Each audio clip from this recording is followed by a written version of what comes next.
pumpkin juice and large bags of honeydew sweets. How did you get them? Angelina asked. At this, George began tossing peppermint toads into the crowd.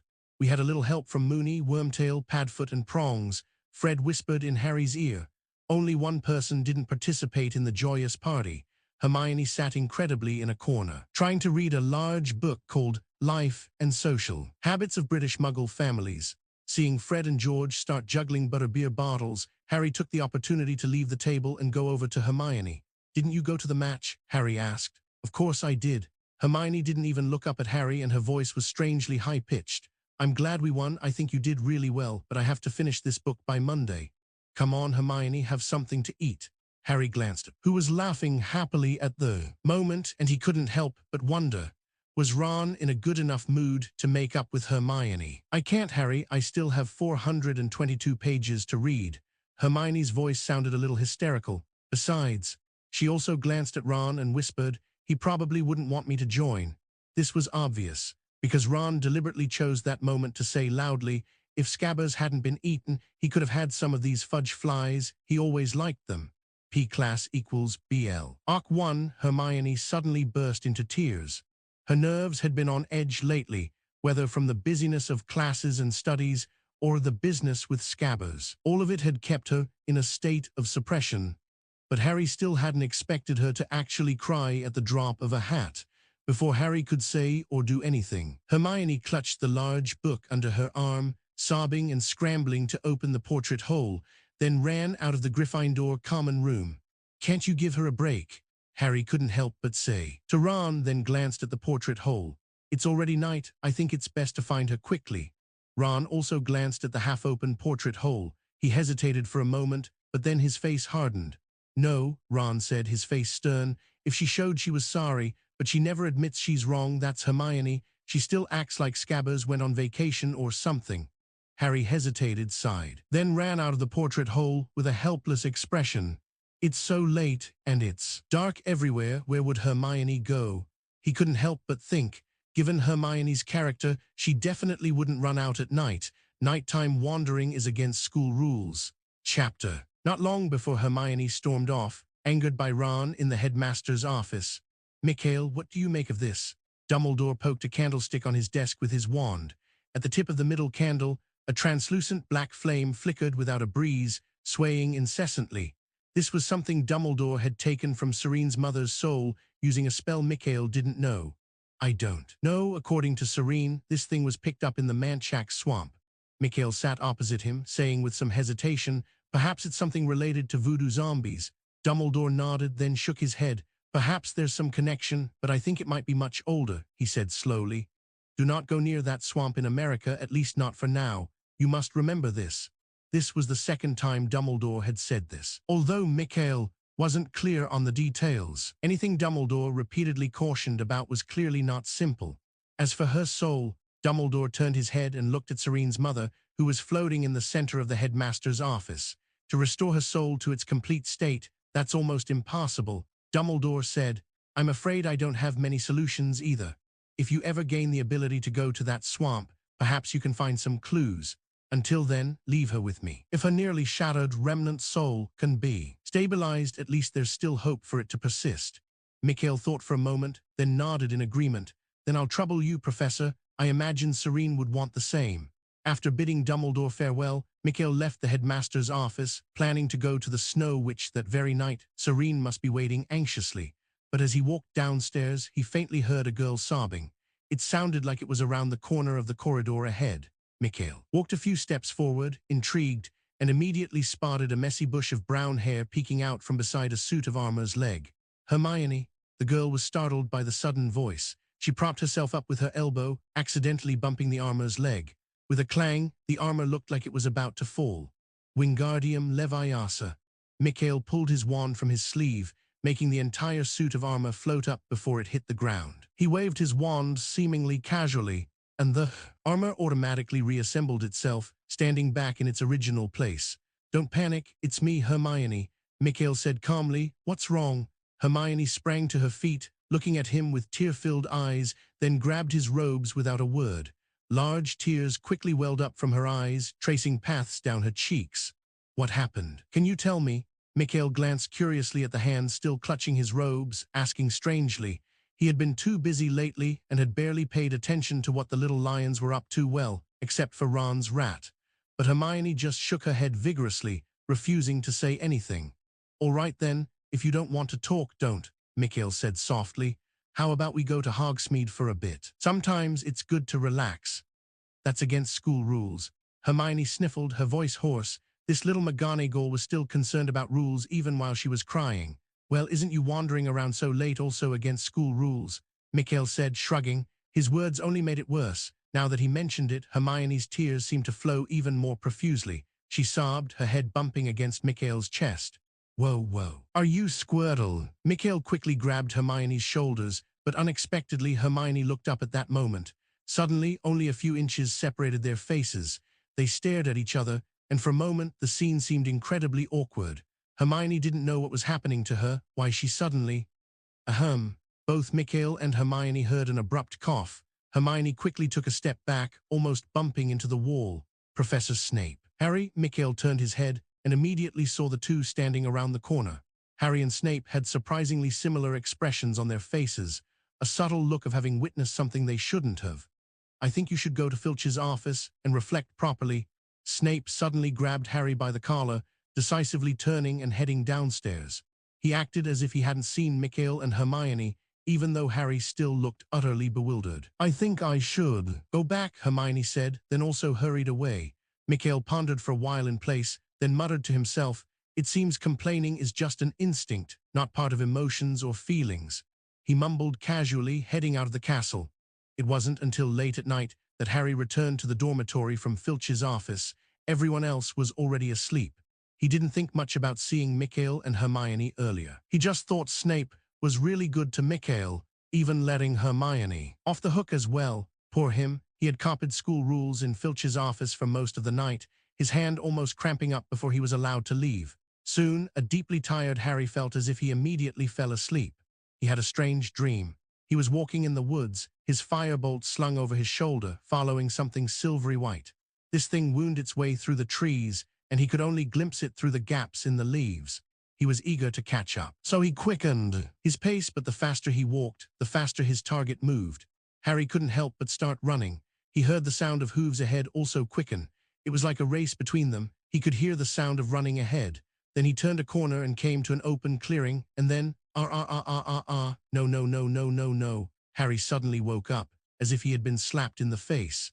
He was completely disoriented in the darkness, fumbling for the curtains around his bed. P-class equals. Block 1. At that moment he heard movement around him. Seamus Finnegan's voice came from the other end of the room. "What's wrong?"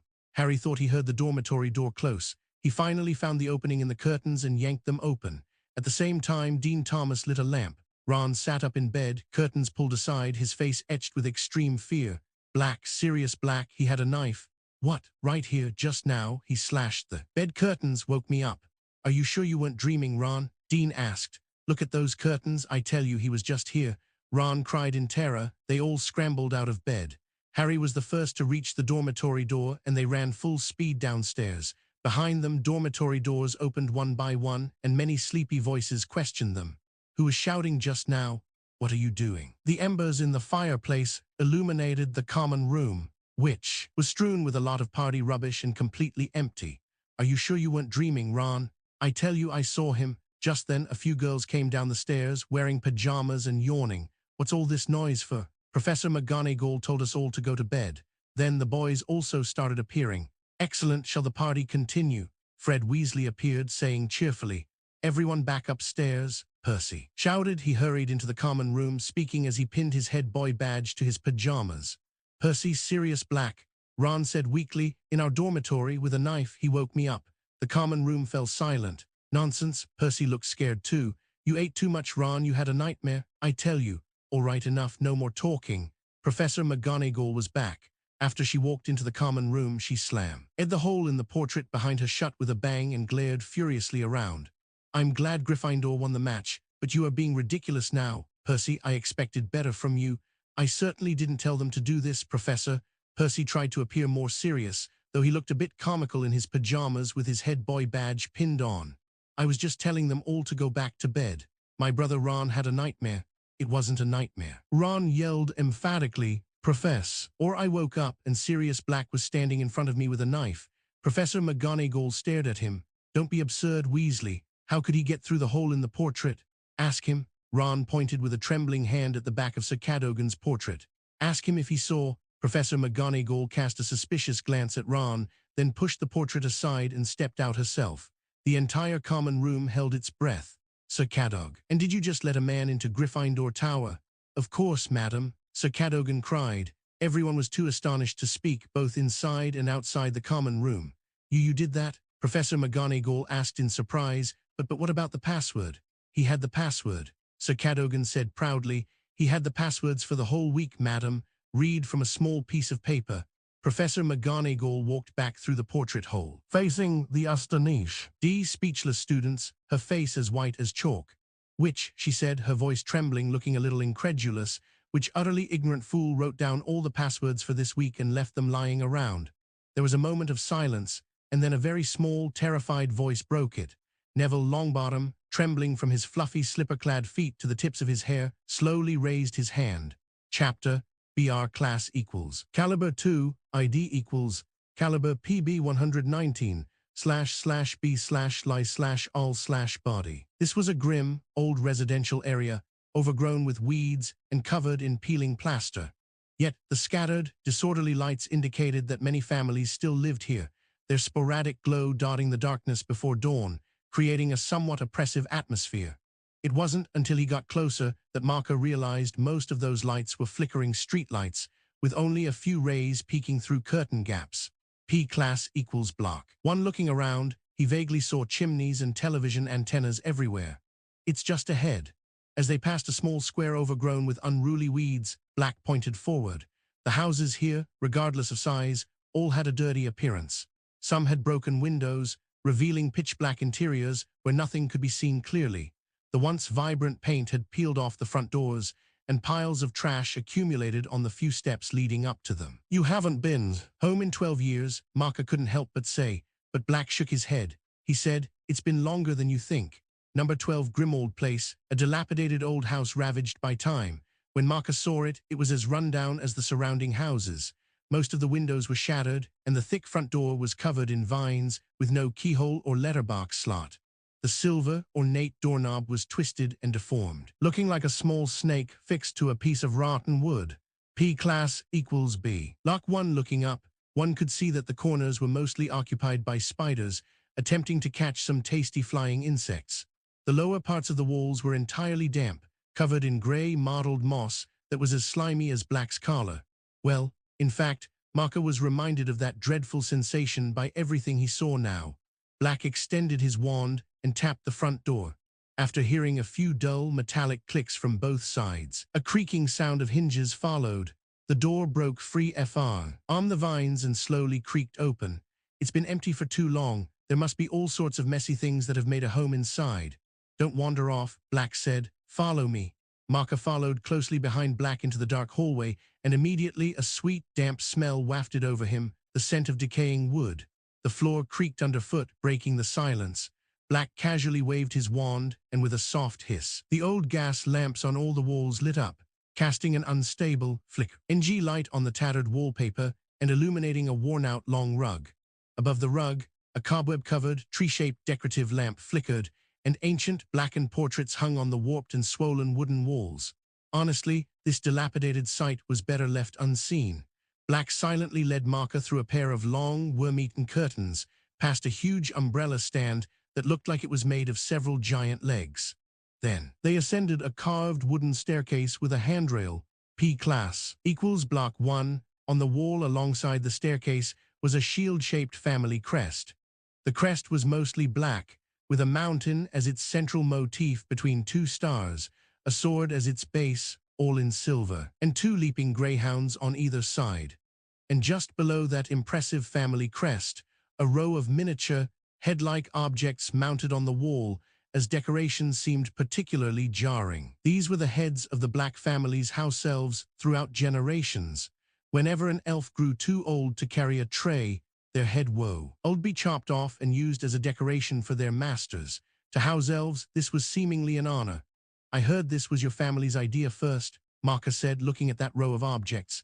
Yes, my Aunt Elidora, Black said with a sneer, then decided not to discuss it further. This way. Marka followed Black to the doorway of a certain room, but unexpectedly a small figure suddenly appeared in front of the door, blocking their way. Look what creature sees. Is it not the mistress's son's son, returned from Azkaban? Oh, my poor mistress, what would she say if she saw this house now? A fugitive has returned. She always cursed him for not being her son, but he has returned, and they all say he is a murderer. This was an ancient house elf, almost entirely naked, except for a string of dirty rats tied together into a belt around its waist. Its sagging skin made it look as if it were wearing oversized clothes, and although it was bald like other house elves, a large amount of white eyebrow hair sprouted above its huge, bat-like eyes. Its eyes were bloodshot, wet, and grayish-white, and its flesh-colored nose was as large as other elves, or more accurately, like a dead flobberworm. The elf seemed oblivious to their presence. It merely stood stubbornly in front of the door, hunched humbly with its head bowed. Its mumbled words were hoarse and deep in its breath, gurgling incessantly like a bullfrog. Creature, a hint of surprise flashed in Black's eyes, but it quickly turned to disgust. I can't believe everyone else is dead, but you're still alive. At this, old creature finally raised its head slightly to glance at Black. Boo. T then lowered it again the next second. Then it bowed deeply, its large nose almost touching the floor.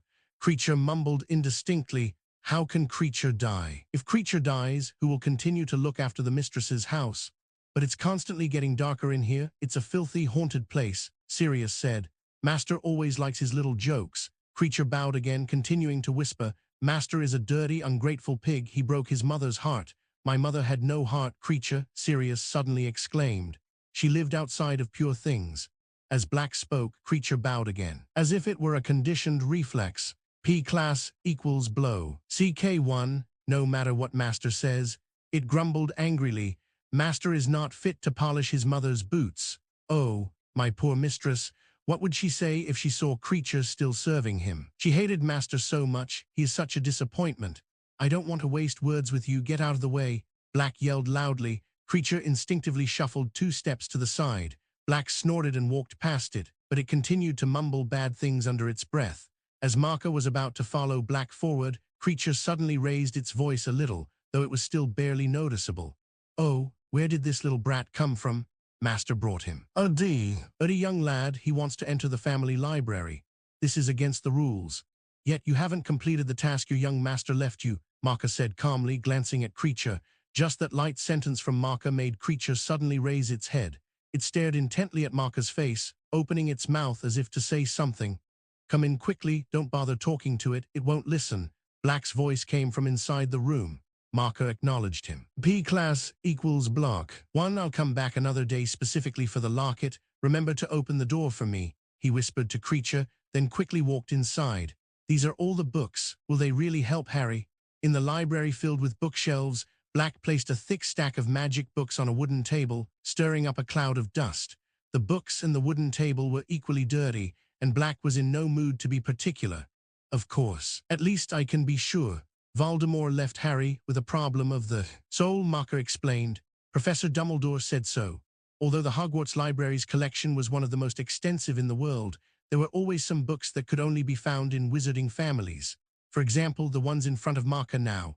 "Then put them away and let's get out of here. I hate this house, both then and now." Lately at school, Ron had become a celebrity. Everyone's attention was even more focused on him than on Harry. It was the first time Ron had ever received such treatment, and he clearly enjoyed the experience of being in the spotlight. Although he was still shaken by the events of that night, whenever someone asked, he would excitedly recount what happened, adding many exaggerated details. "I was asleep, but I heard a tearing sound, and I thought I was dreaming, you know. But then a cool breeze came. I woke up instantly, and then I found that one side of the bed curtain was torn down. I rolled over and saw him standing right in front of me." P class equals block 1. He looked like a skeleton with a huge mass of dirty hair. He was holding a long, big knife. I think it must have been 40 inches long. After a while, when he finished, the second-year girls who had been listening to his eerie story dispersed, chatting among themselves. "But why? Ron suddenly turned to Harry and asked, "Why did he run?" Honestly, Harry was also puzzled by this. Black went to the wrong bed. So why didn't he kill Ron to silence him, and then continue looking foe? Harry. 12 years ago, Black's actions showed that he didn't care about killing innocent people, and this time he faced 5 unarmed boys, 4 of whom were sound asleep. Could Marker's guess at the time have been right? This thought suddenly popped into Harry's head, but Ron shook his head. If you ask me, he must have known that if I screamed and woke everyone up, it would be very difficult for him to get out of the castle. He guessed wildly. To go back through the hole in that portrait. He would have to kill everyone in the house, and he might even run into a teacher. Chapter. For the past few days, Marker had appeared at the Hufflepuff breakfast table quite punctually. In fact, this was a rare occurrence. According to calculations by those who paid attention, Marker's chances of eating on time had been on a decreasing trend year by year. Moreover, there would be several cliff-like drops each academic year, a pattern that was truly baffling. Of course, after seeing such things many times, everyone quickly got used to it. If one were to ask who the main character of this morning was, it would probably be Neville. This was because Neville not only wrote down the password to the Gryffindor common room, but also lost the paper on which it was written. Because of this, Sirius Black actually managed to get into the Gryffindor dormitory.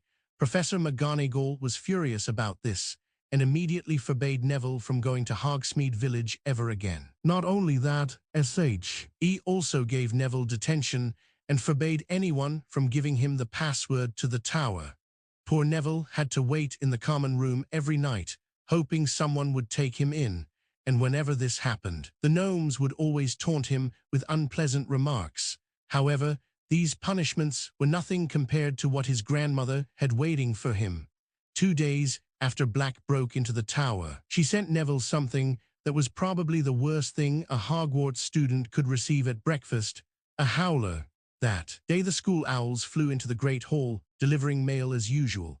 Just then, a huge barn owl landed in front of him, clutching a scarlet envelope, and Neville was dumbfounded. Harry and Ron, sitting opposite him, immediately recognized it as a howler. Ron had received one from his mother last year. "Run, Neville," Ron quickly advised him. Neville didn't need him to say it twice. He snatched the envelope and fled out of the Great Hall as if carrying a bomb, while the Slytherin students burst into laughter at his appearance. Soon, everyone heard the howler speaking in the antechamber. It was Neville's grandmother's voice, amplified 100-fold, shrilly condemning Neville for bringing shame to the entire family. Harry was busy feeling sorry for Neville, but he didn't notice that he also had a letter. Hedwig pecked Harry's wrist hard, drawing his attention. "Ouch. Oh, thanks, Hedwig."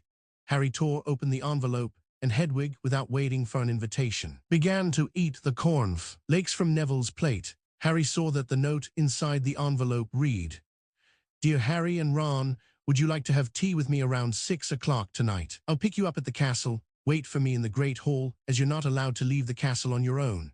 Hagrid, he probably wants to hear all about Black," Ron said excitedly after peeking at the note. And at that moment, Marker also received a letter. One could tell at a glance that his letter was very different from the other envelopes. It was covered in postmarks. Martha, the owl that brought the letter, uncharacteristically lay dead on the table edge next to Marker today. To be honest, Marker hadn't seen it in a long time and wondered where it had been flying around lately. However, its feathers were still glossy, so it seemed to be living a comfortable life.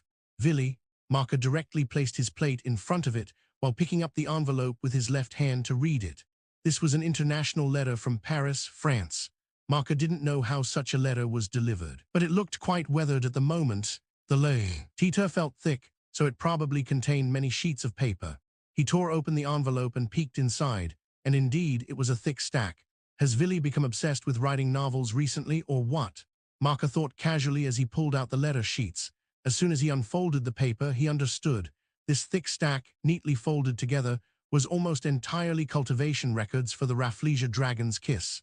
Looking at the dense data and the small, delicate handwriting, it was clear that it had been meticulously copied. Seeing Villy's dedication, Marker carefully went through them in order until the very last record, where he finally saw the data for successful flowering, and the actual letter with content was just a single sheet. Furthermore, it contained only one sentence: "The flower has bloomed. When will you come to see it?" Marker paused for a long moment, then decisively stuffed the cultivation records and the single letter sheet back into the envelope. What a distinctively styled letter, he muttered, unable to resist as he stuffed them back in. However, the next moment he found that the thick stack of papers wouldn't fit. Something seemed to be blocking them. He held a corner of the envelope and gently shook it, and immediately a magical photograph slid onto the table. It was a photo of Villy with the blooming Rafflesia dragon's kiss. The flower looked much like the one in the reference pictures. It bloomed like the mouth of a fire dragon, with serrated petal edges resembling terrifying dragon teeth. Its roots and tendrils intertwined on top of the tower, occasionally spewing fiery dragon's breath, looking quite arrogant. And Villy was next to the tall Rafflesia dragon's kiss. Compared to the imposing flower, Villy looked like an infant. She calmly looked at Marka outside the photo, as expressionless as ever. One dynamic, truly an interesting combination, Marka said, picking up the photo and looking at it for a while. But when he flipped it over for another look, he found a small L in of text on the back.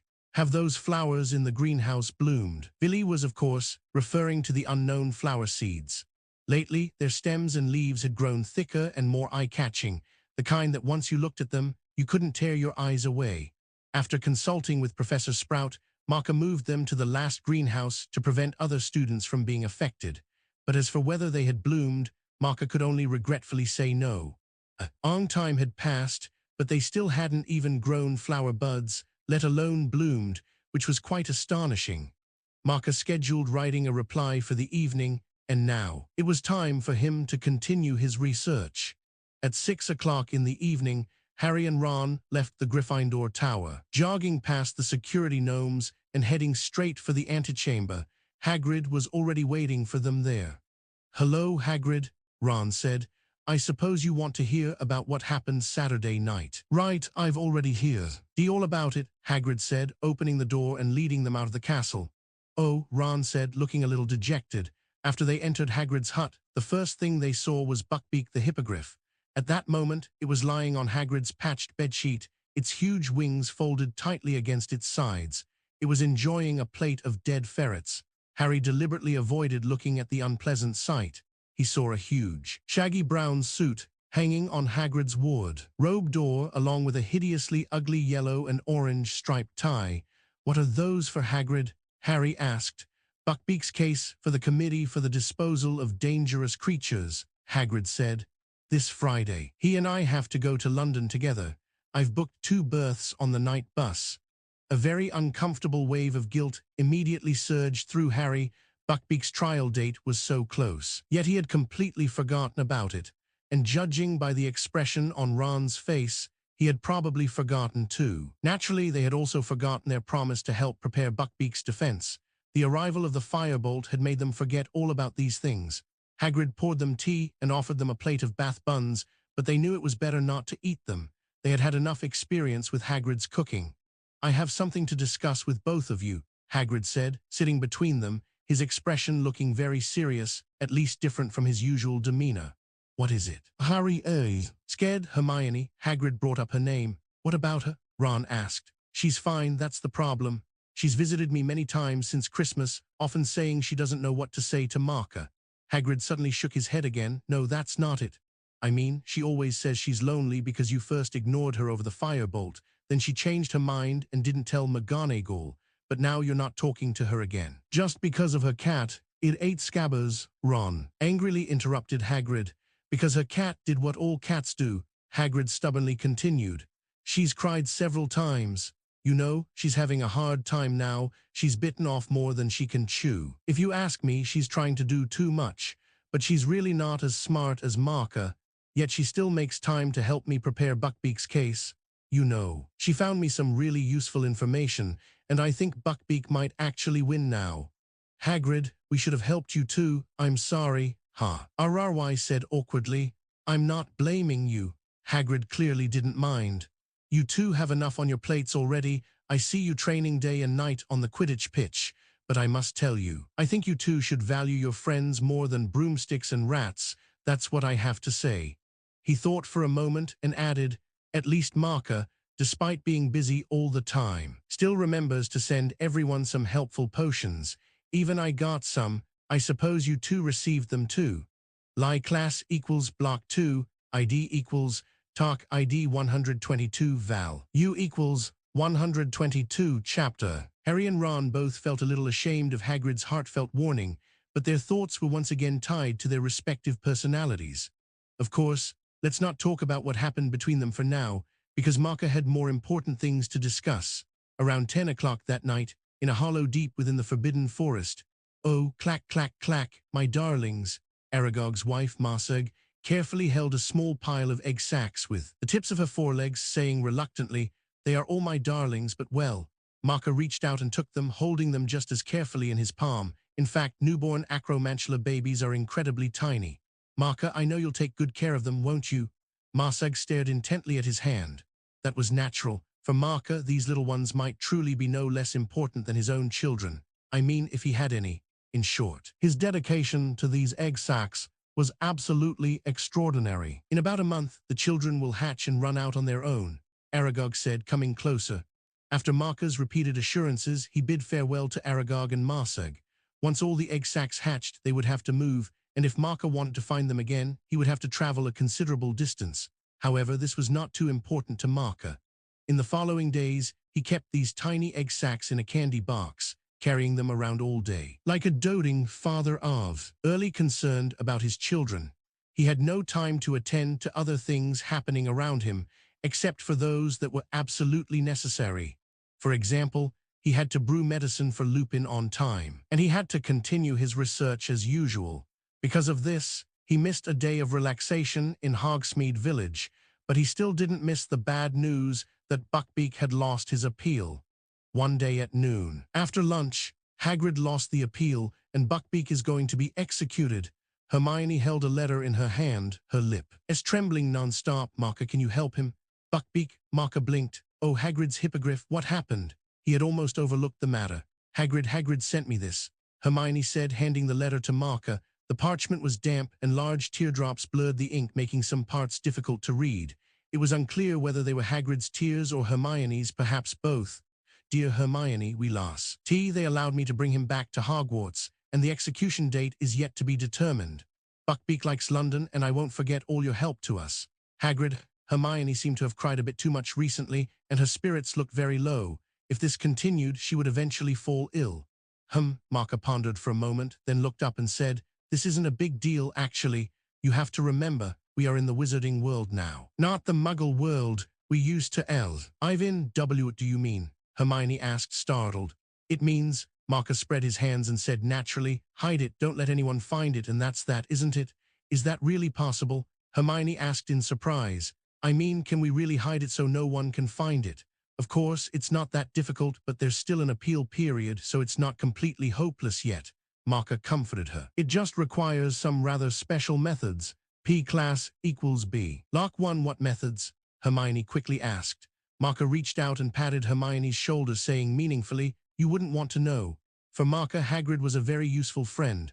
Although he didn't make friends for profit, it had to be said that profit occupied a significant place in Marka's heart. At least, when he was unclear about friendship, he was still willing to put in some effort to forge a deeper friendship with Hagrid. Both his past self and his current self believed this would not be a wrong decision. "So, is there anything I need to do?" Hermione couldn't help but ask. "Just do what you need to do," Marka said calmly. "I imagine if I said you don't have to do anything, you wouldn't be able to rest easy, would you?" "You're right." Hermione nodded, then turned and left, filled with unease. Marka pulled the candy box from his pocket, opened it and glanced inside a few times, then walked towards the stairs, satisfied. Perhaps because many NGS were piling up, some events that shouldn't have happened at this time suddenly came early. One night before the Easter holidays, there were almost no clouds in the sky, and the soft moonlight cast a gentle blue glow over the entire Hogwarts castle. As Marka was about to start preparing for Buckbeak's situation, he saw a black dog near the edge of the Forbidden Forest, not far from the Whomping Willow. "Can't you just stay calm for a bit?" Marka scratched his hair, then chased after it. However, he couldn't expose certain things in front of Black at the moment, so he had to follow from a distance, barely managing not to lose sight of him completely. Afterward, he discovered an unusual truth about the situation. Black seemed to be chasing Scabbers. No! Although due to the size difference, he couldn't see if there was a rat from afar. But when Marcus saw the black dog make a wide circle and sprint towards Hagrid's hut, his slower speed proved to be an advantage. At that moment, Marcus was clearly closer to Hagrid's hut than Black and the others. But just then, a wolf howl suddenly echoed from the castle. The howl, mixed with pain and frenzy, completely shattered the tranquil night sky. What? Marcus, who was hurrying towards the hut, suddenly froze. He stopped and looked back at a window on the 3rd floor of the castle. On the lawn not far from him, Black, in his animagus form, also turned his head, his ink-black dog eyes fixed on Hogwarts Castle. As both of them watched, some in shock, others in thought, a sturdy, hairy figure emerged from the window Marcus was looking at. In the exceptionally bright moonlight that night, even from a distance, every detail was clearly visible. Beneath a seemingly tough and thick fur, there was a muscular, strong humanoid body. Us seeing it effortlessly cling to the window ledge with one hand, feet on the wall bricks, and leap towards the nearby rooftop, one could tell that the power hidden within was absolutely explosive. Supported by pure physical strength, the figure leaped high, then landed heavily, continuously soaring across the various spires of the castle, heading straight towards Marcus. As it got a little closer, even its face became clear. It was a terrifying wolf's head, occasionally letting out a roar, startling countless students living in the towers. P-class equals block 1, the lights in the castle gradually came on, and things seemed to be spiraling out of control. Do I look that delicious? Marcus drew his wand and shouted back at Black, "Go chase that rat, I'll handle this." "Can you do it?" "Werewolves aren't that easy to deal with, don't use your classroom knowledge," Black shouted. "I can stall for a bit, you hurry up." Marcus waved his hand, then went to meet Lupin, who had already transformed into a werewolf. "Professor Lupin," Marcus called out tentatively, but it clearly had no effect. Although he wasn't quite sure why the wolfsbane potion hadn't worked. Perhaps Lupin forgot to drink it, or there was some other mistake, who knew? He didn't have time to ponder these things. PCL. As equals block 1, almost in the blink of an eye, the opponent had already approached Marcus, the distance between them even less than 10 feet. Lupin, consumed by madness and bloodlust, raised his sharp claws. Marcus could even see the cold glint reflecting off them in the moonlight. Stupefy, a crimson flash of light struck Lupin's hairy chest head-on from an extremely close distance. Sparks of magic, formed by the powerful impact, scattered in all directions, and Lupin staggered back several steps with a thump-thump-thump. /P, however, a werewolf's magical defense was no less formidable than its physical defense. In fact, if one were to disregard a werewolf's abnormal physical self-healing ability, its magical defense might even be superior. Marcus' stunning spell didn't have much effect. What a hassle! At school, various concerns prevented Marcus from using more of his abilities in battle, and Lupin as the opponent made him somewhat hesitant. "Swift," he muttered. But his speed had to be suppressed to a level barely enough to dodge Lupin's claw attacks, making the scene look incredibly dangerous. Marcus pulled out a syringe from his waist, attempting to directly sedate Lupin with a potion. However, while having to be wary of the werewolf's strength, approaching him and injecting the potion into the werewolf's body was truly a deadly task. Spells impacted the enraged Lupin one after another, but instead of subduing him, they only further provoked him. Although Marcus knew that the werewolf's notorious lack of stamina would quickly wear Lupin down, time waited for no one. Just then, Marcus decisively aimed his wand at the ground chapter. Just as Lupin, transformed into a werewolf, ferociously charged at Marcus again, Marcus retreated while steadily pointing his wand at the ground between him and Lupin. Confringo, bang, with a loud explosion, large chunks of earth and rock mixed with turf flew up, enveloping Lupin, who was rushing towards him. Although the commotion was significant, it clearly wouldn't cause any harm to a werewolf, making the action seem somewhat superfluous. But in the next moment, Marcus aimed his wand at Lupin again. More precisely, he aimed at a large clump of mud that had struck Lupin's arm. What was he trying to do? If someone had been watching at that moment, they would certainly have had this question. Unfortunately, there were no spectators present, so the spell application technique he was about to demonstrate would go unseen. The clump of mud in midair transformed, rapidly coiling around Lupin's left arm, turning into an iron ring with a metallic sheen. Leviaso, this was the last spell. Marker controlled the iron ring, directly lifting Lupin's feet off the ground. Immediately after, he sharply flicked his wand, and the iron ring dragged Lupin, causing him to fall face down at Marker's feet. Marker, who had been waiting there, raised the syringe clenched in his left hand and steadily injected the potion into the side of Lupin's neck, pushing the liquid into his body. This was a beautiful combination of spells, each one seamlessly transitioning into the next, quick and precise, cleverly circumventing the weakened effects of directly applying spells to a werewolf. The types and power of the spells used were all within the scope of what ordinary students learned. Theoretically, any senior student at Hogwarts could have done it. Lupin, who had been injected with the potion, continued to struggle, trying to get up from the ground, and only after a long while did he finally fall into a deep sleep. It must be said, the resistances of werewolves are truly terrifyingly strong. Seeing that Lupin had calmed down, he finally had time to glance towards the castle, then used a levitation charm to drag Lupin all the way to Hagrid's hut. Soon he found Black, who had already transformed back into human form under the Whomping Willow, but he didn't find any trace of Scabbers there. "Where's Peter?" Marker asked Black, who was sitting beside the secret passage. In fact, he had already roughly guessed without asking. He got away again. Black's eyes flashed with anger, his dirty face terribly distorted. Marker glanced into the open secret passage, where it was pitch black and nothing could be seen. No need to ask, Black must have already searched the Shrieking Shack but clearly hadn't found him. He turned his head again to look at Lupin, who was still unconscious, and his brows furrowed tightly. Although Marker wasn't sure when Peter Pettigrew had escaped, it definitely wasn't now, to be honest. He didn't care to much about this, because he had long decided to face Voldemort with his own strength. That guy was bound to return, and whether or not Peter Pettigrew was involved probably wouldn't change the outcome much. But now things had deviated somewhat from his expectations, which made him feel very uncomfortable. Although I've left a backup plan, Peter's inexplicably early escape has added an unknown factor to the original plan. Marker kept pondering in his mind, then shook his head after a while. "Forget it. Let's figure out Lupin's situation first. I'm afraid this also has something to do with Peter Pettigrew's escape." He couldn't help but think. The wolfsbane potion needed to be taken in advance. Pouring it down now certainly wouldn't work, so they could only wait patiently.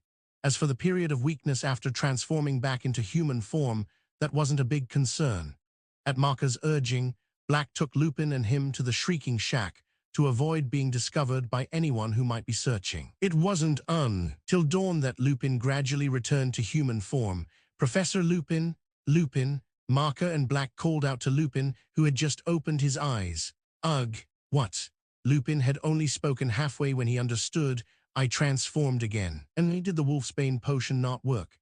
He hastily looked up, about to ask something, but then he immediately saw Black. "Serious?" Black nodded in silence as a greeting.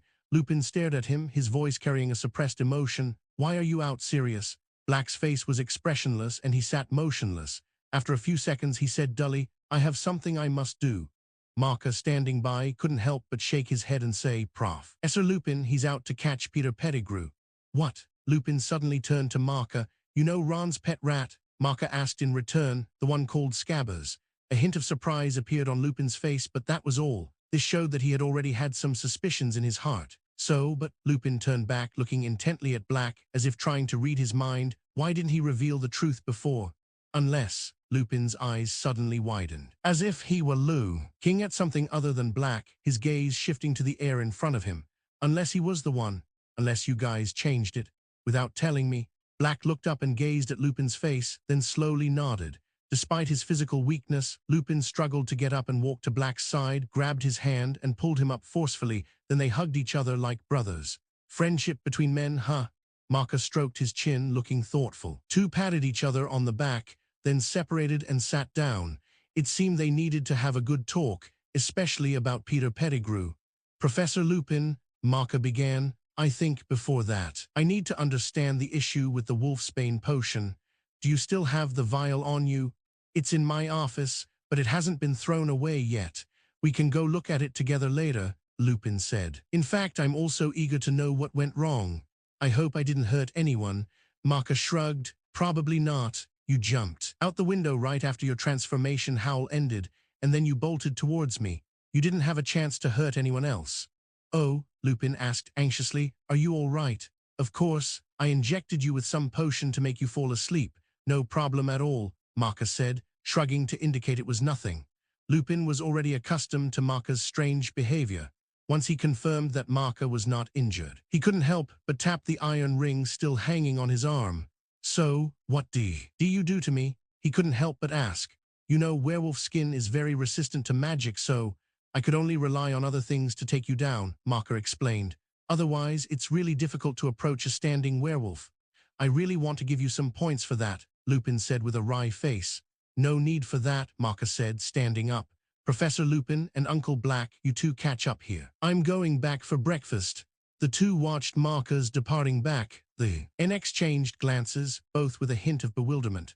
The Easter holidays didn't truly allow for relaxation. Third-year students had never had so much homework. Neville seemed to be on the verge of a nervous breakdown, and he wasn't the only one. This is a holiday, Seamus Finnegan roared in the common room one afternoon. Exams are still far away, what are they playing at?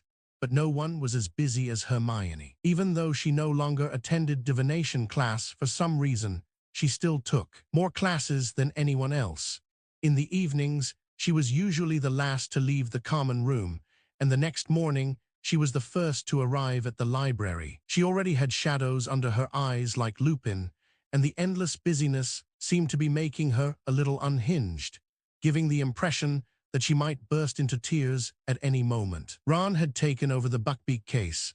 When he wasn't doing homework, he was engrossed in thick dossiers with titles such as Hippogriff Psychology Handbook, Poultry, or Moe, Insta and Studies on Hippogriff Savagery, and so on.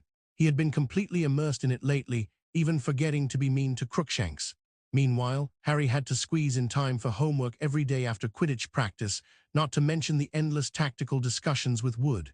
Incidentally, the Gryffindor vs. Slytherin match was scheduled for the first Saturday after Easter. As for Marka, after detecting sugar in the Wolfsbane potion vial, he already knew it must have been Peter Pettigrew's doing. Although he didn't know when he did it or how he managed it, his suspicion was almost immediately obvious. And now, he had most likely run off to his old master to pledge loyalty, or perhaps simply to seek protection. Who could say? There was no point in thinking about it any further. Marka decided to resolve the Buckbeak matter first. Although he had lost a whole day due to the unexpected incident, this matter wasn't that urgent after all. Lie class equals block 2, ID equals TARC ID 124, value equals 12. 4 and chapter. Beside a wide, straight avenue, a grand mansion with a garden sat solidly. It was still sunset, and golden light stretched from the end of the street, as if paving the road with a shimmering carpet. The mansion, bathed in the evening glow, appeared a little old, but it was clearly well maintained. Just then, a figure completely wrapped in a cloak descended from the sky on a broomstick, landing smoothly in the front of the mansion. Knock, knock, knock.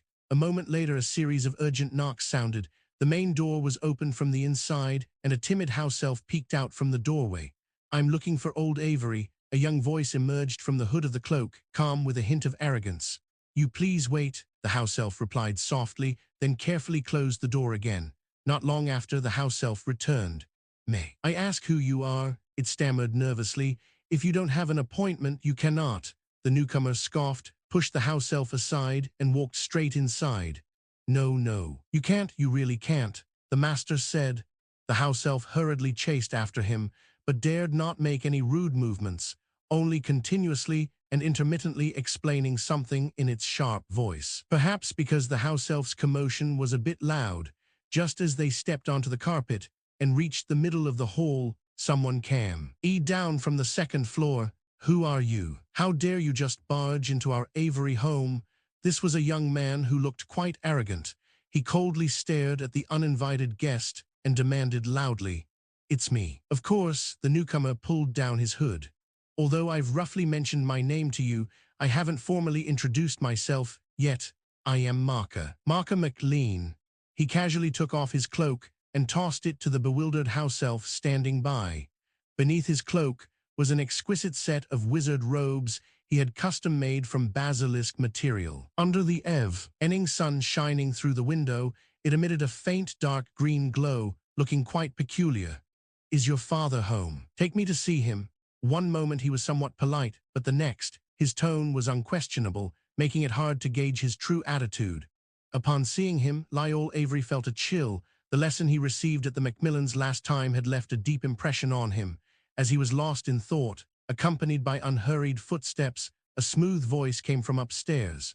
"Since you've come, you are a guest," old Avery was speaking. And the next moment, he came down from upstairs. "Lyle, what are you standing there for? Why don't you invite Mr.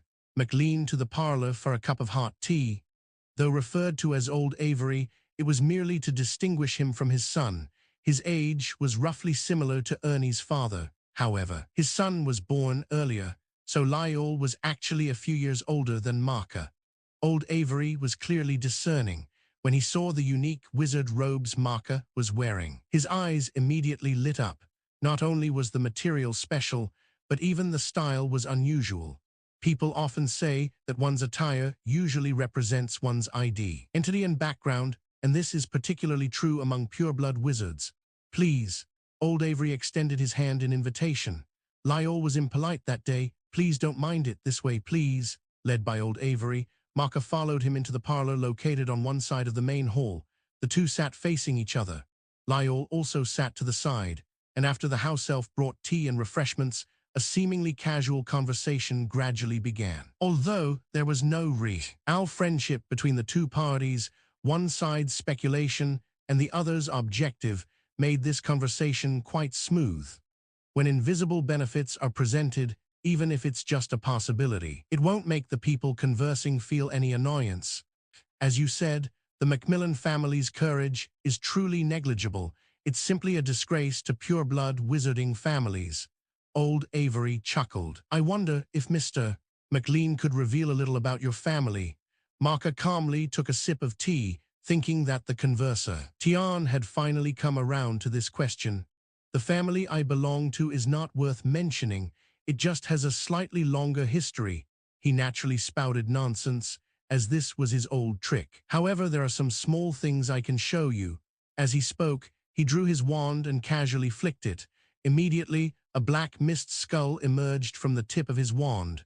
This time, both Avery father and son felt a tremor in their souls, but old Avery's magical power was deeper, so Marka's casual display only made him momentarily dazed. But Lyle, sitting to the side, suddenly trembled all over and shot up to his feet.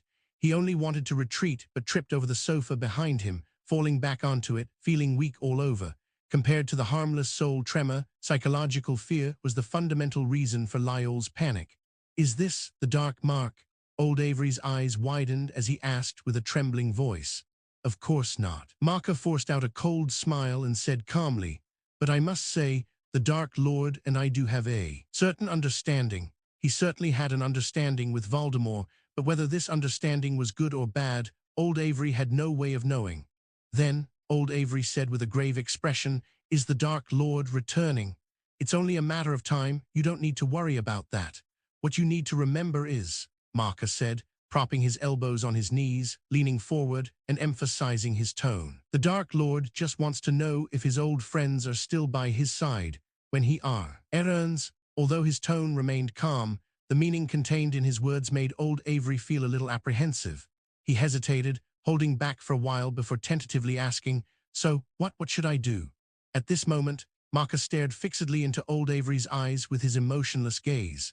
Those cold and deep eyes were like a pool of stagnant water, radiating a chilling coldness that permeated to the bone. After a long pause, Marka leaned back into the sofa, his tone softening again. "This is just a reminder. I came this time because I need your cooperation with a small matter." To be honest, when the atmosphere eased again, even with old Avery's composure, he couldn't help but secretly breathe a sigh of relief. Was that a human's gaze just now? He felt as if he had been targeted by a Dementor, devoid of any human emotion.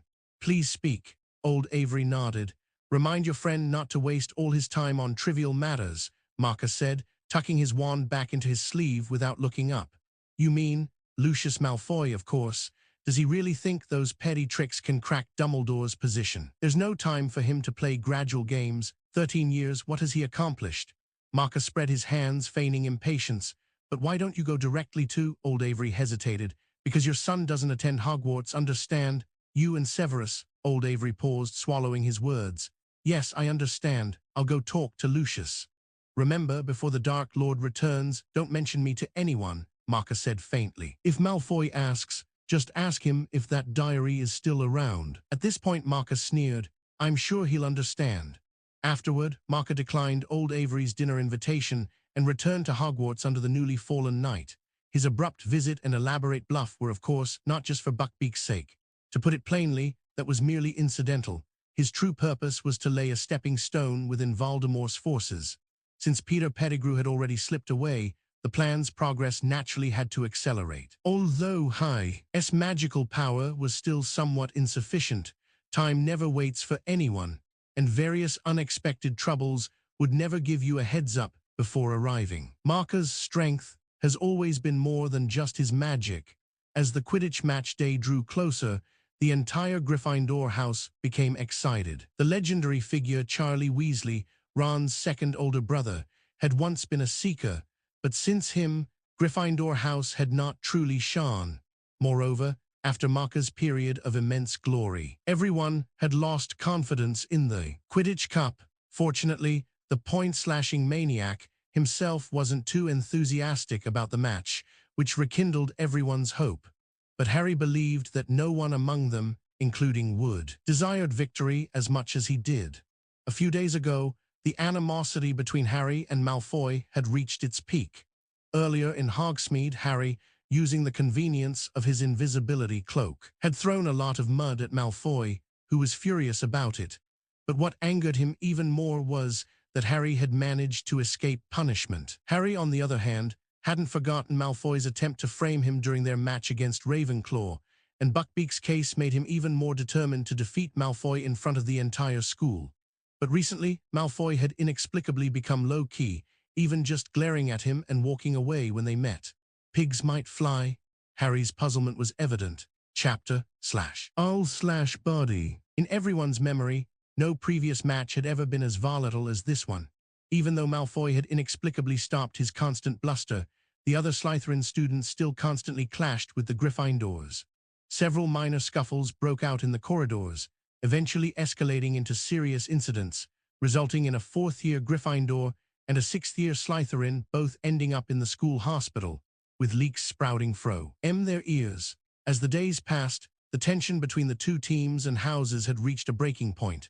Harry, in particular, had been having a tough time recently. On his way to class, Slytherins would always stick out their legs to trip him. Crabbe and Goyle would appear wherever Harry went, looking disappointed when he was surrounded by people, and then dejectedly walking away. Presumably, since Malfoy couldn't act himself, he secretly instructed his cronies to look for opportunities. P-Class equals Block 1 Wood had already given instructions that Harry must be accompanied wherever he went, to prevent the Slytherins from causing him to be unable to play. Thus, the entire Gryffindor house enthusiastically accepted the challenge, causing Harry to always be late for class because he was always surrounded by a large group of people. On the eve of the match, all regular activities in the Gryffindor common room ceased, and even Hermione put down her books. "I can't read," she said nervously. "I can't concentrate." While there was certainly anxiety about Buckbeak's case, the surrounding noise was probably the main factor. Fred and George, to relieve stress, were speaking louder and more exaggeratedly than usual.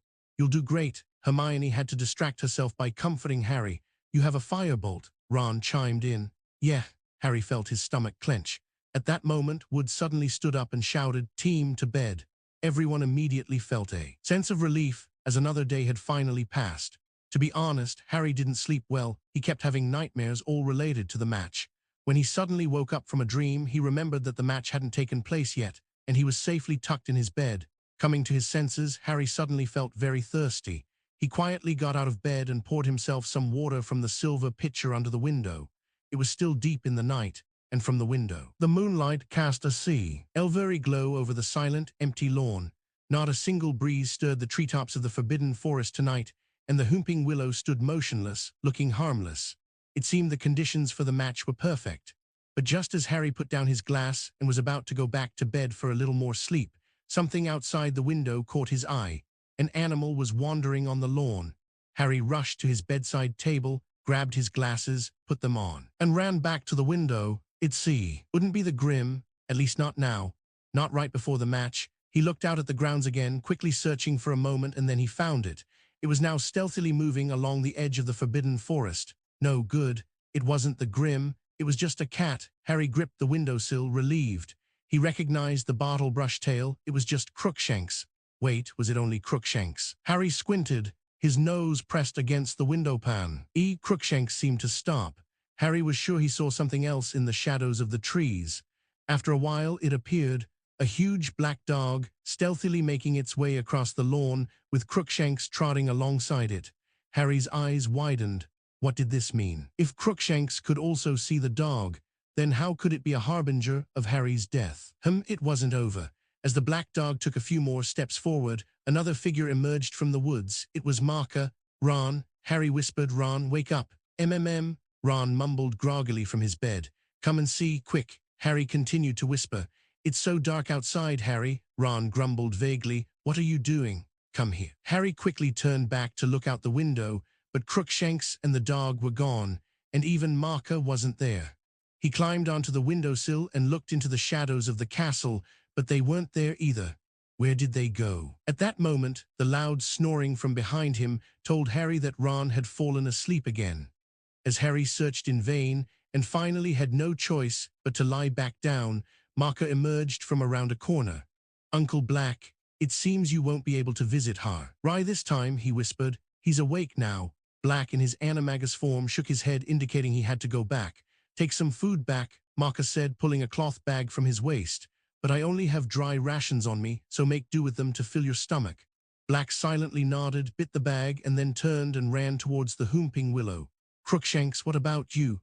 Marker bent down and picked up the cat. Crookshanks let out a soft meow in his arms, bed its head against Marker's arm, and showed an affectionate demeanor. Marker thought for a moment, then carried it into the castle. Before long, he arrived at the room of requirement. After setting down Crookshanks, he pulled out several thick notebooks. These were his transfiguration notes. When it came to the sheer volume of notes, transfiguration was undoubtedly the most extensive subject. All sorts of materials, all sorts of physical and magical properties, required a wizard to memorize them one by one, and the time and effort required were truly extraordinary. By now, Marker had achieved some minor success in transfiguration, but the question of whether to attempt animagus transformation remained a major obstacle in his heart. Ultimately, it's a question of success rate. Marker casually flipped through his notebooks, one after another, but his mind was still pondering that either slash or choice. Suddenly, he slammed his notebook shut with a bang and declared decisively, "Forget it. Time is running out. I can't waste any more time like this." With that, he took out a pile of tools and began to draw a runic array on the smooth floor. This runic array was very simple, consisting of only dozens of symbols. It was merely used to maintain the stability of the magic within its range. Afterward, Marker took out 2 potion bottles, uncorked them, and placed them at the edge of the runic array so he could quickly access them if anything went wrong. When all preparations were complete, Marker took out his wand, held it in his hand, and then stood in the center of the runic array. Animagus transformation required repeated practice, but using a wand to maintain a stable release of magic was only necessary during the first attempt at transformation. For Marker, this was undoubtedly a rather reckless challenge, because even with all these preparations, the estimated success rate was still less than 70%. In Marker's mind, this was definitely a very low reference figure. "I really don't understand how those guys succeeded." Marker frowned. "It's a pity the side effects of Felix Felicis are too great. Otherwise, if I could use a bottle, it might increase the success rate." To put it simply, animagus transformation is essentially a permanent transfiguration spell applied to the caster themselves. But for ordinary wizards, the biggest difficulty in practicing this spell is psychological. To calmly control one's body to change its physical properties a certain level of mental fortitude is absolutely necessary. But on this point, Marker felt no pressure whatsoever. He crouched down, added the final stroke to the runic array, then tossed the ink pen far away and stepped onto the magic input point in the very center of the array. Immediately, the entire room was brightly illuminated by the swirling blue glow. Marker closed his eyes, silently felt for a moment, then suddenly opened them and decisively waved his wand to his forehead. The moment the tip of his wand touched his skin, his entire body began to tremble slightly. It was a very subtle, yet very regular tremor, silently showcasing Marker's precise control. As the tremor gradually increased, Marker seemed to melt, along with his clothes and wand, all coalescing into a dusty, muddy mass. And it kept shrinking, shrinking, shrinking again. What was Marker going to turn into? No one could guess before the transformation was complete.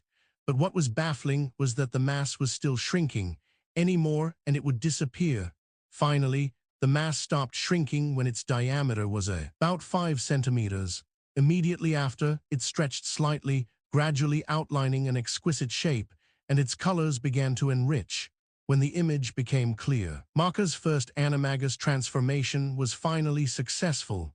Marker blinked, seemingly not fully adapted yet, his vision a bit blurry.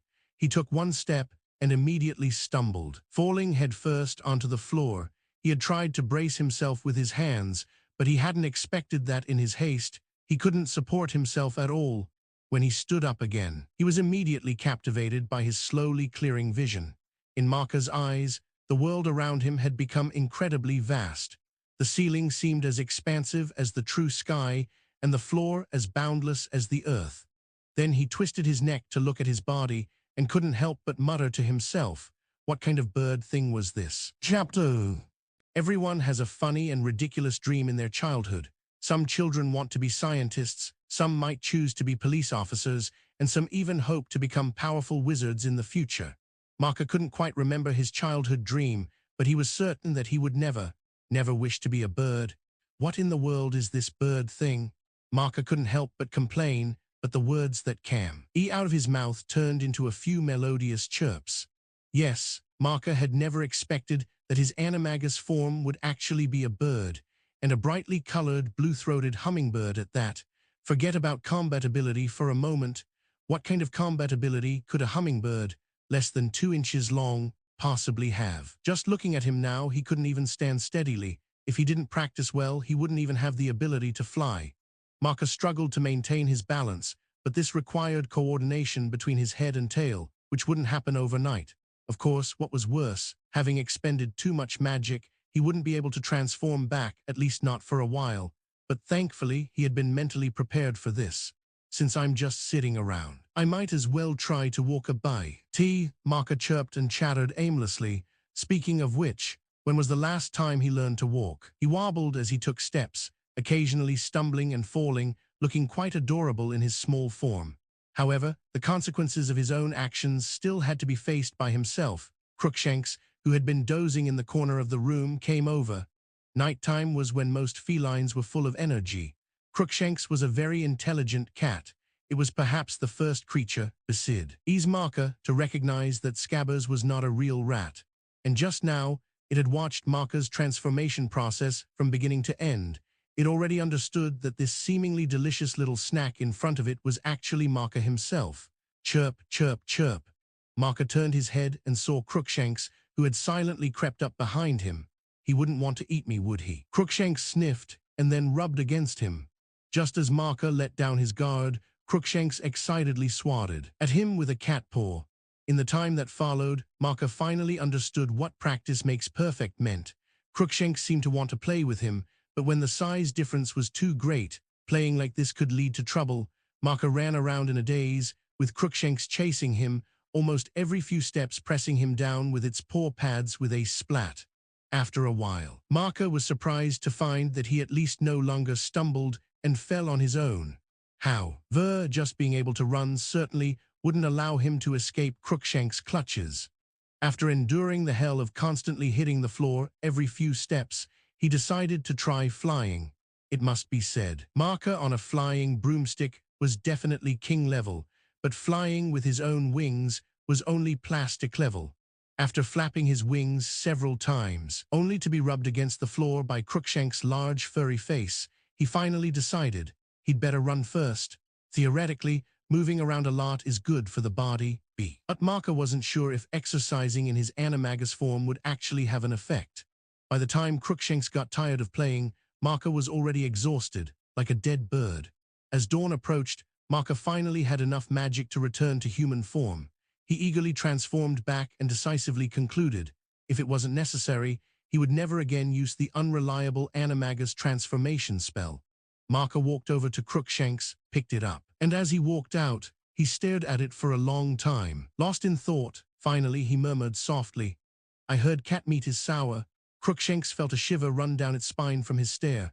It struggled, jumped to the ground, and disappeared in a flash. The first transformation was very draining, not to mention he had been involuntarily exercising for most of the night. He was genuinely a bit hungry now. During breakfast, Marker uncharacteristically sprawled on the dining table, chewing loudly, completely oblivious to the surprised looks from his classmates around him. When Harry and the rest of the Gryffindor team entered the Great Hall, everyone's attention finally shifted from Marker, and a warm round of applause erupted in the hall. Harry saw people at the Ravenclaw and Hufflepuff tables also applauding them, and he couldn't help but smile happily. And as they walked past the Slytherin long table, the little snakes sitting there booed loudly. Harry noticed that Malfoy looked even paler than usual. Marker, in his booth, State managed to glance at him and nodded inwardly. Lucius should have already received the warning. After breakfast, everyone squeezed together, walking towards the Quidditch pitch. Marker wasn't among them again. Although he had thought about giving up animagus transformation before, that was just a thought. Every spell was worth studying, and if used properly, it could be a viable backup method. At least, taking advantage of his small size. His ability to escape in complex environments, would certainly be good. In this regard, Peter Pettigrew was a prime example. While everyone was watching the match at the Quidditch pitch, Marker went alone to the edge of the Forbidden Forest. After confirming there was no one else there, he transformed again. With the first time done, the second time was much easier. With a wriggle of his body, he quickly transformed back into a tiny hummingbird. Since he had become a bird, he should at least become a bird that could fly right. Marker kept flapping his wings on the lawn at the edge of the Forbidden Forest, trying to find that feeling of flying. Hummingbirds fly very differently from ordinary birds. Not to mention, Marker hadn't studied how other birds flew. Even if he could guess some things, it might not be effective. But it was nothing more than fighting against the airflow. As the frequency of his wingbeats increased, coupled with occasional reflection, he quickly found some feeling. Sure enough, without Crookshanks in turf, Irent's solving problems with his mind was the most suitable learning method for Marker. Unfortunately, learning to fly all at once was unrealistic. Almost an entire morning only allowed Marker to learn to flap a few more times. When Marker arrived at the Quidditch pitch, he just caught the moment Harry received the Quidditch silver cup. Everyone was gathered on the Quidditch pitch, a sea of people, and the atmosphere was incredibly lively. Even Percy, who usually acted so prim and proper, was there, jumping up and down like a madman, all his dignity forgotten. Professor McGonagall cried even more than Wood, wiping her tears with a huge Gryffindor banner. Ron and Hermione were pushing their way towards Harry, too excited to speak, their faces beaming with smiles.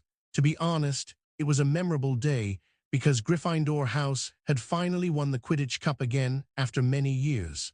Marcus stood at the edge of the crowd, watching Harry and the others' excited expressions, but suddenly felt as if something was missing from his heart.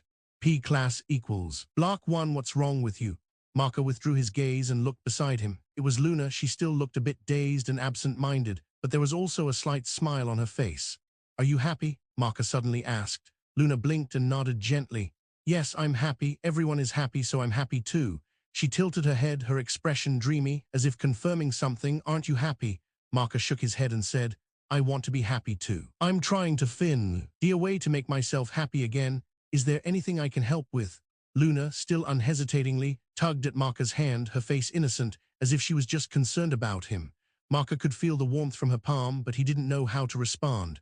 Perhaps there is something you can help with, Marker said quietly. I'm afraid, at least with this problem, I can't solve it on my own.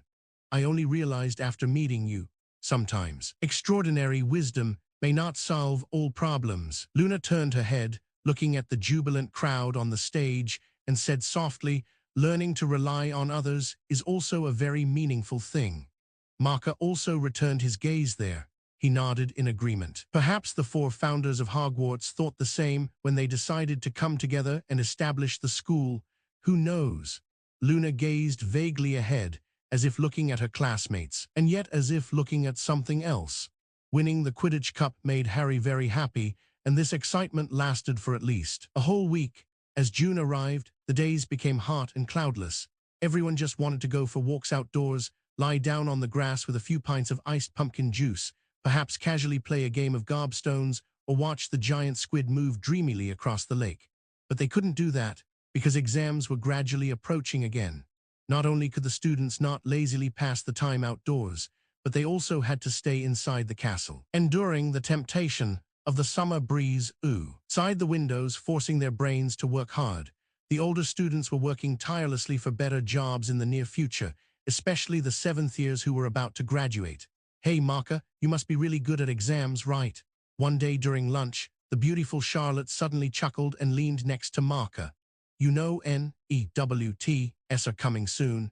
I'm really struggling with them. So you're asking a third-year junior for help? Marker took a bite of his apple pie and asked, tilting his head in puzzlement. Chapter. Charlotte's request was actually quite embarrassing for Marker, because even if he were to tutor her again, it was already too late, and his learning style was indeed not very suitable for other students. This was evident from how Harry and the others listened to him explain the theory of the Patronus charm. In the end, unable to resist Charlotte's persistence, he lent her his notes, regardless of whether she could understand them or not. At least, Marker had studied some of the knowledge from the upper years. A few days later, Buckbeak's appeal date was set for the 6th, which coincidentally aligned with the end of the exams. However, an unfortunate event also occurred. Just as Marker learned the appeal date from Hermione, his owl, Martha, delivered him a letter signed by Brand, his business partner. I have an urgent need to travel far recently, and I hope you can spare some time to visit the shop to discuss consignment matters during its close. Marker finished reading the letter, considered it for a moment, and then decided to go that evening. After all, exams were starting tomorrow, and he wouldn't be able to run around then.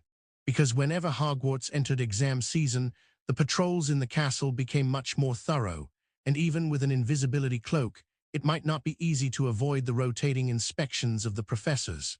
Moreover, the exams only lasted about a week, so there was no need to make a fuss. P-class equals block. One that night, Marker, taking advantage of the late hour, expertly avoided Filch's patrol route and quickly slipped into the secret passage beneath the Whomping Willow. The secret passage was as dark as ever. Even with a light source in his hand, the light couldn't travel very far, and looking ahead, he saw nothing but blackness. But with how many times Marker had walked this secret passage, he could even reach the shrieking shack blindfolded, so this darkness was something he was accustomed to. Marker kept moving, jogging with a crouch, and soon passed 3/4 of the secret passage. However, at that moment, he saw something unusual blocking his way in the middle of the passage. Marker immediately stopped, instinctively drawing his wand with his right hand.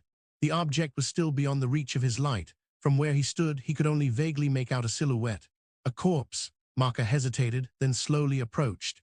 His wand was held steady, aimed forward, as if a spell poised and a die would be unleashed at the slightest movement. But even after he clearly saw what it was, the anticipated attack never came. Black. Marker frowned, then quickly walked forward. Uncle Black, wake up. Leaning against the stone wall of the secret passage was indeed Sirius Black, or more precisely, a completely unconscious Sirius Black. His wand lay rolled nearby, and his breathing was already very faint. After Marker conducted a quick examination, he immediately discovered at Black's clothes were largely torn open at the front, and on his half-exposed chest there was a fist-sized bruise that was slightly sunken. Broken ribs. Marker touched it with his hand, then confirmed to himself. And when he then pulled open Black's upper garment to examine him more closely, he discovered another bruise on Black's waist. That injury might have been less severe than the one on his chest, but it could have already damaged internal organs.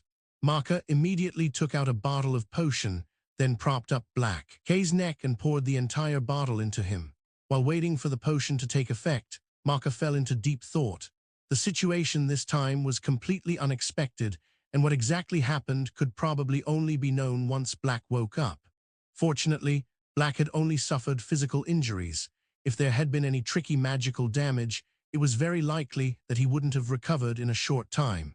After waiting quietly for a moment, Black suddenly opened his eyes. P-class equals block. K1 ugh, he seemed startled by something, suddenly pushing off the ground to try and get up, but his injuries simply wouldn't allow him to do so.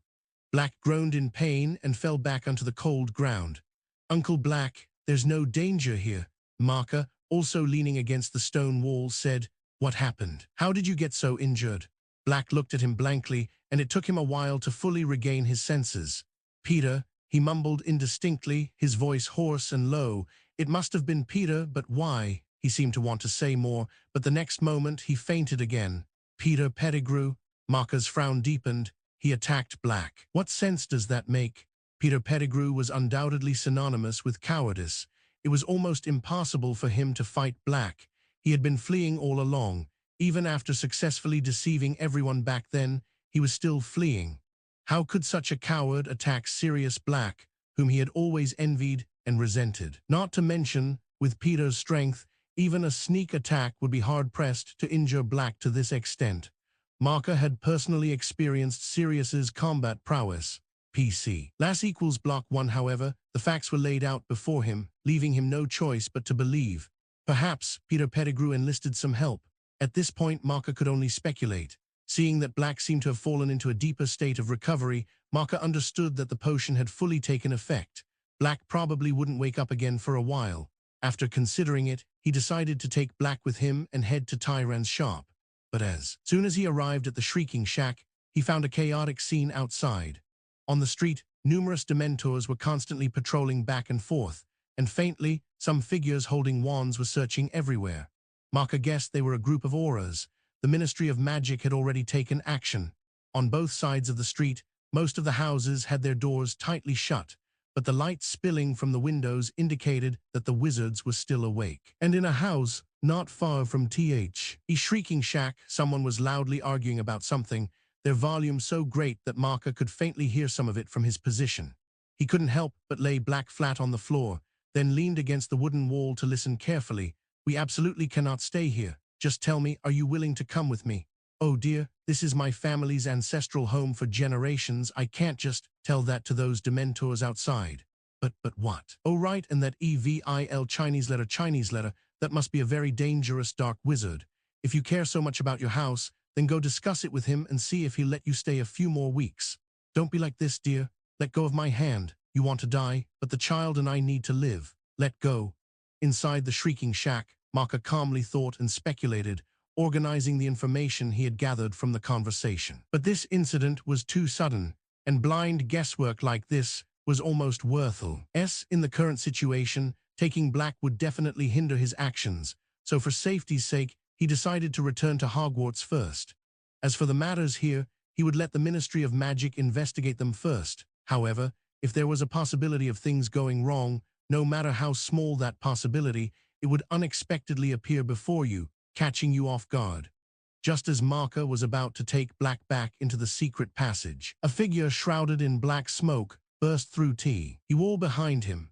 Almost simultaneously, a hand wreathed in black mist swiftly lunged for the back of Maka's head. In an instant, a strong gust of wind ruffled Maka's black hair, and the intense malevolence felt almost tangible. In that split second, as Maka bent forward and lunged, he flicked his wand, sending Black into a corner. It was precisely at the moment he ducked that the suddenly attacking hand grazed Maka's hair, and a chill immediately spread throughout his body. P-class equals block 1. Since Maka had enrolled at Hogwarts, this was the first time he had felt a genuine threat of death. The moment that hand brushed past the back of his head, the force of the wind it stirred up instantly conveyed a message to him. If he were hit by that blow, his head would undoubtedly be smashed open. The next second, Maka crashed heavily onto the floor, making a dull thud. In such a crisis, his advantage of lacking emotions fully manifested. Ignoring the intense pain from slamming onto the floor, Maka immediately rolled to the side. Sure enough, just as he left his original spot. A foot, also wreathed in black mist, slammed down there. The force was so great that even a section of the floor was shattered.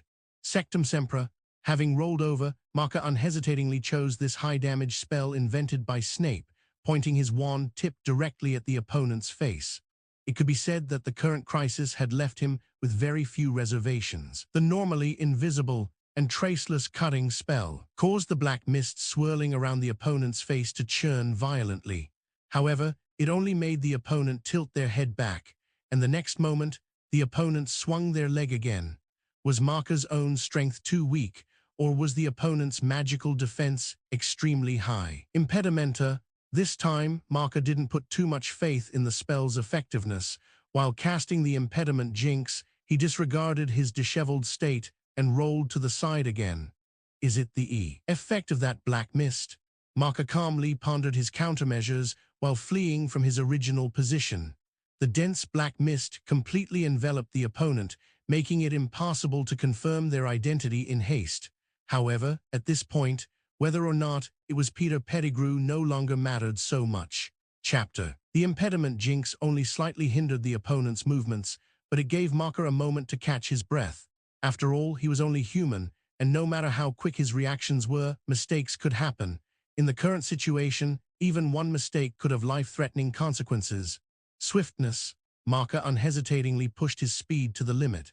After ducking to avoid the opponent's next attack, he quickly circled behind him. With a crisp sound of shattering glass, a large burst of flame completely engulfed the opponent. The burning effect of the Fiendfire bottle was even better than expected. The flames clung to the black mist covering the opponent, burning incessantly, and seemed to be growing stronger. Those black mists, they're almost as if they're entirely made of magic. However, even Marker couldn't tell if that was helping him or his opponent. At this moment, person seemed to be covered in a layer of raging flames, yet his movements were not hindered. When the opponent threw a punch, it was even enveloped in flickering flames. Marker retreated again and again, and was soon forced out of the shrieking shack by his opponent. Marker, with his increased speed, was already good enough to dodge attacks and even counterattack. But the effects of his spells were always underwhelming, and the battle situation was not optimistic. Before long, the battle here attracted a large number of auras and hit wizards specializing in combating criminals. That guy has appeared again. Everyone be careful, don't get too close. This isn't what the intelligence said. Why is he covered in flames? And who is fighting him? Looks like a child. The surrounding auras and hit wizards drew their wands and aimed them, but they quickly realized that the current situation was truly difficult to intervene in. In fact, they were already the second batch of personnel dispatched by the Ministry of Magic, and at least half of the first batch had already been admitted to St. Mungo's. And it was that batch of people who brought back important case information to the Ministry of Magic. To be honest, when the effects of spell LS were greatly weakened, these combat-specialized wizards could only serve as a distraction. This was a very tricky case. Don't just stand there, Marker shouted to them, taking a moment after dodging another attack. Send someone to Hogwarts and invite Professor Dumbledore. I'm McLean, use my name. What should we do? A hit wizard looked at his teammate. I'll go, you guys react accordingly, an aura said, apparating to the entrance of Hogwarts to call for help. Another person said with a wry smile, react accordingly. How do we react? Go up and fight hand-to-hand. But Marker, who was in the middle of the battle, couldn't bother with such things. Just holding off the opponent was already making him struggle. Since direct spell effects were not good, he could only rely on spells to cause physical damage indirectly. Defendo, Confringo, Mobilicorpus, spell after spell was rapidly cast, using the entire street and even the buildings as weapons. For a time, shattered stones and dust flew everywhere, and the sound of exploding street paving stones and heavy objects crashing to the ground blended into one continuous roar. The scene almost made the auras and hit wizards think they were in the middle of a wizarding mass battle. That kid's spell power. Never mind the power, just look at his clever and flexible application. He's a genius. The combat personnel of the Ministry of Magic actually found that under Marker's excellent combat skills, there was almost little they could do to intervene. But wizards specializing in search and combat were not ordinary people after all. They also took this opportunity to cooperate with Marker to suppress the flaming monster. However, under extreme power, all of this seemed somewhat powerless. Although everyone's spells could temporarily suppress the opponent, it was only temporary. Containment was ultimately just containment. If it couldn't wound the enemy, then all that was left was to buy time. Discovering that people from the Ministry of Magic had come to assist, Marker finally got a moment of respite. He immediately held his breath and concentrated, then abruptly swung his wand. "Levitate," he shouted, "maximize." Immediately, the rubble scattered everywhere from the previous battle began to float up in large chunks, gathering in front of Marker. The next moment, as he pointed his wand again, the rubble connected to each other, forming a stone man nearly 3 people tall. This was a stone giant Marker, created using transfiguration, mimicking the summoning magic of ancient wizards. However, this rudimentary creation not only looked quite crude, but its structure was also quite loose. Under the opponent's exceptionally terrifying strength, it probably wouldn't last long. He controlled the stone giant to stride forward. Its heavy body and the limited control of transfiguration made its movements appear somewhat sluggish, but its strength was undeniable. The monster, who had been constantly punching and shattering the large flying stones, was slammed to the ground by the stone giant's punch, half of its body suddenly sinking into the ground. It was visible that the arm he used to support his defense seemed to have been deformed. This was the first time he had been seen injured since the battle began. However, this injury enraged him. With a hoarse and frantic roar from the opponent, the black mist constantly swirling around him seemed to come alive, pulsating and erupting. The suddenly expanding black mist instantly extinguished the flames from the fiendfire bottle that had been clinging to him. Immediately after, his other hand clenched into a fist and struck the stone giant's arm.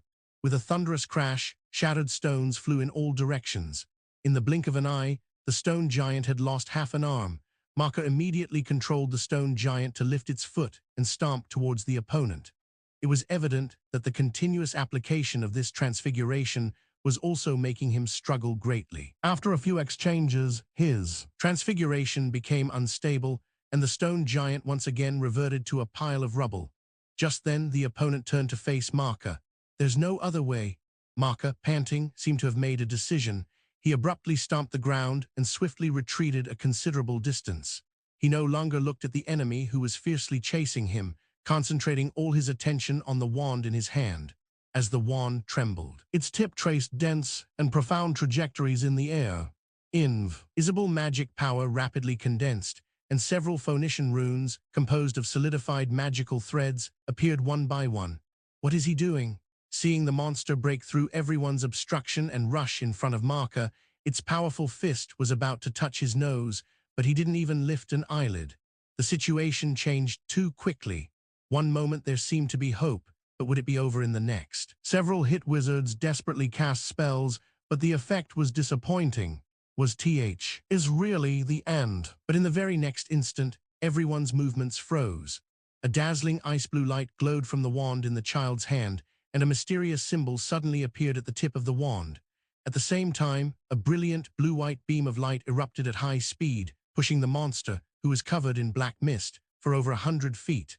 On the streets paving stones, in a long trench, the rubble and dirt had already turned to ice. The black mist on the monster's body had been completely dispelled and scattered, and he himself was wrapped in layers of ice crystals, looking chillingly cold. Everyone felt that Hogsmeade Village's already quite low temperature seemed to have dropped by several more degrees. The blue-white beam of light quickly disappeared.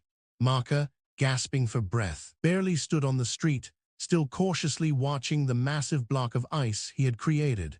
His right hand hung limply by his side, trembling slightly, and it seemed as though ice shards were still falling from high. His hand, as for his wand, it had long since fallen to the ground because he couldn't hold it tightly. This was the first time in a long while that he had attempted to use the results of his research in actual combat. However, forcing the power of a rule rune through Phoenician runes was almost a life-or-death gamble. To this day, Marker still couldn't sense his magic without the aid of rune diagrams. What he had just done was even more difficult than a blind person writing. But if he didn't take that gamble in a few more seconds, he really wouldn't have been able to hold on. After all, the abilities he learned from the assassin had a time limit. After a long while, seeing that the guy didn't seem to be jumping out of the ice, Marker finally slumped to the ground. This battle had been too arduous, although he had remained calm throughout. He had seen death smile several times. He was truly exhausted. The auras and hit wizards gathered around, seemingly wanting to ask something, but Marker clearly didn't have the RGY to respond. Let's talk about it after Professor Dumbledore arrives. He waved his hand dismissively, then took out a potion and drank it down. After a while, Dumbledore apparated next to Marker. He quickly scanned the scene, his gaze soon falling on the large ice lump 100 feet away. McLean, Dumbledore personally helped Marker up, asking softly, "Do you know anything?" Marker shook his head. "You take the person to Lupin's, I'll handle things here." Marker sent Black, who was still unconscious, to Lupin's office. But when asked to explain, he truly couldn't say anything, and out of necessity, Marker simply pushed all the responsibility onto Dumbledore. "Professor Lupin, Professor Dumbledore asked me to bring him here. All I know is that this is most likely related to Peter Pettigrew." In fact, when the black mist finally dispersed, he had seen from a distance that it was definitely Peter Pettigrew. Chapter. Due to the unexpected incident last night, Marker ultimately couldn't make it to Tyrann's place, and starting today, it was examination time. Marker always gave off an impression of nonchalance when it came to exams. This time, everyone felt he seemed even more distracted than in previous years. On the first night of exam week, Marker still snuck off to Hogsmeade once. After all, there were still some galleons at Tyrand. That he hadn't retrieved. However, not going would have been better. Going there only made Marker feel even more like he was wasting time. According to Tyrand, he would be gone for at least half a year, and during that half year, the sales rights for the potions reverted to Marker. And that was all money. No matter what, he had to find a new seller to cooperate with. Even if it was temporary, it was better than nothing. His research into magic required a large amount of galleons to support him. And when it came to magical ingredients, Marker, who had long been accustomed to spending lavishly, found it a bit hard to adjust. And just the day before the exams ended, Cornelius Fudge appeared at the school. Fudge was still wearing his pinstriped cloak, a little sweat on his forehead. He looked unwell, with dark circles under his eyes. Just then he saw Harry, who had just finished his exam, staring at him with wide eyes. "Harry, hello," Fudge said. "Just finished your exam, haven't you? Almost done, right?" "Yes," Harry nodded, giving a simple reply. Hermione and Ron, however, had no interest in speaking to the Minister of Magic. They awkwardly paced back and forth behind him. "Lovely weather," Fudge said, his gaze falling on the lake. "Pity, pity." He sighed deeply, looking down at Harry.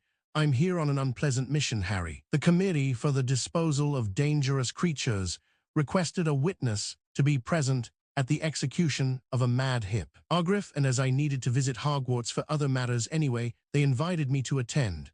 "Does that mean the appeal has already been heard?" Ron stepped forward and interjected. No, the appeal is scheduled for this afternoon," Fudge said, turning to glance at Ron. "Then you might not be able to witness the execution," Ron exclaimed loudly. "The hippogriff might be fine." Before Fudge could reply, two wizards emerged from the castle gates behind him. One was very old, like a withered old cucumber. The other was tall and well-proportioned, with some sparse stubble on his chin. And right beside them, Marker walked calmly with them.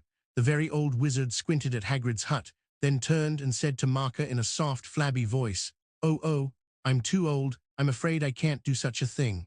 "It has nothing to do with being old or not. Things that shouldn't be done are naturally better left undone," the tall man beside him said coldly. At this, Marker shrugged and said, "I suppose that's right, Mr. McNair." Marker's last exam subject was divination, coincidentally scheduled with Harry and Ron, while Hermione's was Muggle studies. When Marker arrived in front of the classroom, he saw many students sitting on the spiral staircase leading to the divination classroom. Everyone seemed to hope for a last-minute cram session with Merlin. "She's seeing us individually," Marker heard Neville saying to Harry. "Have either of you seen anything in the crystal ball?" P class equals block 1. The queue outside the classroom shortened very slowly. Whenever someone came down the silver staircase, the others would gather around and whisper, "What did she ask? Did you pass?" However, everyone refused to answer the question. "She said the crystal ball told her that if I told you something terrible would happen to me," Neville shrieked as he came down the stairs, walking towards Harry and Ron. The two of them had now reached the landing. "That's right," Ron said scornfully. "You know, I'm starting to think Hermione was right about her. She's an old fraud." Right. Harry looked at his watch and saw it was already 2 o'clock. I just wish she'd hurry up a bit. Ron was next, followed immediately by Harry. By the time it was Marca's turn, nearly 40 minutes had passed. Incidentally, Harry's expression was very surprised when he came down. What's wrong? Marca went up to him and asked, Did Professor Trelawney say something? She just told me. Harry had only spoken half a sentence when Professor Trelawney's voice already reached them. Marca McLean, I think maybe LL just, Harry hesitated. No, now, Marca interrupted him, urging, hurry up, it won't take a few seconds. I think Professor Trelawney just made a real prophecy, Harry said, then thought about it and shook his head again. No, I'm not sure, but she just said. Said what? She said, Mr. Marca McLean, are you ready? Harry looked at Marca again, but Marca just waved his hand, signaling him not to worry. She said the Dark Lord sacrificed a servant, rose again, and would become very powerful. She also said something like, a greater defilement will return to the world with the Dark Lord's return. After that, she spoke more and more vaguely, and I couldn't hear clearly, Harry said, but this means Voldemort seems to be about to return. Marca frowned and suddenly said, Harry, remember to read the occlumency journal I gave you carefully and try to learn it as soon as possible. His tone became very serious. Believe me, it will be good for you and for us. But why? What does that spell do? Harry asked, confused. Marca was about to explain a few more sentences, but Professor Trelawney was already calling for the third time. In short, it's because of the scar on your forehead, Marca said, then quickly walked up the spiral staircase. When Marca arrived in the examination classroom, he immediately noticed that the tower room was hotter than ever before. All the curtains were tightly drawn, a fire burned in the fireplace, and the air was filled with a nauseating smell. Class equals block 1. Marca frowned and walked towards Professor Trelawney. She was sitting there waiting for him, with a large crystal ball in front of her. Wasting time is not a good thing, she said, her expression a little awkward, perhaps from waiting for a while. Look into this crystal ball, I'm timing you now. Then, tell me what you see in it.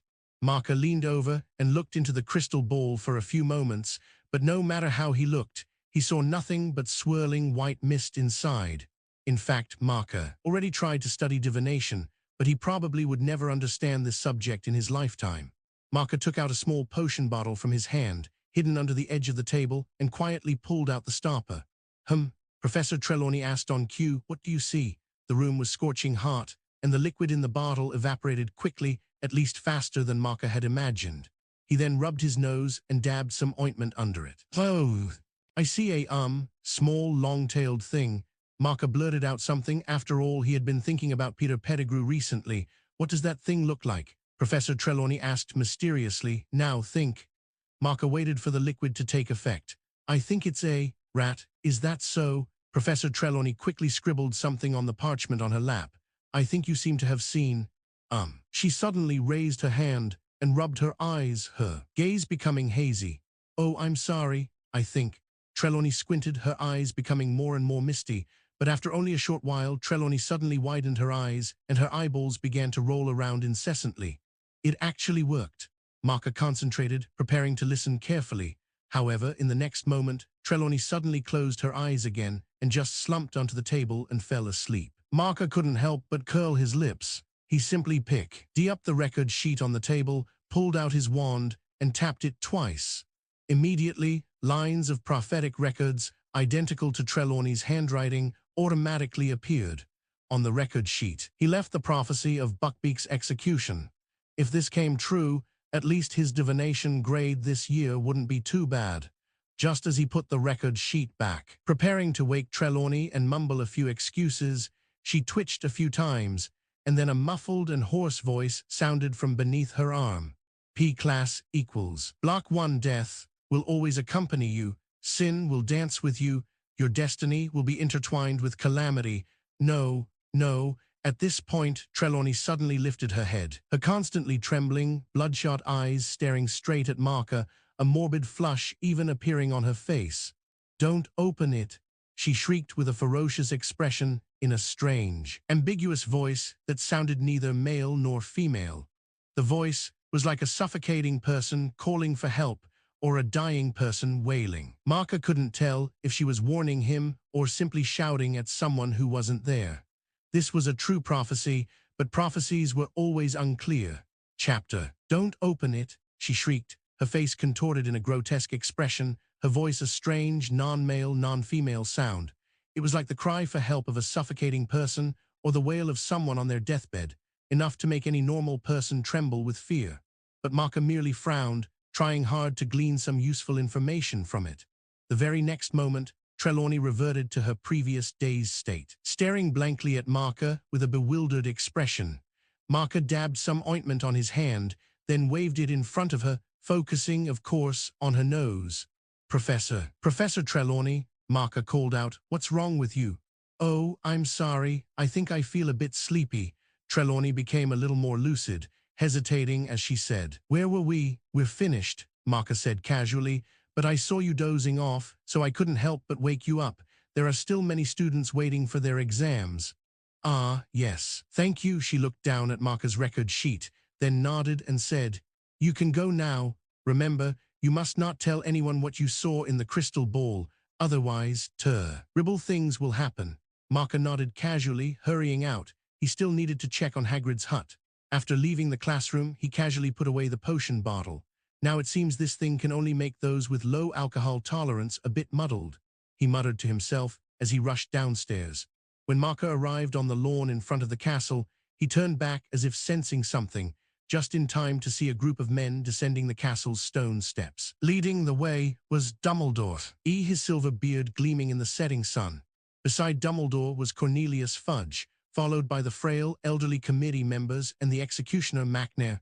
Meanwhile, inside Hagrid's hut, you must go, Hagrid said, trembling from head to toe. They must not find you here. Go now. Hermione picked up the invisibility cloak from the sofa nearby. I'll lead you out the back, Hagrid said. They followed him to the door leading to the back garden. Harry feeling as if he were in a dream. This feeling intensified when he saw Buckbeak a few yards away. Buckbeak was tethered behind a tree in Hagrid's pumpkin patch, and he seemed to know something was about to happen, turning his head from side to side and pawing at the ground uneasily. It's all right, Buck, Hagrid said softly. It's all right. He turned to Harry, Ron, and Hermione. Go, hurry. But Harry and the others didn't want to move. Hagrid, we have to tell them the truth. They can't kill him. The three spoke quickly, seemingly unable to accept the reality. Go, Hagrid roared. Things will be even worse if you get into trouble. They found they had no choice. Hermione draped the invisibility cloak over Harry and Ron's heads just as they heard voices outside the hut door. Hagrid urged them, looking at the spot where they had just disappeared. Go, quickly, he said in a hoarse voice. Don't listen. With that, he slowly walked back into the hut. Someone was already knocking at his door. In a terrifying daze, Harry, Ron, and Hermione began to walk slowly and quietly around Hagrid's hut. As they reached the other side of the hut, the front door slammed shut. We must still have a way. Hermione's voice trembled incessantly. They can't. What should we do? She stubbornly stopped, but couldn't think of any ideas. Does anyone else have a solution? She said. I think, Marka, yeah. I saw Marka talking to that executioner earlier, Harry said. But what good would that do? Just talking. No, listen, it's Marka's voice. Hermione waved Harry off, then pointed inside the hut. The three couldn't help but press their ears to the wall. It's not quite appropriate for a student to witness an execution, is it? This was Fudge's voice. It's fine, this is part of the care of magical creatures class, and Mr.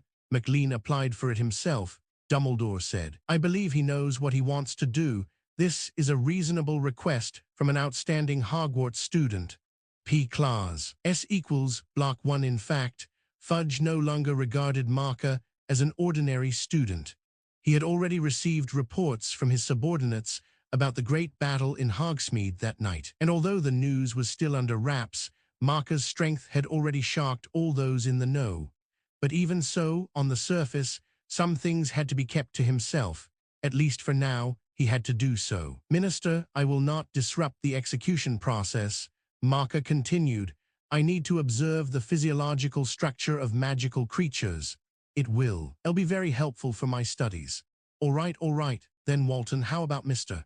McLean goes with you to observe? Fudge said to the executioner, Walton McNair, who was standing by the door, his expression unchanged. Understood, McNair nodded, replying coldly. Then, Fudge took out a document and began to read.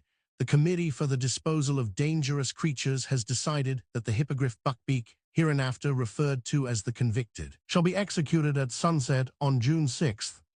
Why beheading to be carried out by the committee-appointed executioner, Walton McNair, according to procedure. After Fudge reiterated the execution procedure, he asked Hagrid, regarding the remains of the convicted after the execution, shall we take them for disposal, or, no, I want to be with it. I can't let it be alone.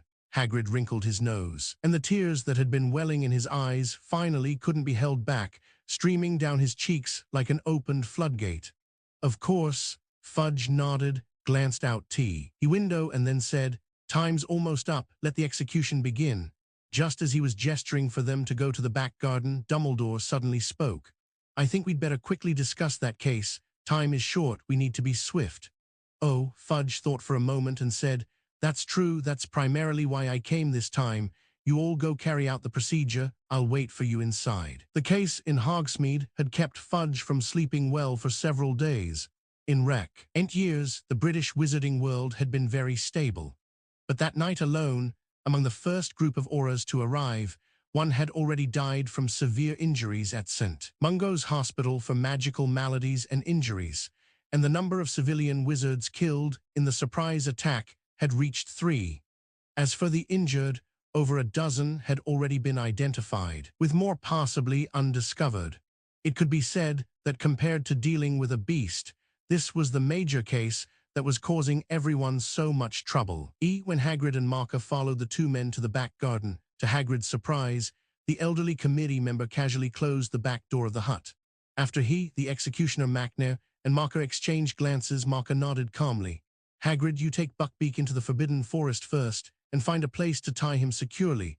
Marker suddenly said, remember, tie him securely, then come back as soon as possible. Hagrid, still sobbing, paused, looking at Marker with a somewhat confused expression, but Marker merely waved his hand dismissively, signaling him to quickly do as he said. Hagrid couldn't help but glance at the two men sent by the committee, but they completely ignored him. McNair leaned against the hut wall, wiping his large axe with a rag, while the old man feigned gazing at the sunset, seemingly pondering whether he would rise again as vibrantly as the setting sun the next day. Hagrid seemed to understand something, yet not quite. But he couldn't care about all that anymore. Buckbeak might not have to die. Marker had done something, it must be so. He untied Buckbeak's rope and pulled him, running desperately towards the Forbidden Forest. The sooner the better, Buck needs to get out of here quickly. At this moment, only this thought remained in Hagrid's mind. Marker glanced at Hagrid's retreating figure, then drew his wand, picked several sufficiently large pumpkins from the ground, and gathered them together with a levitation charm. Next, under the effect of a transfiguration spell, the pile of pumpkins quickly transformed into the headless corpse of a hippogriff. The bloody scene was exactly like the real thing. McNair, can you imitate a hippogriff's cry? Marker turned his head and asked casually. Executioner McNair couldn't help but twitch the corner of his mouth at the question. Mr. McLean, he explained dryly, if the beheading is smooth, there won't be any screams. Marker looked at the corpse on the ground, then subconsciously glanced at McNair's neck, feeling like he had learned another useful new piece of knowledge. When Hagrid rushed back, Marker, ignoring his intense stare at the already decapitated corpse on the ground, simply grabbed his sleeve and walked into the wooden hut with the other two. I think, Hagrid, you need to cry a little longer, he kindly suggested. Hagrid twisted his mouth, finding he really couldn't cry anymore, so he just shook his head. Agumenti. Marker raised his wand, and instantly a stream of clear water, conjured from thin air, sprayed Hagrid's face, even soaking the front of his clothes. Chapter. The case of Buckbeak was hastily concluded. Fudge glanced at the back door twice, signed the document, and then took the other two back to the Ministry of Magic. There were more important matters awaiting him. When Dumbledore also left, Harry, Ron, and Hermione eagerly pushed open the door and entered the cottage. Macca, you really did it, Hermione said excitedly. We all saw it. Buckbeak went to the Forbidden Forest. P-class equals block 1. It's enough that you know. We'll send him away later, and that will be the end of it, Macca nodded. But don't celebrate just yet, Harry. I think there's something you must know. You can go to Professor Lupin's office. He'll tell you everything. What is it? We go together? Ron asked curiously. Of course you can. In fact, it concerns you quite a bit as well, Macca said. Go together? Aren't you coming with us? Hermione pressed. but Macca shook his head. I have other things to do, so I won't join the fun. Macca indeed had many things to do, but no one could have guessed that the first place he went was Greenhouse 7. The only reason he went there was that the unknown plants had already sprouted flower buds. But, precisely because of those flower buds, no one could enter Greenhouse 7 anymore. Professor Sprout told Macca that the appearance of these flower buds had made these plants even more attractive to living creatures. It was about a few days ago. That morning, a senior student came to Sprout to request entry into Greenhouse 7 to observe a relatively dangerous plant. It was good to be eager to learn, and that student's grades in herbology had always been excellent. Professor Sprout quickly approved his request. However, by noon that day, the student had not returned the key, and Professor Sprout finally sensed something was wrong. When she rushed outside Greenhouse 7, she vaguely saw a figure standing motionless through the greenhouse glass, and the direction he was facing was exactly the area where Macca had planted those plants.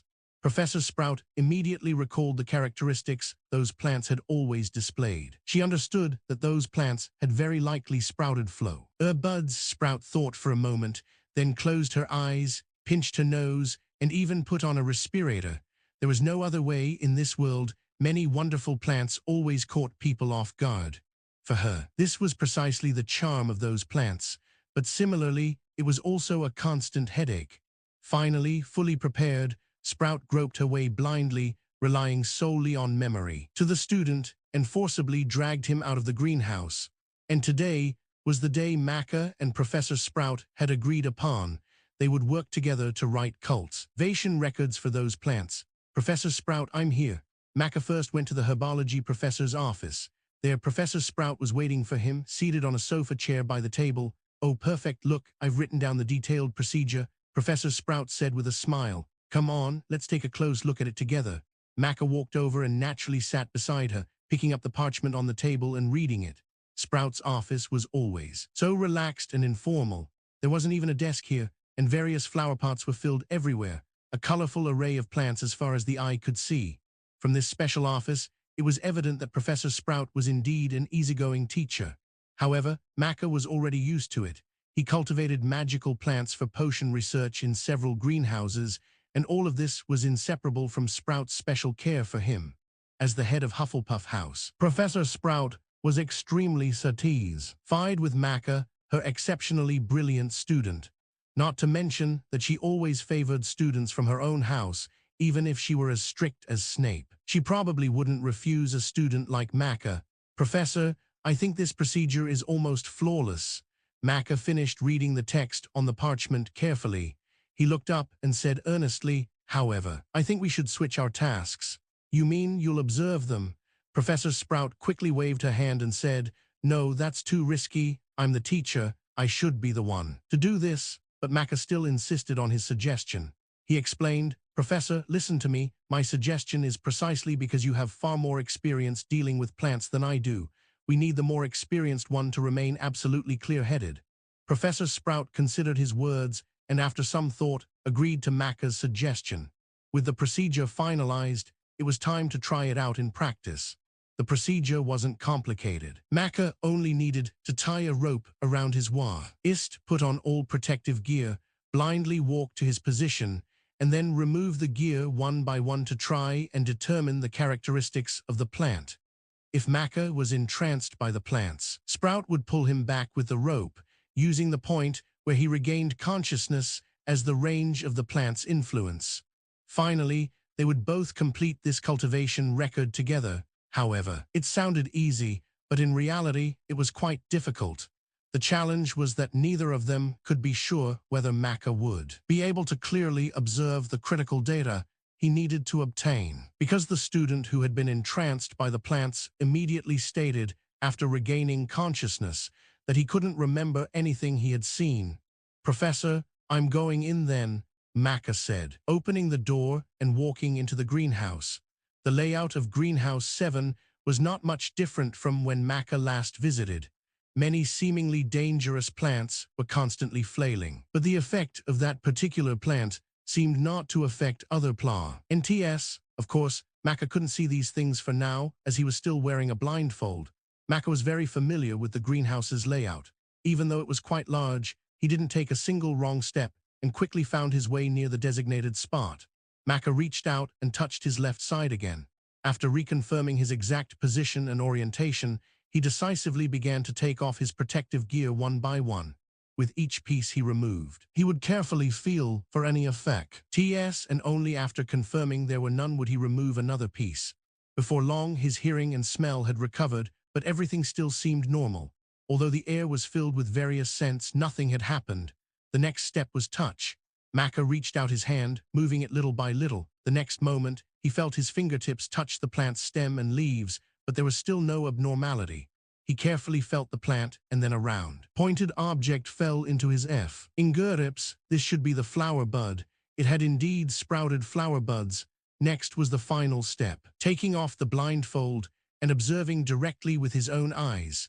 The moment Maka removed the blindfold and opened his eyes, a strange sense of emptiness filled his entire mind, as if he didn't need to think about anything. Or rather, he lost his consciousness, merely maintaining a standing posture, his eyes hollow and vacant, staring at the flower buds, making no movements. But not long after, perhaps just a few seconds, Maka's fingers suddenly twitched. Maka looked around in confusion, his mind like a muddle. Where is this? He found himself sitting on a bed, and the surroundings felt very familiar, like Tar Point. Maka felt his memory slowly becoming clearer. Hey, I must have slept too soundly. Isn't this Tar Point? He suddenly shook his head, reached out, and pulled open the curtains. The evening sun outside suddenly shone in, casting a golden hue over the previously dim room. He yawned, heavily stretched, and casually exclaimed, another new day begins. Throwing off the covers, getting out of bed, and getting dressed, he then pushed open the door and hurried downstairs. With a series of thump, thump, thump footsteps, a roar came from the first floor. Damn it, can't you walk lighter, kid? My ancestral staircase is almost broken by you. Oh, come on, just take care of your ancestral pounds, Maka said, walking towards the bathroom on the second floor. After he had showered and tidied himself up, he finally went down to the first floor. Half of the space on the first floor of this large two-story house with an attic had been converted into a bar by its owner Angelo, while the other half was the back kitchen. In the past, Maka had found his first job here as a kitchen assistant. /P. As for the second floor, Angelo, a bachelor, had also converted it into several individual rooms, renting them out to other tenants. Only one slightly larger room was left for himself, and Maka could only live in the attic. After all, Uncle Angelo provided it for free. And what's more, although Maka always complained about it being cramped and oppressive, the view outside the window was quite good. Hey, Angelo, Maka walked from the back kitchen to behind the bar counter at the front, grinning. Good morning. P-class equals block 1. Kid, don't always mistake other people's sunsets for your sunrises. Angelo was a burly man with a big beard. Besides serving customers, his only hobby was fitness. Looking at his muscular physique, coupled with his almost 2-meter height, he looked just like a brown bear. Look at you, I'm just used to the wonderful nightlife, aren't I? Maka waved his hand, as if that was his greeting, and then he returned to the back kitchen, intending to find something to eat to fill his stomach.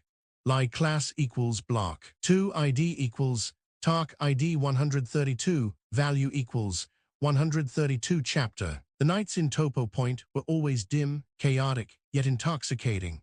Deep in Timo Alley, in a messy place made of scrap metal, ship planks, and wooden fences, lay a surprising underground world. Rough men who had sailed the seas for a long time always seized every moment on shore to wash away the smell of the sea with pounds, alcohol, and women.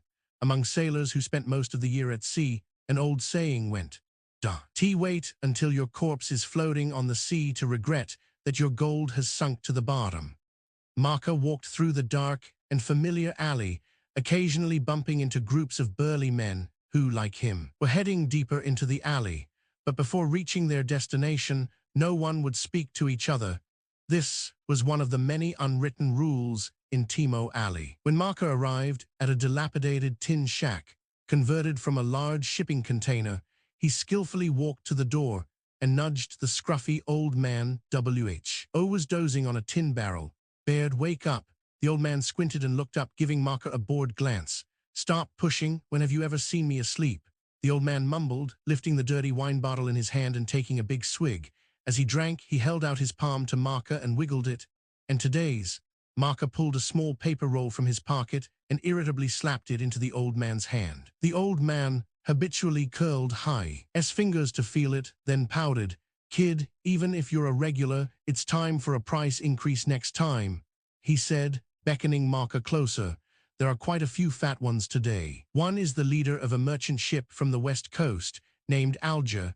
Another is a nobleman from Brest, France, named Vincent or something."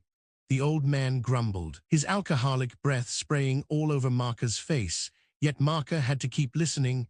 And some guys from North Germany. Although their origins aren't clear, their clothes and demeanor are quite odd. Baird, get to the point. Seeing the old man still muttering, Marker couldn't help but urge. "All right, you kid are always so impatient. That merchant ship leader brought a young girl, and I think she's, you know." The old man chuckled. "Even those legitimate merchant teams from the West Coast are starting to take the dark path. It's not in vain that those old guys who died paved the way for them." Marker nodded knowingly, stroking his chin and muttering, "This is a big deal. Kid, are you still planning to go it alone? This time it's a living person." "What about a living person?" "It mainly depends on where they're brought from," Marker pondered, then suddenly froze. "Why do I feel like this is a bit familiar?" The scruffy old man didn't say anything. "Once you entered this den of vice in Timo Alley, you wouldn't leave for a whole night, and some guys would even stay there until their pockets were empty. There was still plenty of time." Marker waved casually at the old man and walked into the dilapidated tin shack as if taking a stroll. Behind the tin shack was an enclosed blocked on all sides. There were many people here, most of them milling around an entrance to an underground passage. These people looked much scruffier than old Baird. Most of them were shirtless, wearing only tattered trousers. As soon as someone passed by, they would sway over, secretly pull out small paper packets from their pockets, and quietly try to sell them to people. Marker walked straight through, and those people barely even glanced at him. They had long since memorized Marker's face, and he wasn't their business target. PCL. As equals block 1, he walked through a downward-sloping passage, casually greeted the two burly, muscular men standing at the exit. Then Marker stepped into the Topo Point Underground Entertainment Center, where he made his living. Here, there were many acquaintances, but no one actively interacted with each other. They all had their own business to attend to, involving pounds, and no one had time for idle chatter. And even more, there were the big shots who came here to spend money. In this underground He knew right at the entrance, you could see the area divided into 5 sections.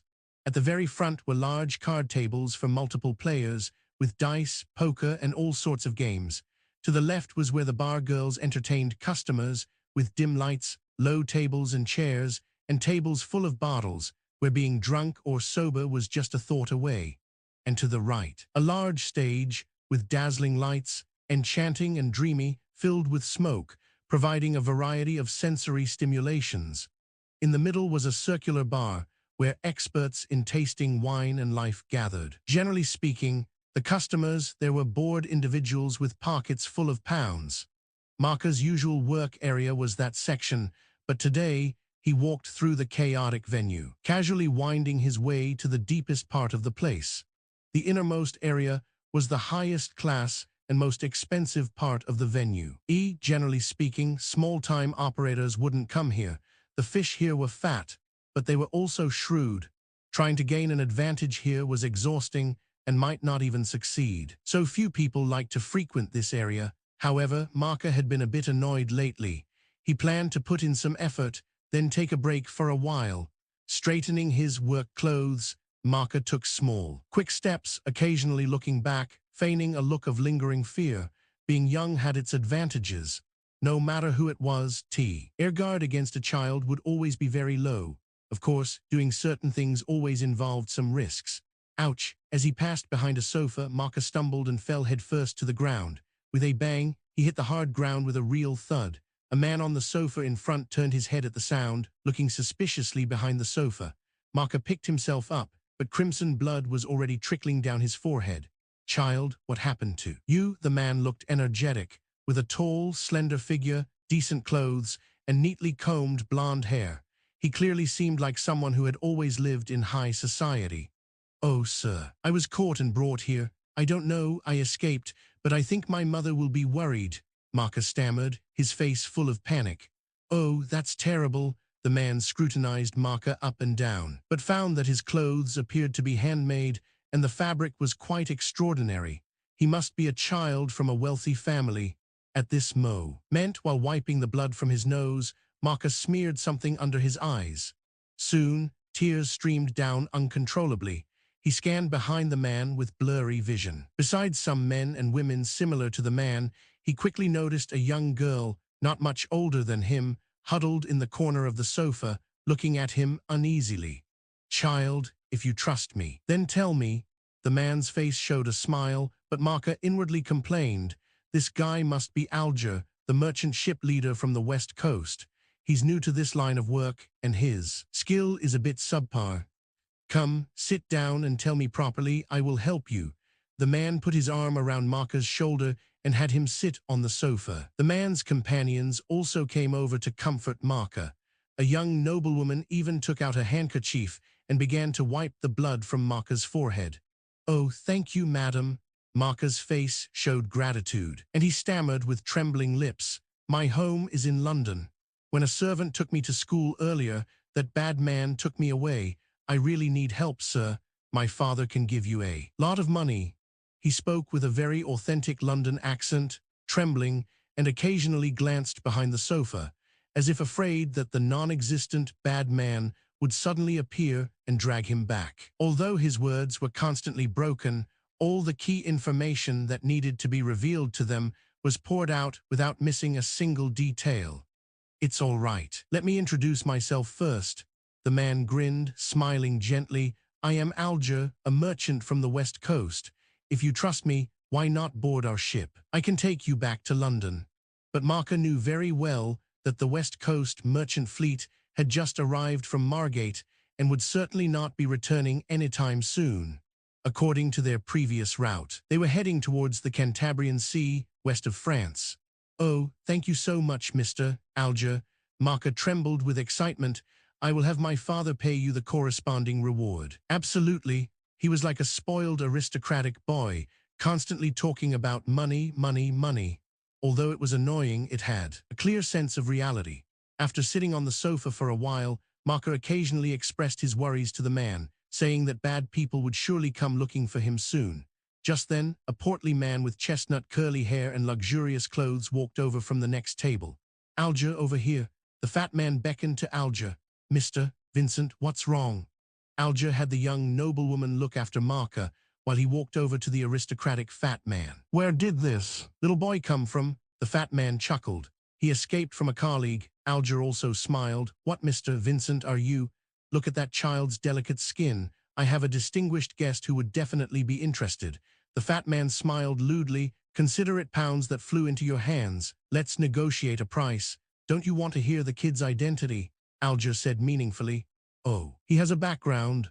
The fat man, Vincent, raised an eyebrow. Tell me, if it suits that distinguished guest's taste, raising the price isn't out of the question.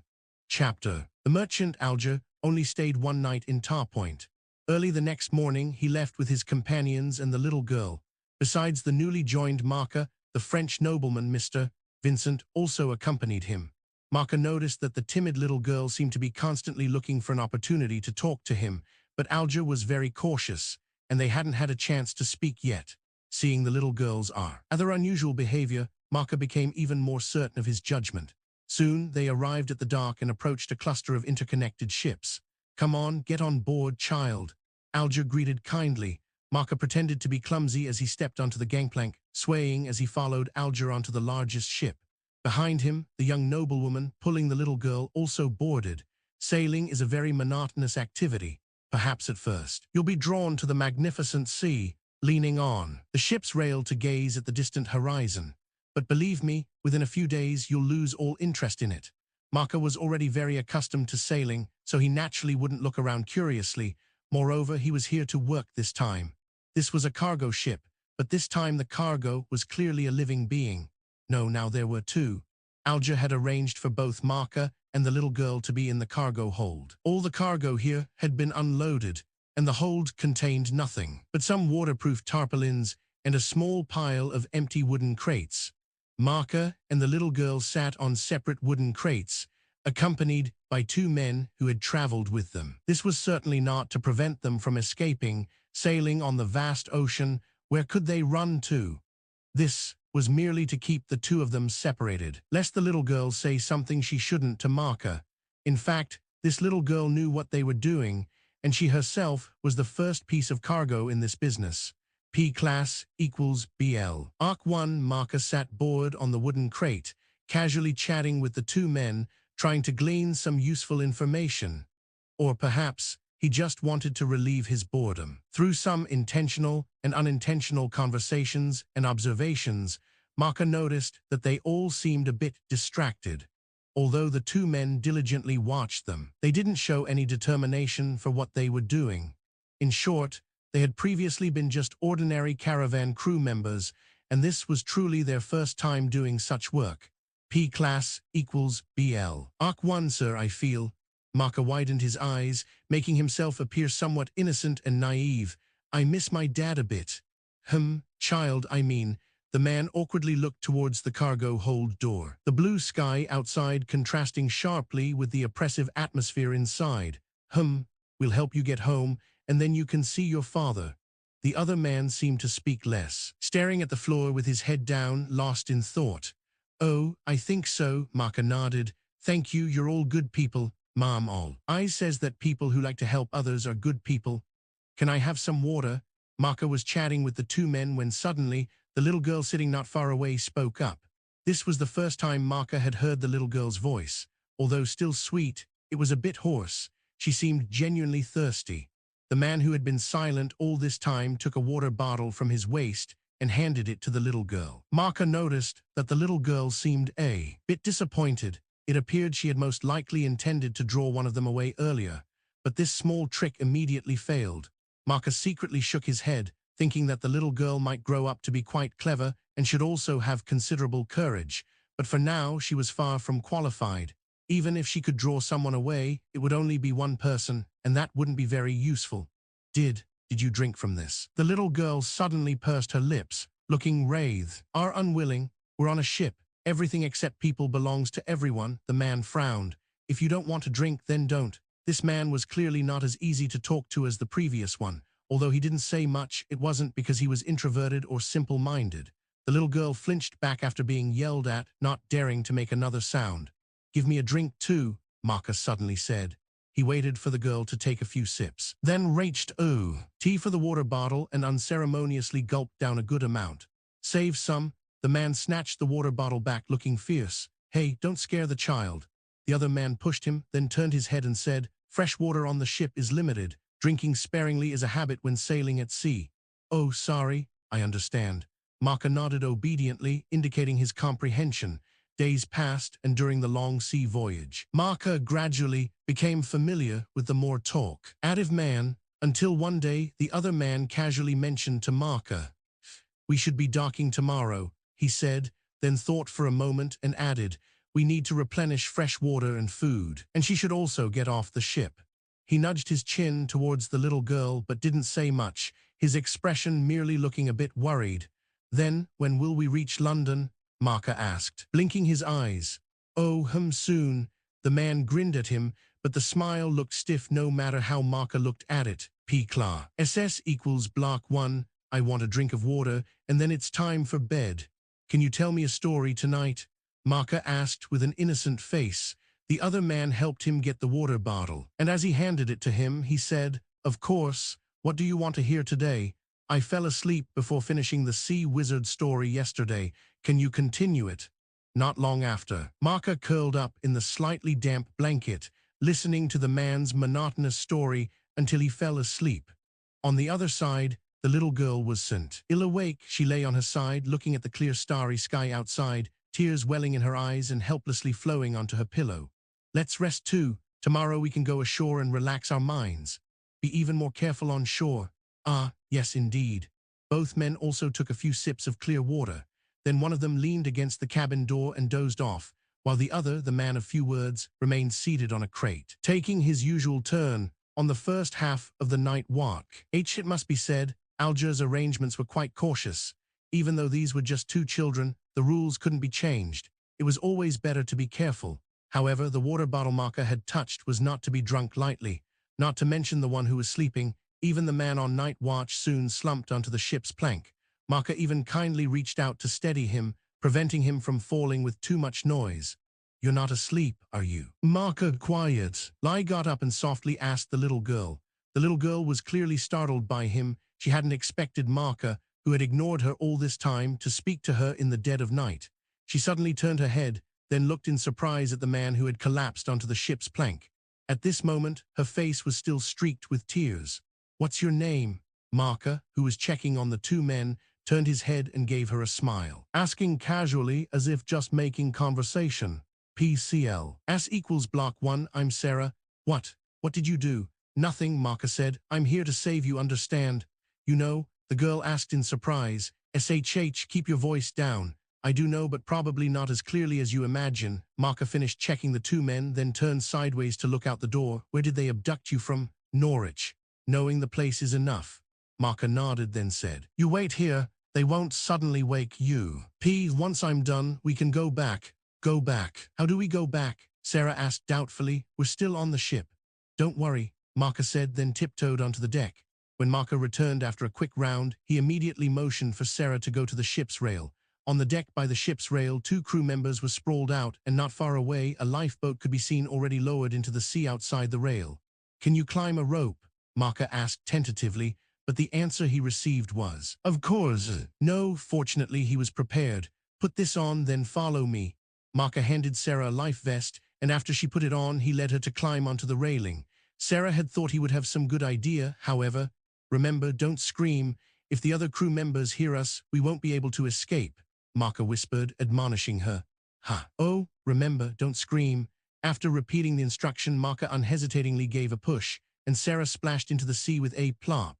She did scream, but Marka's warning worked. The scream wasn't loud, and she stifled it halfway through. For Sarah, a failed escape was clearly far more terrifying than the sea water. Once Sarah was in the water, Marka slid down the rope in a flash to the lifeboat. He quickly pulled Sarah onto the boat, then grabbed an oar and started rowing. They weren't far from the coast, but Marka didn't choose the same direction as the cargo ship.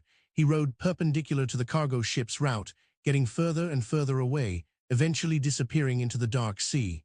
"Why did you just push me down like that?" Sarah, who had held it in for a long time, finally couldn't help but demand, opening her mouth. Chapter. The cruel reality taught Marka that rowing was an exhausting task. With his underdeveloped physique, it wasn't long before he put down the oars, letting the lifeboat drift leisurely on the sea, gradually moving towards the shore with the waves. In areas closer to the coast, the waves always surged perpendicularly to the shore, so there was no need to worry about drifting elsewhere. When the rising sun tore through the darkness of the night with its first rays, everything seemed to become clear. They could see the distant land from afar. Once Marka was back on solid ground, his efficient executive ability came into play again.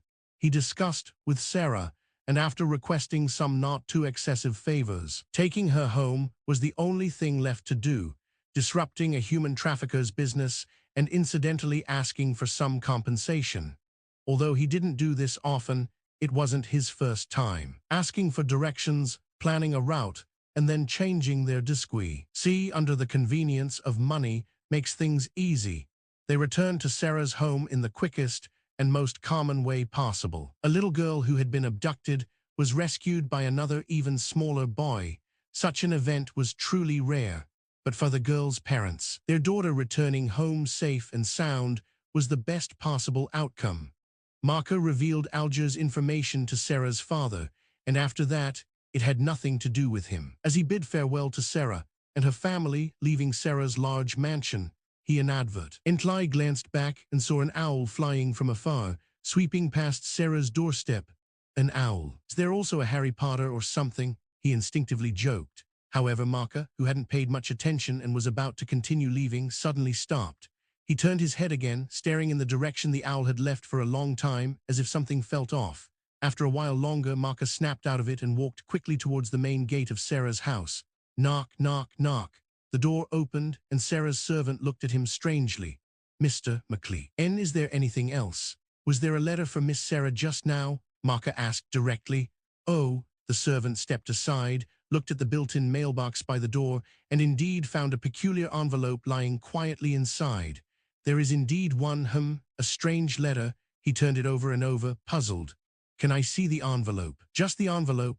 Marker asked eagerly. Oh, I suppose, of course, just the envelope, that's no problem. The servant handed the letter to Marker. On the envelope, a shield crest composed of a lion, a badger, an eagle, and a snake, along with a capital H, was clearly printed, making Marker's mind a jumble. That inexplicable sense of familiarity and incongruity he had felt when waking up in the attic once again made him anxious. Marker looked at the envelope in his hand again, then raised his head and looked around, trying to find the source of his unease. However, he searched for a long time but found nothing. What's going on? This feeling, it's like I've forgotten something important. What? The servant looked at him, a puzzled expression on his face. Oh no, nothing. Marker handed the envelope back to him. When the postman came just now, I saw this letter. I thought I knew the sender, but it seems I was mistaken. He casually offered a few explanations and then left again. But this time, he changed his original plan. He felt he had to go to London. It proved that even if a muggle had some inkling about the existence of the wizarding world, finding them was still an extremely difficult task. Fortunately, Marker was not a pure muggle. He had experienced a magical outburst in that car accident several years ago. To put it simply, Marker's magic had already awakened, and the muggle-repelling charm was ineffective against him. However, searching for a small, dilapidated pub in vast London, whose exact location was unknown and might not even exist, was still a very time-consuming endeavor. After Marker wandered around London for a few days, he finally found a small, shabby, suspicious pub on Charing Cross Road in the city of Westminster, nestled between a large bookstore and a record shop. Marker, stepping into the pub, could no longer hide his astonishment. His mouth half open, he looked at the dingy decor of the pub and the oddly dressed customers, his surprise evident. Surprised, just as he was staring in shock at the various things inside the pub, a voice suddenly emerged from behind him. P-class equals block. K1 Marker turned around sharply, only to see an old man with a mass of silvery white long hair and beard, and a long hooked nose looking at him curiously. Behind the old man's half-moon spectacles were a pair of wise, deep blue eyes. Dumbledore, Marker exclaimed. Yes, that's right, Dumbledore nodded, but his gaze remained fixed on Marker. To be honest, I might be even more surprised than you, he said, and suddenly placed his slightly thin but long and broad hand on Marker's shoulder. PCL. As equals block 1 immediately, Marker felt a wave of dizziness. When he came to his senses again, he found himself sitting on the ground outside Greenhouse 7, with Dumbledore squatting beside him, his hand still resting firmly on his shoulder. Oh, thank Merlin, Professor Sprout clapped her hands happily nearby. You're finally awake. Marker stared blankly at Dumbledore and Sprout, and it took him a while to calm his jumbled mind. What a terrifying plant, Marker murmured. It can make people immerse themselves in a world. Memories, can it? At this moment, Dumbledore smiled at him. It's just that you are rather special, he said calmly. This flower should have been completely extinct, It's called Enigma Crystal, and it was already very rare in ancient times. They usually only make ordinary wizards' minds go blank. Only creatures with powerful souls like you enter a world where memories and subconsciousness combine. At this point, Dumbledore looked at Marker curiously again. It seems your soul is very special. Marker, hearing this, shook his head somewhat blankly. Professor, how did you do that just now? Mid-sentence, Marker subconsciously said. Oh, some application of legilimency. Actually, there's a slight difference, Dumbledore said frankly. Of course, it's not far off. By the way, occlumency has some effect against that flower. All right, then, what time is it now? Only a few minutes have passed. Dumbledore tapped his head with his long fingers. For the spiritual world, time has no meaning. As he spoke, he beckoned to Marker. Marker, how about a short walk with me? On the breezy lawn, Dumbledore and Marker walked casually forward. Dumbledore occasionally spoke of everyday trifles and sometimes chatted about his favorite desserts and drinks. It was as if he truly just wanted to take a walk with Marker. Speaking of which, ever since I became headmaster, I haven't had much time, he shrugged slightly, saying playfully, when I was just a teacher in the past, I was always enthusiastically busy with work. It's only now that I feel that sometimes, frequently discussing studies and ideas with students is actually less useful than just taking a casual walk. That way, both sides will be more relaxed and at ease. Wouldn't you agree? Perhaps the approach changes with different people, Marker said casually.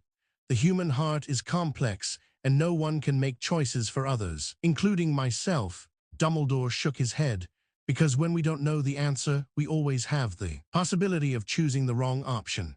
Marker nodded as if he understood something. We should head back. You see, the headmaster's work is still very busy. Dumbledore spread his hands. If you'd like, let's continue our walk next time. Marker watched Dumbledore's retreating figure walking towards the castle, sincerely admiring the greatest white wizard of the age. Just now, in that so-called spiritual world, Dumbledore must have already seen some clues. Marker had known about the existence of wizards even before receiving his Hogwarts acceptance letter, but Dumbledore didn't ask much, even though he was surprised. After teaching students like Voldemort, this wise white wizard had changed his educational philosophy. He no longer overly interfered with each of his students, but quietly observed, guided, protected, and paid for every step they took. This was not something an ordinary good-natured person could do. At least Marker felt that he would never be able to do it in his lifetime. The Flo Uncle in the greenhouse, called Enigma crystals, had been isolated by Professor Sprout. Until the related problems were solved, the do not approach signs would not be removed, and Professor Sprout had been busy with it for a long time. As for Marker, his previous experience had given him many insights. More importantly, he seemed to feel that he could vaguely sense certain emotional fluctuations. Even though that feeling was still very blurry, at least there was hope for a solution, and that was the greatest gain. Las equals block 2, ID equals Talk ID 135, value equals 135 chapter. Recently, frequent unexpected incidents had heightened Marker's sense of crisis more than ever. Even though his strength had exceeded everyone's expectations, he himself had no sense of security whatsoever. Just a mysteriously returned Peter Pettigrew had given him a lot of trouble, not to mention that the person who made Peter look like that was very likely Voldemort. As for how Voldemort would appear, and what kind of strange power he had gained, Marker had even less of a clue. He only knew that Voldemort's strength had definitely exceeded his greatest expectations. Events were constantly developing in an unknown direction, and the unknown always made people uneasy. For this reason, Marker abandoned many non-critical research projects and devoted his energy to goals that would allow him to grow quickly. However, how could magic be something that could be rushed? The holidays were approaching but this time Marker only planned to stay at Hogwarts, dedicating all his time to the progress of his research. However, this holiday, which was already destined to be dull and boring, became, at least not so boring, due to some unexpected surprises aimed at Marker. On the last day of the semester, the exam results were announced. Harry, Ron, and Hermione passed every subject. Harry never thought he would pass potions. He suspected that Dumbledore had intervened, not allowing Snape to pick on him because Snape's attitude towards Harry in the last week had been quite frightening. Harry couldn't believe that Snape's dislike for him had only grown, but that was how it was. Every time Snape saw Harry, a muscle beside his thin lips would twitch unpleasantly, and he would constantly crack his knuckles, as if he wanted to choke Harry. Percy passed his NEWTs. Fred and George both barely scraped together a handful of OWL certificates. Meanwhile, the end-of-term feast was decorated in scarlet and gold, largely due to Gryffindor's outstanding performance in Quidditch. This also meant that the Gryffindor table was livelier, with almost everyone celebrating. Even Harry forgot that he had to go back to the Dursleys the next day as he ate, drank, chatted, and laughed heartily with everyone. Speaking of the Dursleys, it was impossible not to mention Sirius Black. After Marker sent Harry and his friends to Lupin's office, Harry finally met Black, who was lying in bed. Class equals block 1 under Lupin and Black's narration. Harry and his friends were extremely surprised to learn some truths about his parents' deaths that year. And when Harry realized that the person who had betrayed his parents was Peter Pettigrew, he was enraged beyond measure. Who could bear the fact that the hero he had always admired was actually the true culprit behind his parents' deaths? However, this matter was not very easy to digest. Moreover, no matter why Peter Pettigrew had hidden for so many years, he was now true. Lie dead, the saying "dead men tell no tales" perfectly described the current situation. To everyone's surprise, Harry ultimately chose to trust Marker. Harry believed that given Marker's wisdom and strength, as a party involved in this incident, his views and decisions were worthy of being used as a strong standard for judgment. But no matter what, Harry ultimately accepted Black as his godfather, and this result remained unchanged. Incidentally, when Black and Lupin revealed the truth, it was Ron who found it even harder to accept than Harry. "What did you say? Scabbers is Peter Pettigrew?" Ron shouted. "No, how is that possible?" Even though Black promised to get him a new pet to compensate him, he still seemed a bit reluctant. It was clear that his feelings for Scabbers were still very deep. Of course, Harry, who had accepted all this, still had some resentment. He still had to stay at the Dursleys for the upcoming holiday. And the reason he was given was that his godfather, Mr. Black, had to stay at Hogwarts to recuperate properly. P-class equals block 1. Even if this might just be an excuse, Harry had no choice but to accept this reality. At the dinner, while everyone was eagerly discussing holiday plans, the great hall doors slowly opened. Who was it? Was someone late? In fact, one could say so, because someone had been late for an entire semester. Vila. Marker swallowed the chicken leg in his mouth with a gulp, a tiny bit of surprise appearing on his face. The person who arrived was indeed Vila Blois, and after a semester, she seemed to have not changed at all.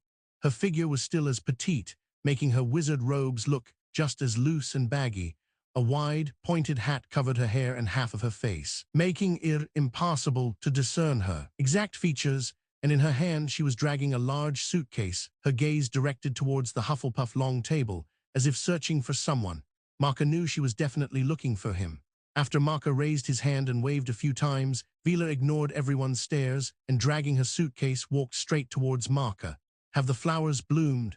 It had been a long time since he had heard that flat tone. Marker couldn't help but think. Chair Akio. Marker pulled out his wand and waved it casually, and a chair from a corner flew across the air, landing steadily beside him. We'll talk about the flowers later. Why are you here now? Vila sat down quietly and replied, "One holiday's time next semester, still taking a leave of absence." She seemed accustomed to speaking with Marker, and after a moment's thought she added, "Probably. So you came this holiday just to see if the flowers have bloomed?" Marker asked after some thought. P-class equals blow. CK1. Vila nodded naturally. "Yes." Marker looked at her several times, then suddenly grabbed a chicken leg and handed it to her. "Here, eat chicken." Compared to the many messes left from this semester, the routine dinner was still very successful. At least, many things were unrelated to the students, and everyone was ready to enjoy their holiday time. But when Marker and Vila left the Great Hall together, intending to find a place to talk properly about the flower DS in the greenhouse, they met Lupin, who was carrying a suitcase and an empty water tank. "Where are you going, Professor Lupin?" Marker greeted casually. "Oh, you haven't heard yet. I thought Dumbledore would have surely told you," Lupin said with a wry smile. Marker looked at him hesitantly. "So you've decided to resign? Parents wouldn't want their children to be taught by a werewolf," Lupin said sincerely. "After seeing Harry and Black reunite, I think that reason alone is enough for me to make this decision. Parents are right, children shouldn't have to face such danger. And you see, I also." Marker waved his hand and suddenly said, "Do you need me to find you a suitable job? At least that way you won't have to be as down and out as you are now." "A job?" Lupin said in surprise. "Yes, a job away from people," Marker thought for a moment, then continued. "It might be very boring, because there's really no one there, but at least you won't have to worry about making a living, and I'll pay you. Can you tell me more?" Lupin seemed to show some interest. "There's a hidden island in the center of the Mediterranean Sea, with many magical creatures, and a group of wild house elves, left over from ancient times." Marker briefly described the situation there, and specifically explained the work he needed Lupin to do there, breeding various magical creatures, or rather, continuously providing him with a large amount of materials needed for magical research. That was undoubtedly a very good stronghold, and now it was certainly an ownerless island. Marker unceremoniously decided that the island was his. If he graduated from Hogwarts in the future, he would have a proper place to settle down. Lupin quickly agreed to consider it further, and Marker could tell that this job was indeed very suitable for him. There, even if he transformed, there would be no danger of harming others. "No rush, I don't have time to go there for now." but if you make a decision, you can contact me first. Marker said, anytime. Just then, Dumbledore also arrived. Your car is at the gate, Lupin, he said. Thank you. Headmaster. Lupin, carrying his old suitcase and the empty water tank, nodded politely to Dumbledore. All right, goodbye, Mr. McLean. He smiled and said, in fact, teaching you is a relaxing thing. It's just that I always felt it wasn't very good for my heart. No matter the outcome, we can stay in touch. Headmaster, you don't need to see me to the gate. I can manage myself. Lupin seemed eager to leave the school quickly. Well then, goodbye, Lupin. Dumbledore said courteously, P-class equals block 1. Lupin tilted the empty water tank slightly to shake Dumbledore's hand. Then Lupin gave Marker a final nod, smiled briefly, and quickly left. You left quite an impression on him, Dumbledore teased. Pretty much every professor has that reaction when they talk about you. Oh, Marker looked at Vila, who stood beside him, yet had no presence. I think I need to learn more from Miss Blois. I think she's more like a low-key little badger than I am. Vila just calmly looked at the portraits on the wall, not even glancing at him. Chapter. The next morning, the Hogwarts Express chugged out of the station, plumes of smoke trailing behind it. Marker stood on the platform, waving goodbye to Harry and the others. He seemed a bit distracted, and Vila stood beside him, which made Hermione feel inexplicably awkward. Only when Marker's figure had shrunk until it was no longer visible did Harry and the others retreat into their carriage. That Vila didn't show up for the entire term. As soon as Marker decided to stay at school, she appeared again. Hermione said earnestly, there must be something wrong. What could possibly be wrong? Ron said carelessly. Hermione pursed her lips and turned to look at Harry, who was currently gazing at Hogwarts, which was already hidden by a mountain. It would be a full 2 months before they saw Hogwarts again. Oh, cheer up, Harry, Hermione said, comforting her friend. I'm fine, Harry said quickly. I was just thinking about the holidays. Yeah, I've been thinking about it too, Ron said. Harry, you absolutely have to come and stay with us. I'll talk to Mum and Dad, and then I'll phone you. I know how to phone now. It's telephone, Ron, Hermione said. Honestly, you should take Muggle studies next year. Ron ignored her and continued. There's the Quidditch World Cup this summer. How about it, Harry? Stay at my place, and we can go watch the match together. Dad can always get tickets from work. The suggestion brightened Harry's mood. Yeah, I bet the Dursleys would be happy to see me go, especially after what I did to Aunt Marge. Harry, Hermione suddenly said, looking back. Look, what's that outside the window? Harry turned to look out and saw a huge shadow swiftly darting in through the open window, landing steadily on the empty seat beside him. It was Martha. Martha's large owl, Hedwig, who was nearby, shrank back, pushed aside by Martha. Crookshanks sat up on the seat, his large yellow eyes watching it warily. Martha stood on one leg on the seat, its other claw releasing a small, dusty gray owl that tumbled down next to the cushion. Then it casually dropped the envelope it held in its beak onto Harry's lap and immediately spread its wings and flew out the window. The whole process was so quick that the three in the carriage were a bit slow to react. Just then Crookshank's gaze was drawn to the little owl again. It seemed somewhat interested. Ron, noticing this keenly, snatched up the little owl. Harry picked up the letter. It was addressed to him. He tore open the letter and exclaimed, "It's from Sirius."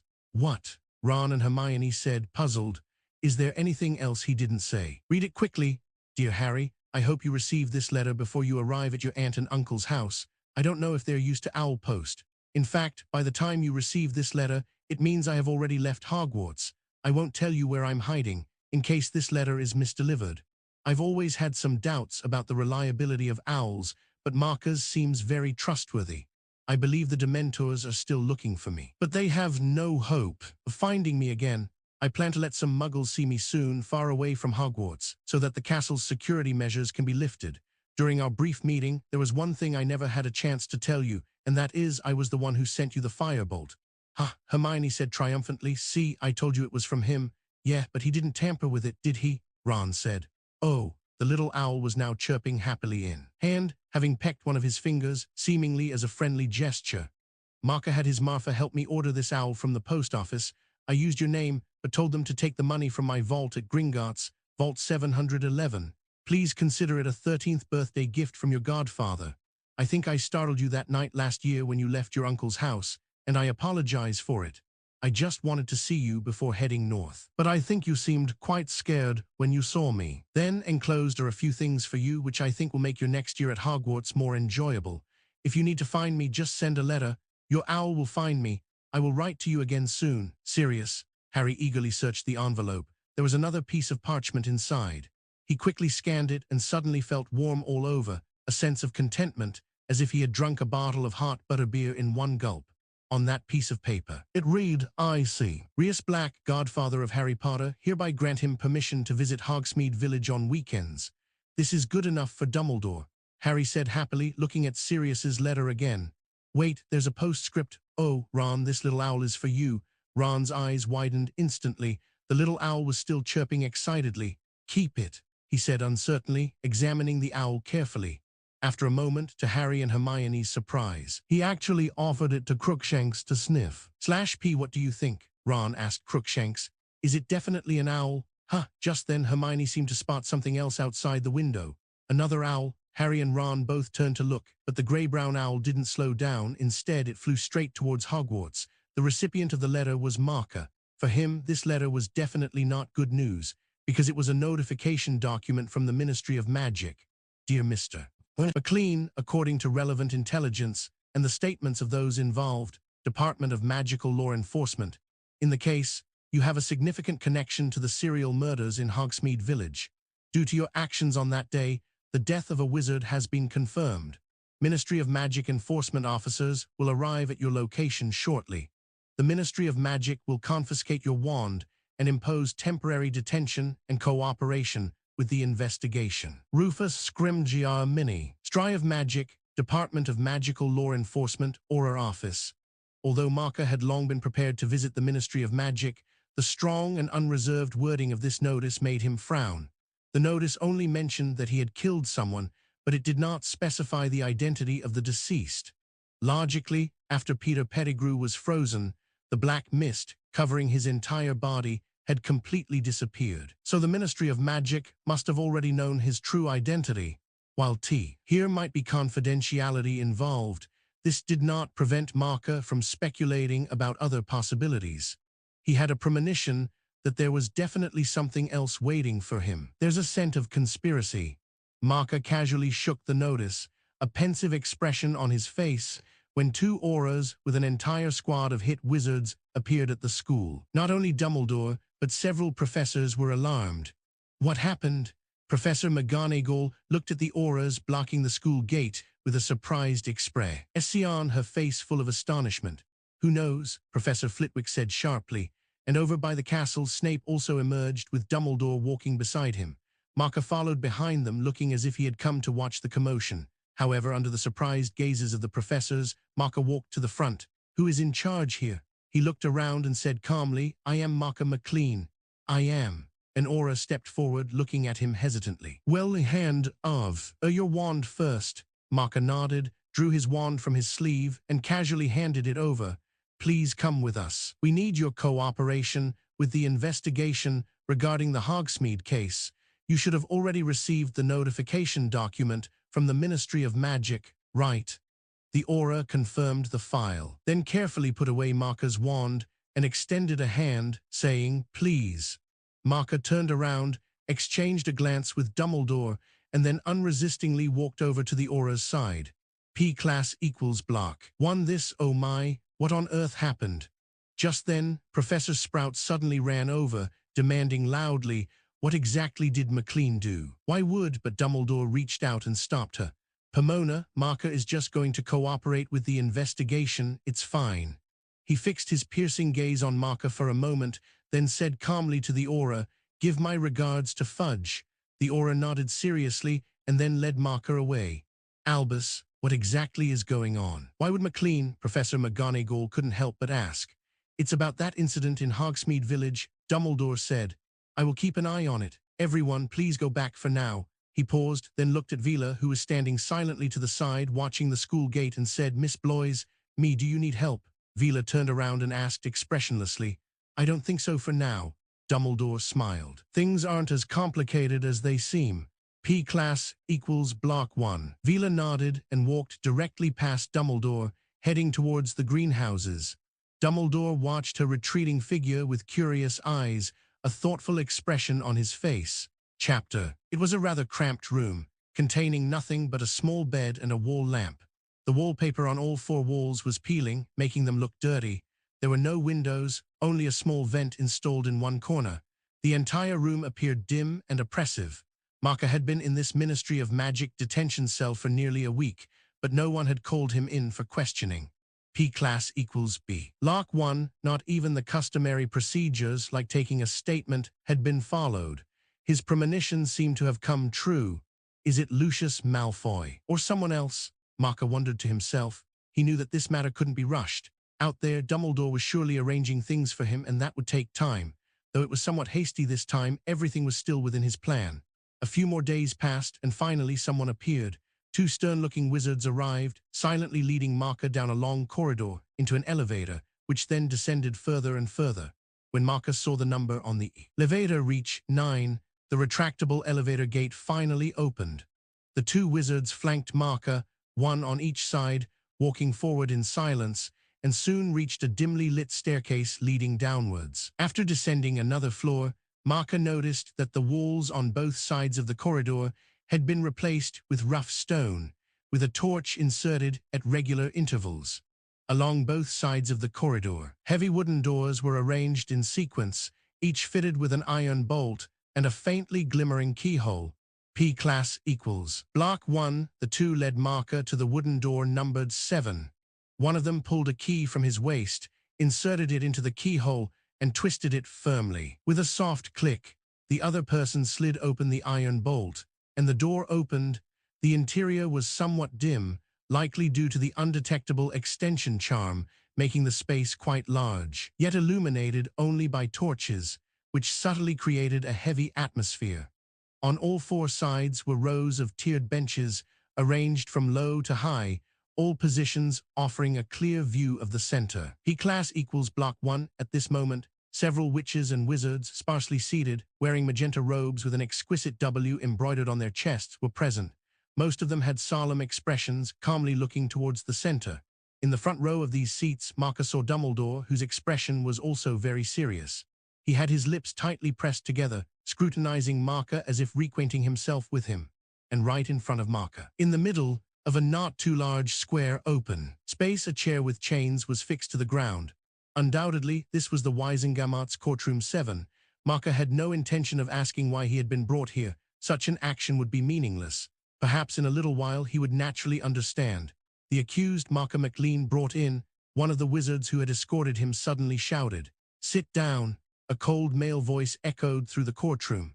Marker sat again at the chair in the center of the room, its armrests adorned with iron chains on both sides. He walked across the rough stone floor and sat down with a composed expression.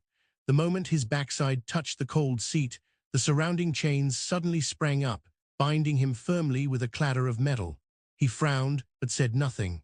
Article 9. Paragraph 2 of the Reasonable Restriction of Underage Sorcery Act states that underage wizards undergoing trial do not need to be shackled. An L. Darely Witch suddenly frowned and spoke.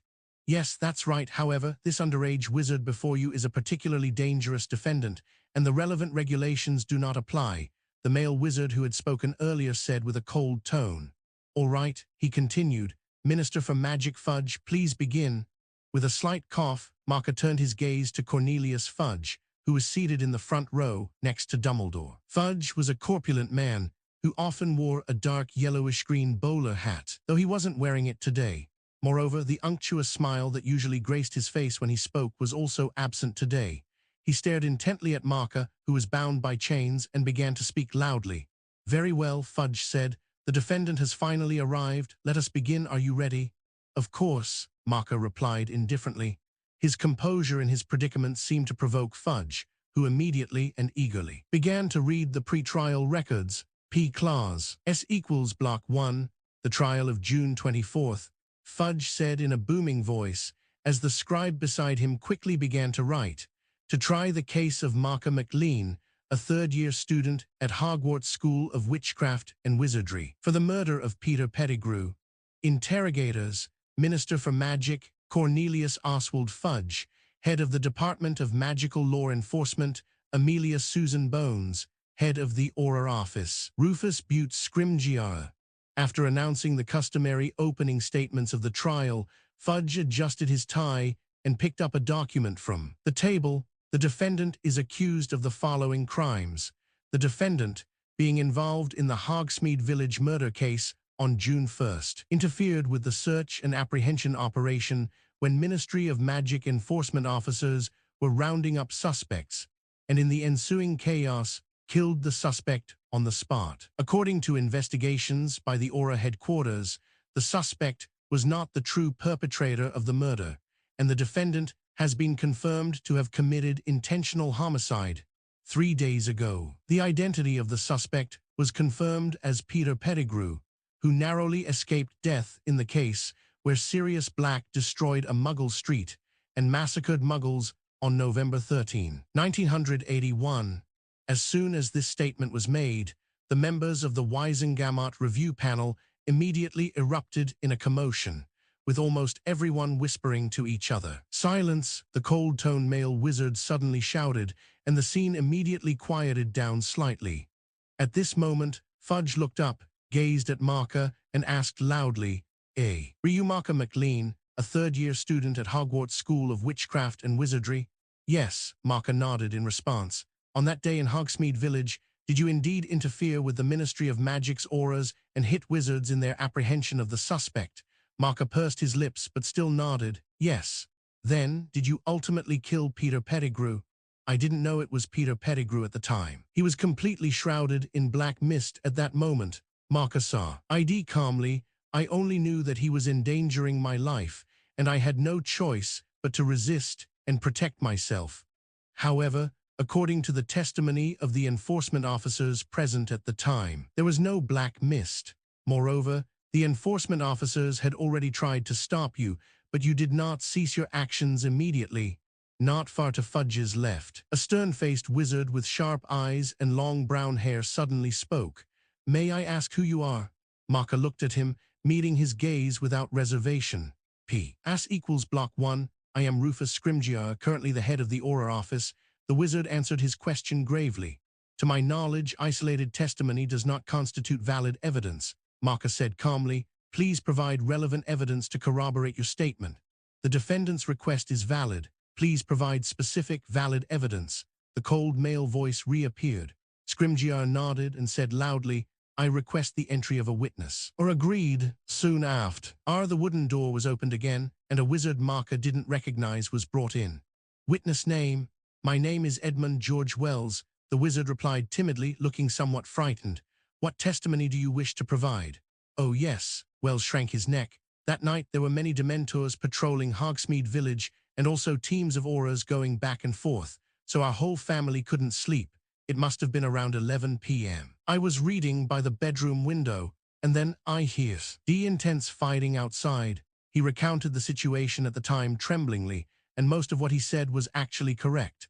But when he described the situation after the flames on Peter's body extinguished, he very confidently stated that there was no black mist surrounding Peter. Furthermore, he also mentioned the enforcement officers' attempts to intervene.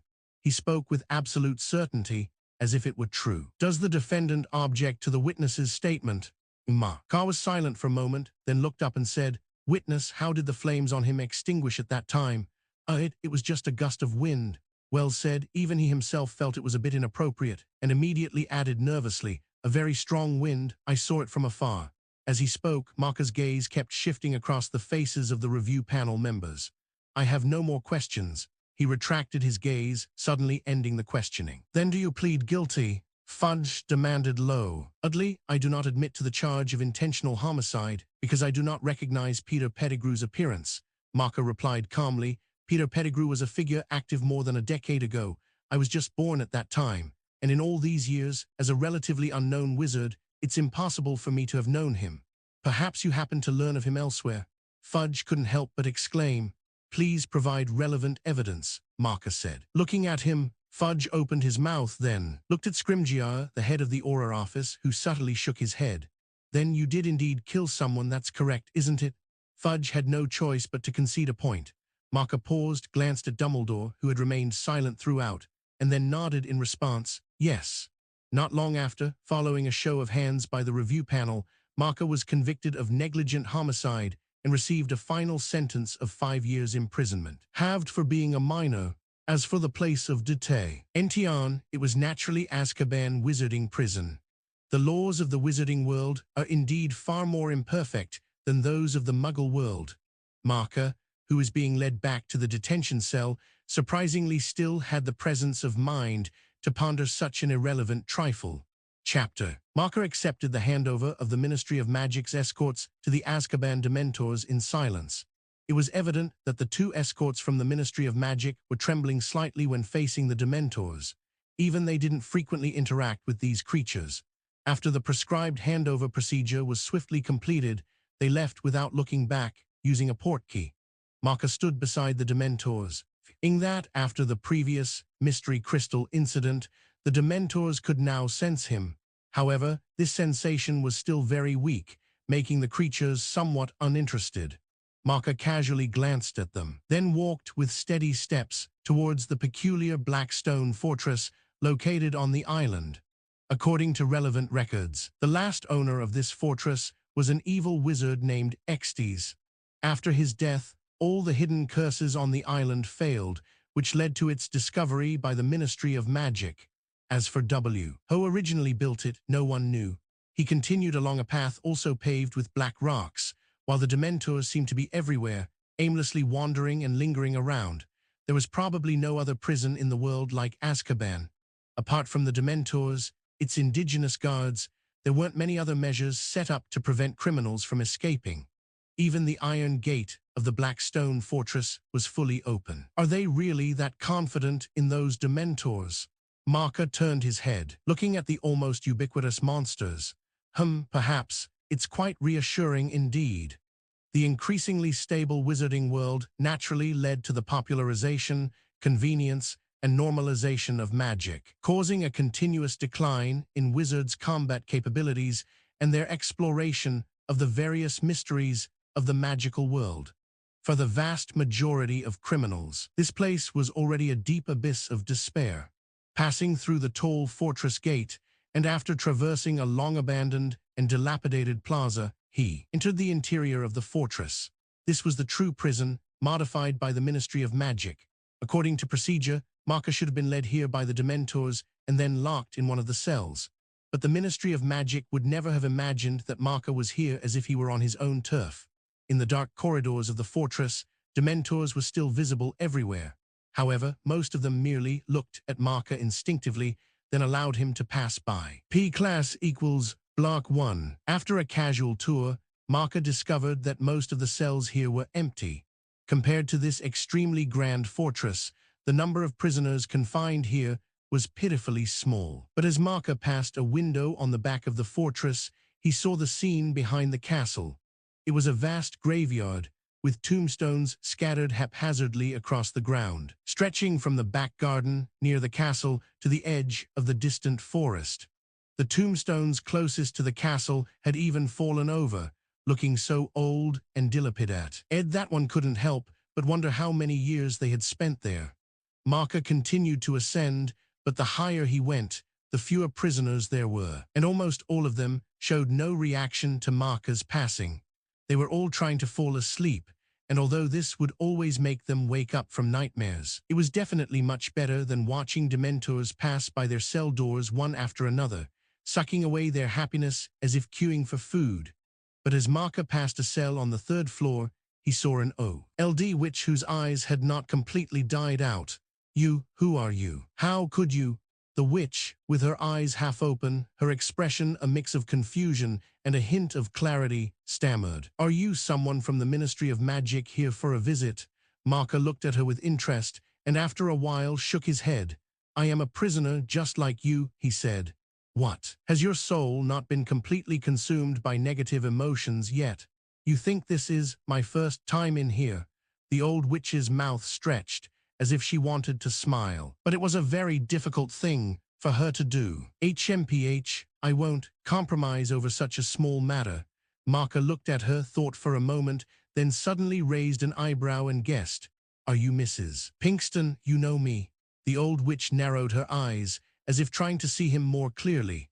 Carlotta Pinkston, born in 1922, graduated from Hogwarts Gryffindor, a famous activist, advocated for the repeal of the International Statute of Wizarding Secrecy and was committed to the integration of the wizarding and muggle worlds.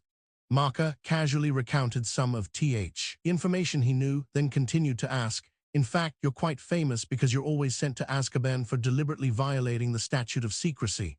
That's also a strategy." Mrs. Pinkston's eyes widened a bit. "Do you think why Chinese letter is correct?" Marker shrugged, saying, "I don't want to be stuck here chatting about that with you." "What do you want to do?" Pinkston asked weakly, but Marker merely waved his hand, no longer bothering with her, and stood up and left directly. Clause S = Block 1, meeting Carlotta Pinkston was just an accident. It wasn't part of his plan. He walked without stopping, seemingly casually observing the occasional prisoner appearing in his line of sight, while slowly ascending to higher floors. Since these unprovoked incidents had hindered his research progress, he had no choice but to set up the situation first. Going up, Marker was like the master of Azkaban, inspecting every criminal imprisoned there. Finally, in a certain cell, he saw a woman lying motionless on the ground. She was a witch who looked as if she were dead, her dirty, dust-laden long hair spread out on the ground, completely covering her head. The witch's clothes were tattered, and her skin exuded a gray, deathly pallor, almost indistinguishable from a corpse. If it weren't for the faint rise and fall of her chest with each breath, no one would have believed she was still alive. Clang, clang, Marker reached out, striking the iron door of the cell with the chain on his wrist, producing several clear metallic clangs. The sound echoed continuously in the silent corridor. The witch's hand seemed to move. She had clearly heard the sudden noise. Bellatrix. Before Marker's probing words had fully settled, the witch suddenly raised her head, and from beneath her disheveled long hair, a pair of eyes filled with fanaticism and madness pierced directly at Marker. "Who are you?" she hissed in a hoarse voice. Marker ignored her question directly, looking into her eyes and saying, "Answer me, are you Bellatrix? Who are you?" The other party's madness was clearly extraordinary. She shrieked hoarsely, grabbing the cell door and slamming her body against it, producing a loud clang. The target had clearly been found, so there was no need to continue arguing with her. Marker turned around, a solid silver-white glow already emanating from his hand. He reached out and grabbed the face of a Dementor that was passing behind him, dragging it downstairs. Class = Block 1 in the cell. The already insane Bellatrix couldn't help but take half a step back. There was no way around it. Marker's behavior held an unparalleled deterrent in the eyes of all Azkaban prisoners. It proved that Dementors were magical creatures devoid of emotion.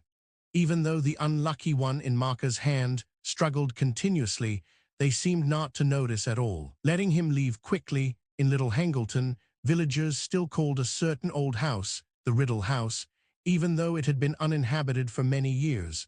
The house was situated on a high hill, from which the entire village could be seen. Several windows of the house were boarded up, tiles on the roof were missing, and ivy climbed menacingly all over the building.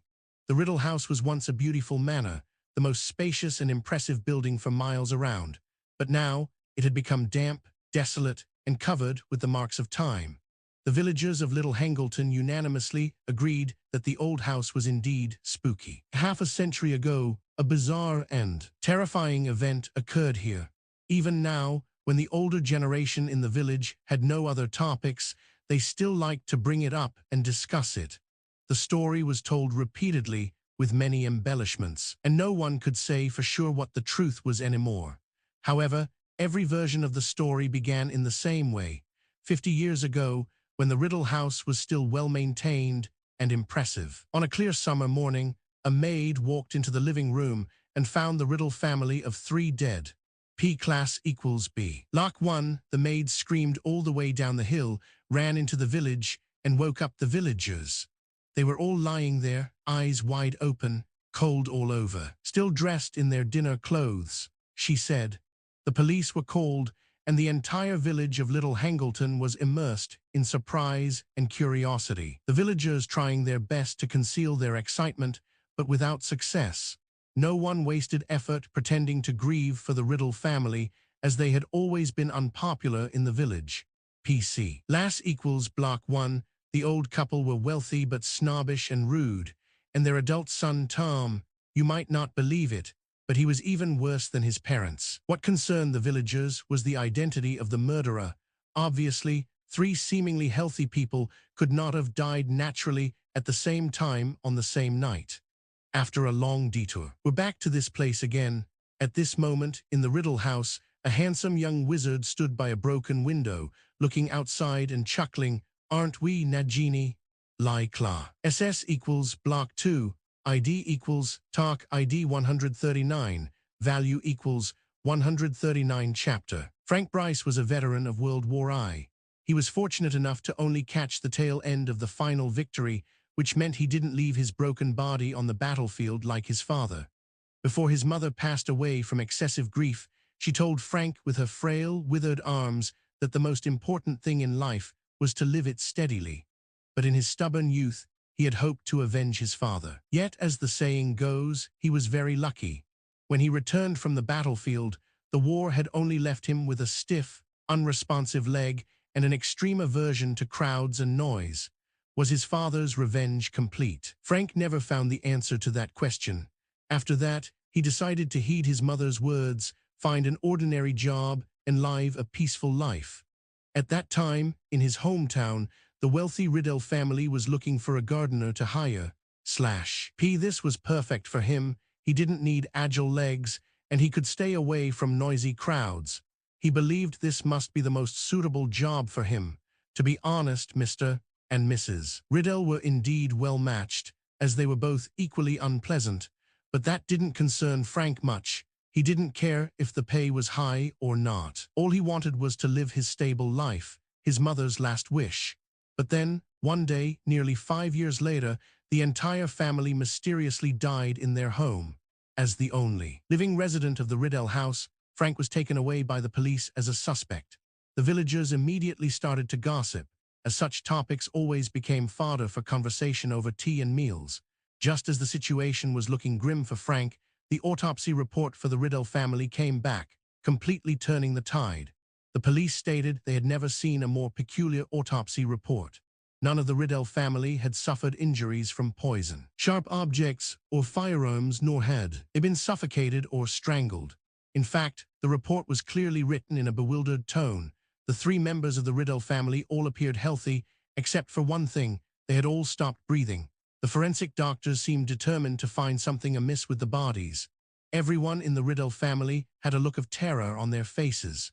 But as the baffled police had said, who had ever heard of 3 people being scared to death simultaneously? Since there was no evidence that the Riddle family had been murdered, the police had no choice but to release Frank. To everyone's surprise and suspicion, after the Riddle family was buried, Frank Bryce actually returned to his small cabin in the Riddle Manor garden. Frank wasn't particularly interested in the village gossip. He continued to work as a gardener, serving the owners of the property. He did this for nearly half a century. Now, Frank was about to celebrate his 77th birthday. Class equals block 1, he was quite deaf, and his bad leg was even stiffer than before. But on good days, people could still see him slowly working in the flower beds, even though weeds were quietly creeping up around him, which he couldn't stop. Old Frank wasn't entirely muddled in the head. He knew he was just wasting his efforts. Moreover, Frank had more than just weeds to contend with. The village boys always liked to throw stones at the windows of the Riddle Manor. As for the neatly maintained lawn that Frank had put so much effort into, they would ride their bicycles over it, trampling it carelessly. Once or twice, they even broke into the old house for a dare. They knew old Frank meticulously cared for the house and garden, almost to the point of obsession, so they enjoyed watching him limp through the garden, waving his cane and yelling at them in his hoarse voice. Whenever this happened, they felt particularly happy. And old Frank, he believed, these boys tormented him because, like their parents and grandparents, they thought he was a murderer. But he had been doing this job for almost his entire life, and he had no reason to stop. Perhaps it was for his mother's last wish, but it was also for his own life. Therefore, on that August night, old Frank, in his sleep, was again awakened by the pain in his bad leg. Now that he was older, the leg hurt even more. He got out of bed, limped downstairs into the kitchen, intending to fill a hot water bottle to warm his stiff knee. He stood by the sink, filling the kettle, and habitually looked up towards the Riddle Manor. That's when he saw a faint glow from an upstairs window. Those little rascals What new trick have they come up with to punish my old bones? Old Frank thought he had guessed what was going on. The boys had broken into the old house again, and the flickering, unsteady glow from the window indicated they had also made a fire. He quickly put down the kettle, dragged his bad leg, and hurried back upstairs to get dressed. Then he returned to the kitchen, took the rusty old key from a hook by the door. Finally, he picked up the cane leaning against the wall and stumbled into the night. There were no signs of forced entry at the front door of the Riddell Manor, and the windows were intact. Old Frank limped around to the back of the house, stopped by a door almost completely covered by ivy, pulled out the old key, and silently opened the door. He hadn't been inside for many years. However, then though it was pitch black all around, he still remembered where the door to the corridor was. He fumbled his way over, and a smell of decay wafted over him. He pricked up his ears, catching every faint footstep or voice from above. When he reached the corridor, some light filtered in through the large, gridded windows on either side of the front door. He began to ascend the stairs, thinking that the thick dust on the stone steps muffled his footsteps and the sound of his cane, making them less noticeable. P-Class equals Block 1. On the landing, Old Frank turned right and immediately saw where the intruders were. At the end of the corridor, a door was ajar, and a flickering glow shone through the crack, casting an orange-yellow light on the dark floor. Frank moved sideways, carefully approaching little by little, gripping his cane tightly. A few steps from the doorway, he could glimpse some of what was inside through the narrow, slightly open crack. He now saw that the fire was in the fireplace. To be honest, this surprised him. PCL. S equals Block 1. He stopped, pricked up his ears, and only heard a man's voice from inside the room. The voice sounded somewhat stiff, and the tone was dry and uncomfortable. Master Lucius Malfoy will be here soon. Another voice suddenly sounded very young, soft, and powerful, but somehow Frank felt all the hairs on his body stand on end, as if he had heard something he shouldn't have. So, what about Wormtail? The voice asked softly. How is he? Dead. That was to be expected, the person said calmly. But what about the effect? 1 aura dead, 5 civilians dead, 22 injured. Only that much. The voice seemed to deepen slightly, but remained steady and natural. Was it because that old man Dumbledore arrived too quickly? No, it was because of a student, and he was also the one who killed Wormtail. The dry voice paused, then continued. He calls himself Marker McLean. McLean. A student, are they? Person seemed to think for a moment. Heh, who else could it be but that kid? Marker McLean, have you fought him? Without the master's command, a servant dare not act. Very well. First feed the one at the door to Nagini, then come back and report the battle details thoroughly. Just then old Frank felt the door in front of him suddenly swing open, and then his vision turned completely black. His life ended so uneventfully. At the same time, a figure, shrouded in thick black mist like Peter Pettigrew, stood there. He casually grabbed old Frank's collar and dragged him into the hall of the old house. As he threw old Frank forward, a giant snake, also with black mist shimmering around it, shot out from the darkness and swallowed old Frank's body whole. Judging by its massive size, with more than half still hidden in the shadows, it was clearly not much smaller than a basilisk. Hiss, hiss. It hissed at the figure, its challenging gaze faintly glinting with intelligence, as old Frank embraced death. In the graveyard, behind the black stone fortress, known as Azkaban, a young man was vigorously grinding several thin stone flakes. On this silent island, the sound of stone rubbing was quite abrupt, but no one here would disturb his work. He simply focused on grinding, trying to make the edges of the stone flakes sharper. No one knew what he wanted to do, and of course, no one here would be interested anyway. This young man was, naturally, Marker, who had been imprisoned in Azkaban. He suddenly picked up a stone FL. Ake blew off the dust from its surface, examined it back and forth, and then nodded in satisfaction. This young man was, of course, Marker. Before the time was right, all he had to do was wait. But just waiting around was definitely not what he wanted, so he decided to use everything here to continue some of his research. For Marker, time was precious, and he couldn't completely abandon his research and waste time just because the conditions were rudimentary. Not bad, he inched the stone flake and made a not too deep scratch on the trunk of a withered tree beside him. Chapter. Harry lay stiffly on his bed, eyes wide open and panting heavily, as if he had just run a full marathon. Just moments ago, he had woken up from an incredibly vivid dream, his hands pressed tightly against his face. Beneath his fingers The lightning-shaped scar burned with a fiery pain, as if someone had pressed a red-hot branding iron onto his forehead. He sat up, one hand covering his scar, the other fumbling in the darkness for his glass. On the bedside table. He put them on, and the objects in the bedroom slowly came into focus. The light from the street lamp outside the window filtered through the curtains, casting a soft, hazy orange-red glow over the room. Harry touched his scar again with his fingers. It still throbbed painfully. He switched on the lamp beside him, swung his legs out of bed, walked across the room, opened his wardrobe, and looked into the mirror on the inside of the door. In the mirror, a thin, 14-year-old boy looked back at him, a pair of bewildered, emerald-green eyes beneath a mop of messy black hair. Harry examined the scar on his forehead more closely in the mirror. He couldn't see anything unusual, yet it still hurt excruciatingly. Harry tried hard to recall the scene from his dream. He often dreamt, but none had ever been as vivid as tonight's. He frowned, concentrating, desperately trying to remember. A dim room vaguely appeared before his eyes. The fire in the fireplace wasn't very bright, a person shrouded in black mist, and a young, gentle, steady voice. He felt as though he had heard it somewhere before. Tom Riddle. Harry suddenly remembered his perilous experience in the Chamber of Secrets during his second year at Hogwarts. Could it be Voldemort? The thought of that fellow made him feel as if a piece of ice had slid into his stomach. He squeezed his eyes shut, trying desperately to recall Voldemort's appearance, but he couldn't. Harry only saw a back sitting on a sofa, and from it emanated an indescribable, eerie aura. In the dream, he had only felt a sudden, inexplicable fear, and then he had abruptly woken up. Perhaps it was because his scar had suddenly started to throb intensely. And who was that old man at the door? At the time, the figure entirely shrouded in black mist had opened the door. There must have been an old man there. Harry saw him fall to the ground. Oh, it was getting more and more confusing. Harry buried his face in his hands, blocking out the sight of his bedroom, trying to immerse himself in that dimly lit room. However, it was like trying to cup water with his hands. The harder he tried to grasp the details, the faster they slipped through his fingers. Voldemort and that strange person had just talked about Wormtail, and it seemed they also mentioned Marker. Harry was startled by what he had recalled. What about Marker? Why would they mention him?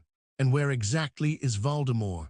He suddenly lifted his face from his hands, opened his eyes, and stared intently around the bedroom, as if expecting to see something unusual. The room was as messy as usual.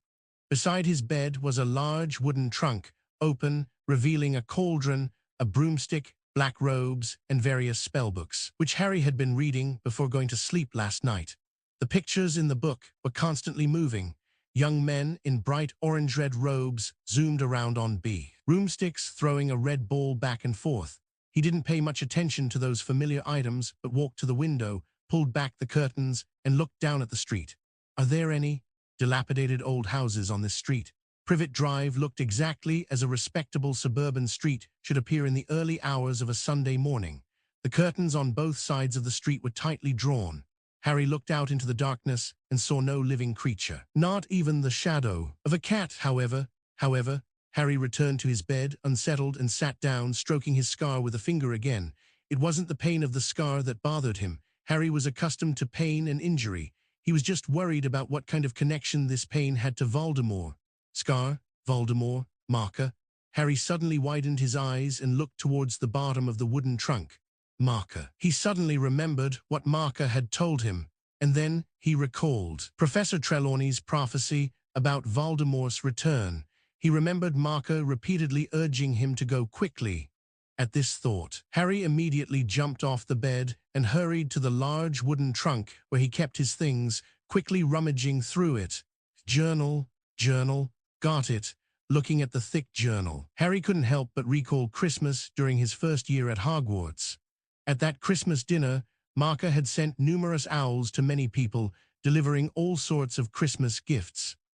Indeed, what Harry received was this journal, with a clumency written on its cover, which he now held in his hand. But more than half of it is about the principles of various spells. Harry said with a bitter expression, "It's like taking a history of magic class, but for spells." He helplessly glanced around his bedroom again, his gaze falling on 3 birthday cards, Those were sent to him last year by his 3 best friends. Speaking of which, his birthday was approaching again this year. If I wrote to them and told them my scar was hurting, what would they say?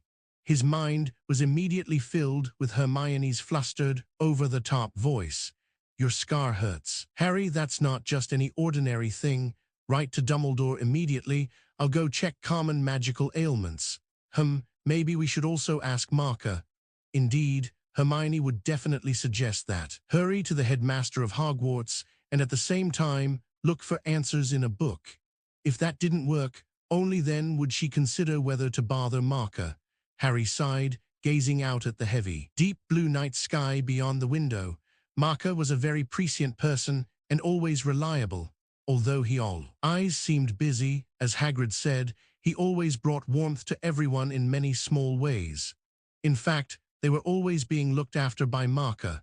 For instance, now, he seemed to have anticipated a situation that even Harry himself hadn't thought of. Harry pondered for a long time, finally opening the journal and steeling himself to read. And while Harry was forcing himself to study, Hogwarts seemed deserted. During the holidays, the school suddenly became empty, and at dawn it was utterly silent. Suddenly, a small figure emerged from the castle and slowly walked towards the greenhouses. With a soft click, the door to Greenhouse 7 opened. The figure walked into the greenhouse without hesitation, arriving at an area completely covered by black cloth. A corner of the black cloth was quietly lifted, and the figure calmly stepped inside. Apparently finding the unusually wide, pointed hat on its head a bit cumbersome, its owner gently removed it and placed it on a small shelf nearby. Immediately, a dazzling casque. A day of long white hair fell down, so long it reached her calves. She casually shook her head, then reached up to tuck the ends of her hair behind her ears. Instantly, a delicate and lovely face, not often seen by others, quietly revealed itself. This was Villy de Lacquer, a special, hidden presence within the French de Lacquer family. Villy calmly gazed directly at the flower buds before her. Surprisingly, she seemed completely unaffected by these special magical plants called enigma crystals. She extended a delicate little hand and gently stroked a flower bud. Then, she took a thick journal from the bag slung behind her. This was the herbology journal Marker had given her, containing many research records and conjectures about the enigma crystals that Marker had written down before he was taken away. Villy drew out her wand, cast a Lumos spell, and began to read intently. Time passed slowly, and the darkness before dawn quickly receded as the sun peeked over the eastern mountains. But because the area was surrounded by black cloth, not much light penetrated. Just then, Villy suddenly looked up, staring blankly at the flower buds, as if waiting for something. Slowly, the flower buds began to shimmer with tiny, crystalline sparkles, becoming brighter as the morning sun outside grew more intense. Before long, the flower buds slowly opened. As the petals of one enigma crystal unfurled, one after another, all the flower buds stretched open, and the starlight-like crystalline colors transformed the entire surrounding space into a beautiful fairy tale-like realm, and the effect of this flower on living beings reached its true peak with its blooming. But for some reason, Villy remained unaffected. She simply watched the beautiful yet dangerous flowers, occasionally carefully writing something down with a pen. Just then, the flowers began to crystallize from their pistils, and in a moment, this spread throughout the entire plant. It could be said that only at this very moment did they truly become the rare enigma crystal flowers of ancient times. Villy gently plucked one, and it made a crisp sound like breaking glass. When others are enchanted by you, what are you thinking? Villy uttered the most complete sentence she had spoken to date haltingly. Her eyes looked bewildered, but in an instant they gradually returned to their usual calmness. Marker said you are very dangerous. Villy looked down at the journal Marker had given her, asking herself blankly, then what about me? She casually placed the crystal-like flower on the page, and, as usual, fell into a reverie. Chapter. Life in Azkaban was indeed very peaceful, and there was no shortage of food or water. The Ministry of Magic regularly sent supplies, which the Dementors distributed to each prisoner daily. This was part of the agreement with the Dementors, as they were equally unwilling to see any loss of these limited rations. Although many prisoners starved themselves due to the unbearable despair. But at least, for Marker, this meant he had plenty of time to tinker with his research. Unfortunately, before he entered, the Ministry of Magic had left his belongings outside, which prevented him from conducting many of his studies here. Recently, Marker had been using previously sharpened stone flakes to whittle wood. On the edge of the graveyard behind the Blackrock Fortress, there was a dense grove of Scots pines. Of course, they are very common in Britain and are often used as Christmas trees. But now, Marker had selected some branches and was ntly whittling out small wooden sticks, about a dozen inches long, as if he wanted to do some handicraft. And just beneath him, a Dementor was struggling incessantly. Its black cloak was too similar in color to the black stone ground of the island, making it quite difficult to distinguish from a distance. Suddenly, Marker threw down the stone flake in his hand and picked up the wooden sticks on the ground to inspect them carefully. It could be noticed that when he held them, a small hole was faintly visible at the broken end of each stick, as if he intended to insert some slender object into them. "All right," Marker nodded and then stood up. The Dementor beneath him immediately floated up, eager to flee into the distance, but it never expected Marker to reach out, grab its neck, and pull it back. The silver-white light around him instantly brightened. With his left hand gripping the Dementor's neck, his right hand suddenly rose and slammed down hard on the back of the Dementor's neck. With a crack, the Dementor, in his hand, immediately struggled violently, its limbs flailing wildly, but it couldn't harm Marker, who was shrouded in silver-white mist, in the slightest. Marker didn't hesitate, his right hand rising and falling, constantly striking the Dementor's neck. He was like a clumsy executioner, using a blunt knife to repeatedly cut the neck of the condemned. Under normal circumstances, it would be difficult for wizards to even injure Dementors, let alone kill them. But Marker, at this moment, was achieving it by brute force with this mutated Patronus Cha. A rem, finally, accompanied by a crisp snap. The Dementor's neck beneath its hood twisted unnaturally to one side. Marker threw the motionless Dementor to the ground, then crouched down and quickly tore open the Dementor's standard uniform. It could be seen that although Dementors were humanoid magical creatures, their bodies beneath their cloaks were quite different from humans. Although it looks very much like a human in the late stages of anorexia, it's clear that the outside of this skeleto isn't skin, it's more like a cuticle, Marker observed carefully, turning it over and over. It has ribs like humans, but only 3 pairs, and they are obviously much thicker. It also has a pelvis, but the shape is completely different. After several days of careful study, Marker walked leisurely back into the Blackrock Fortress, his left hand carrying a bundle of small wooden sticks tied with twigs, and his right hand holding a suspicious, rod-like object that looked like a spine. The clouds in the sky were thick, and lightning occasionally flickered between them, indicating that a heavy rain was coming soon. After all, working in the rain was not a good option.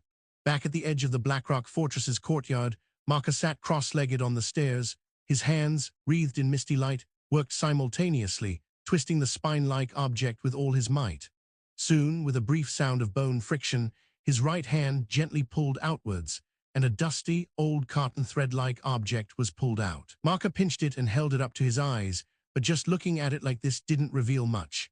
He pulled a long blade of grass from the bundle of small wooden sticks and attached the old cotton thread to one end of the grass stem.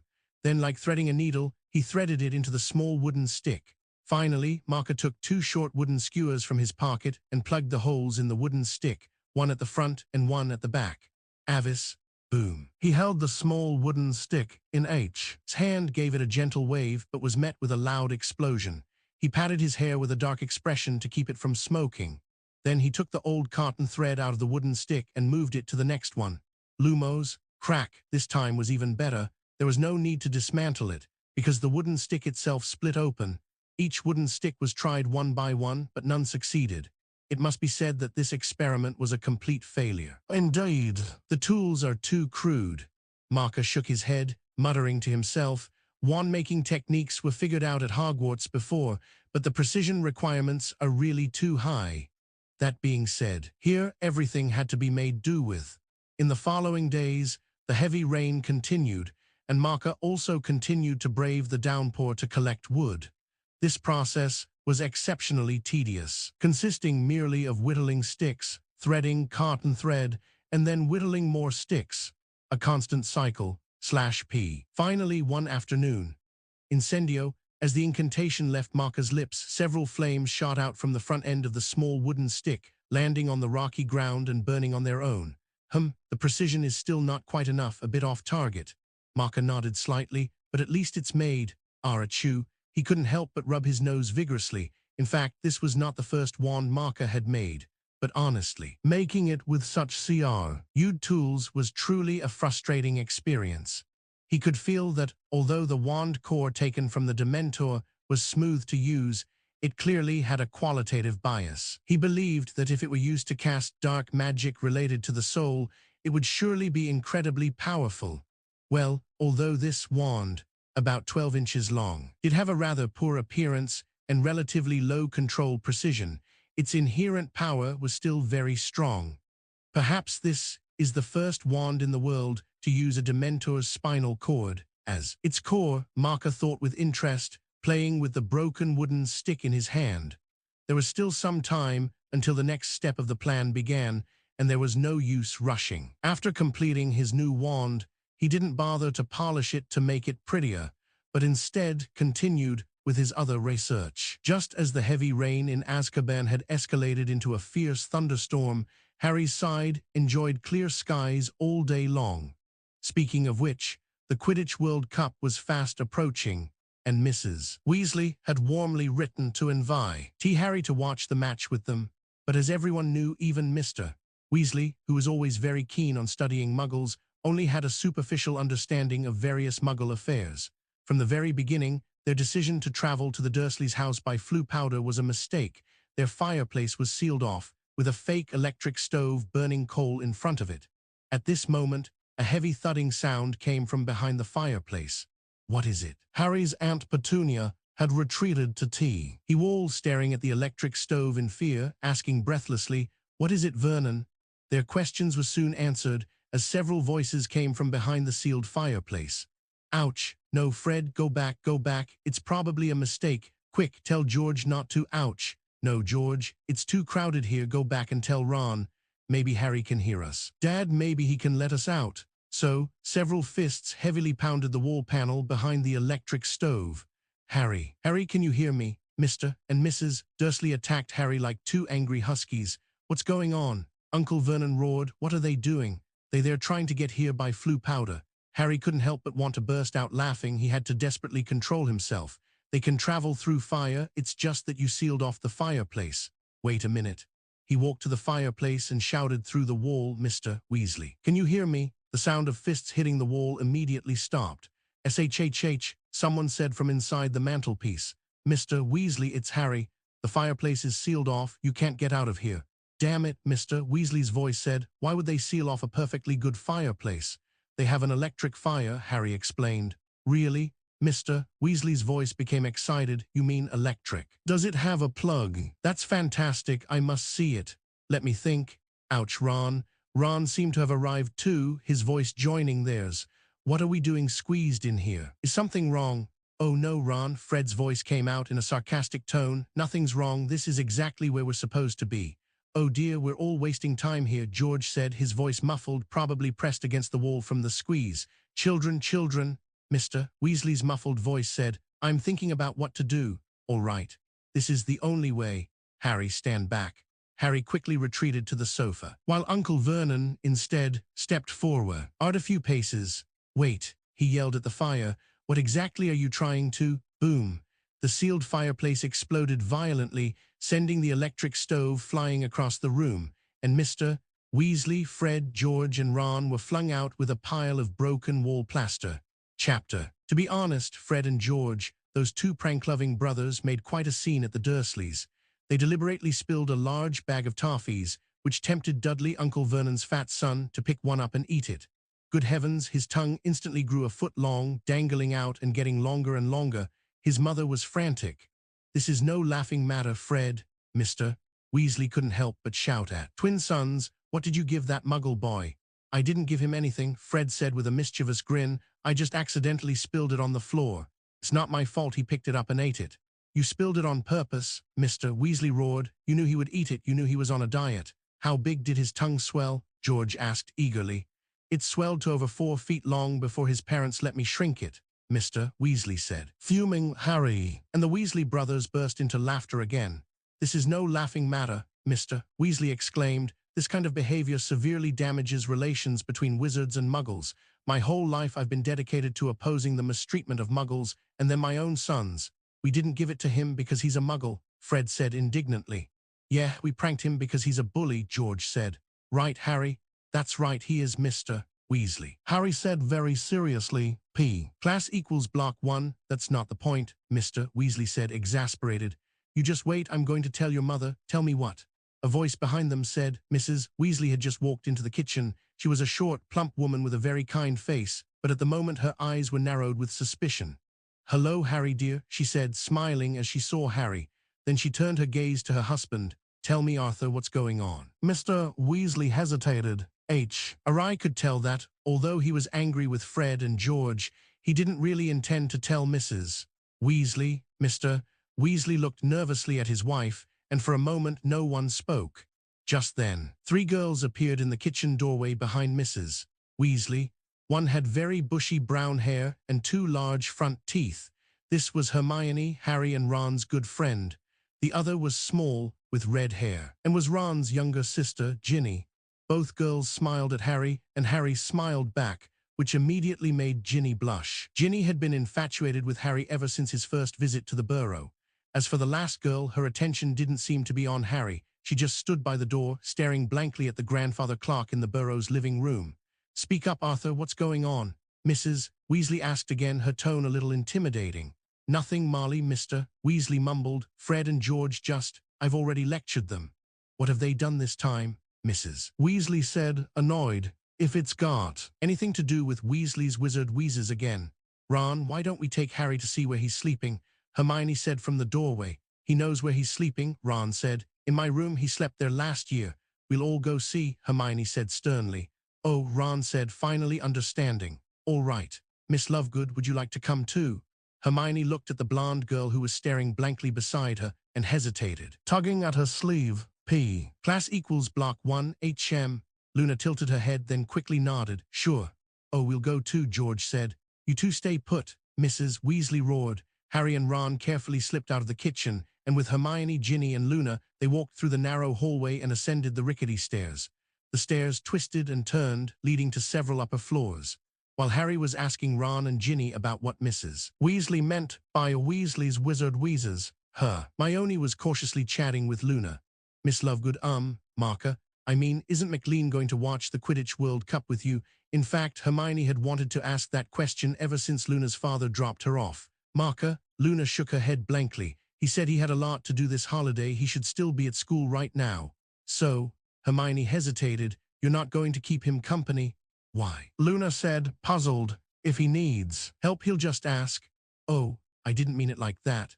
Hermione pursed her lips, but in the end she didn't continue to ask. She always found it hard to communicate with this dazed blonde girl, and because of Marker she was even more at a loss. What's wrong with me? Hermione ran her hand through her messy hair, feeling as tangled inside as her hair, unable to smooth things out. Soon, the day of the Quidditch World Cup arrived, and everyone was woken up one by Mrs. Weasley. Late early in the morning, most of the children looked groggy, and Luna was clearly the most dazed of them all. Miss Lovegood, wake up. Ginny vigorously shook Luna, who was sleeping beside her, while Hermione was getting dressed nearby. Luna half opened her eyes, vaguely looking at Ginny and Hermione, and put on an innocent expression. What's wrong? Have the flobberworms all turned into butterflies? Flobberworms don't spin cocoons, Hermione instinctively corrected. But Marker told me they do. Luna mumbled, raising a hand to rub her face like a kitten. Hermione paused, then said nothing more. Compared to Luna, who was always dazed and believed all sorts of bizarre rumors, Hermione was clearly much more sensitive to these small matters. Meanwhile, Mrs. Weasley had already entered Harry's room. "Meant to go, Harry, dear," she whispered, then went over to wake Ron. Harry reached for his glasses and put them on, then sat up. It was still pitch black outside. Ron mumbled something incoherently when his mother woke him.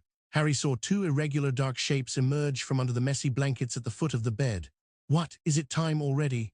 It turned out to be Fred and George, who had been chatting with them about the World Cup last night. Everyone silently got dressed, too sleepy to talk. Then the four of them went downstairs into the kitchen, yawning and stretching as they went. Mrs. Weasley was stirring something in a large pot on the stove, and Mr. Weasley was sitting at the table, checking a stack of large parchment tickets.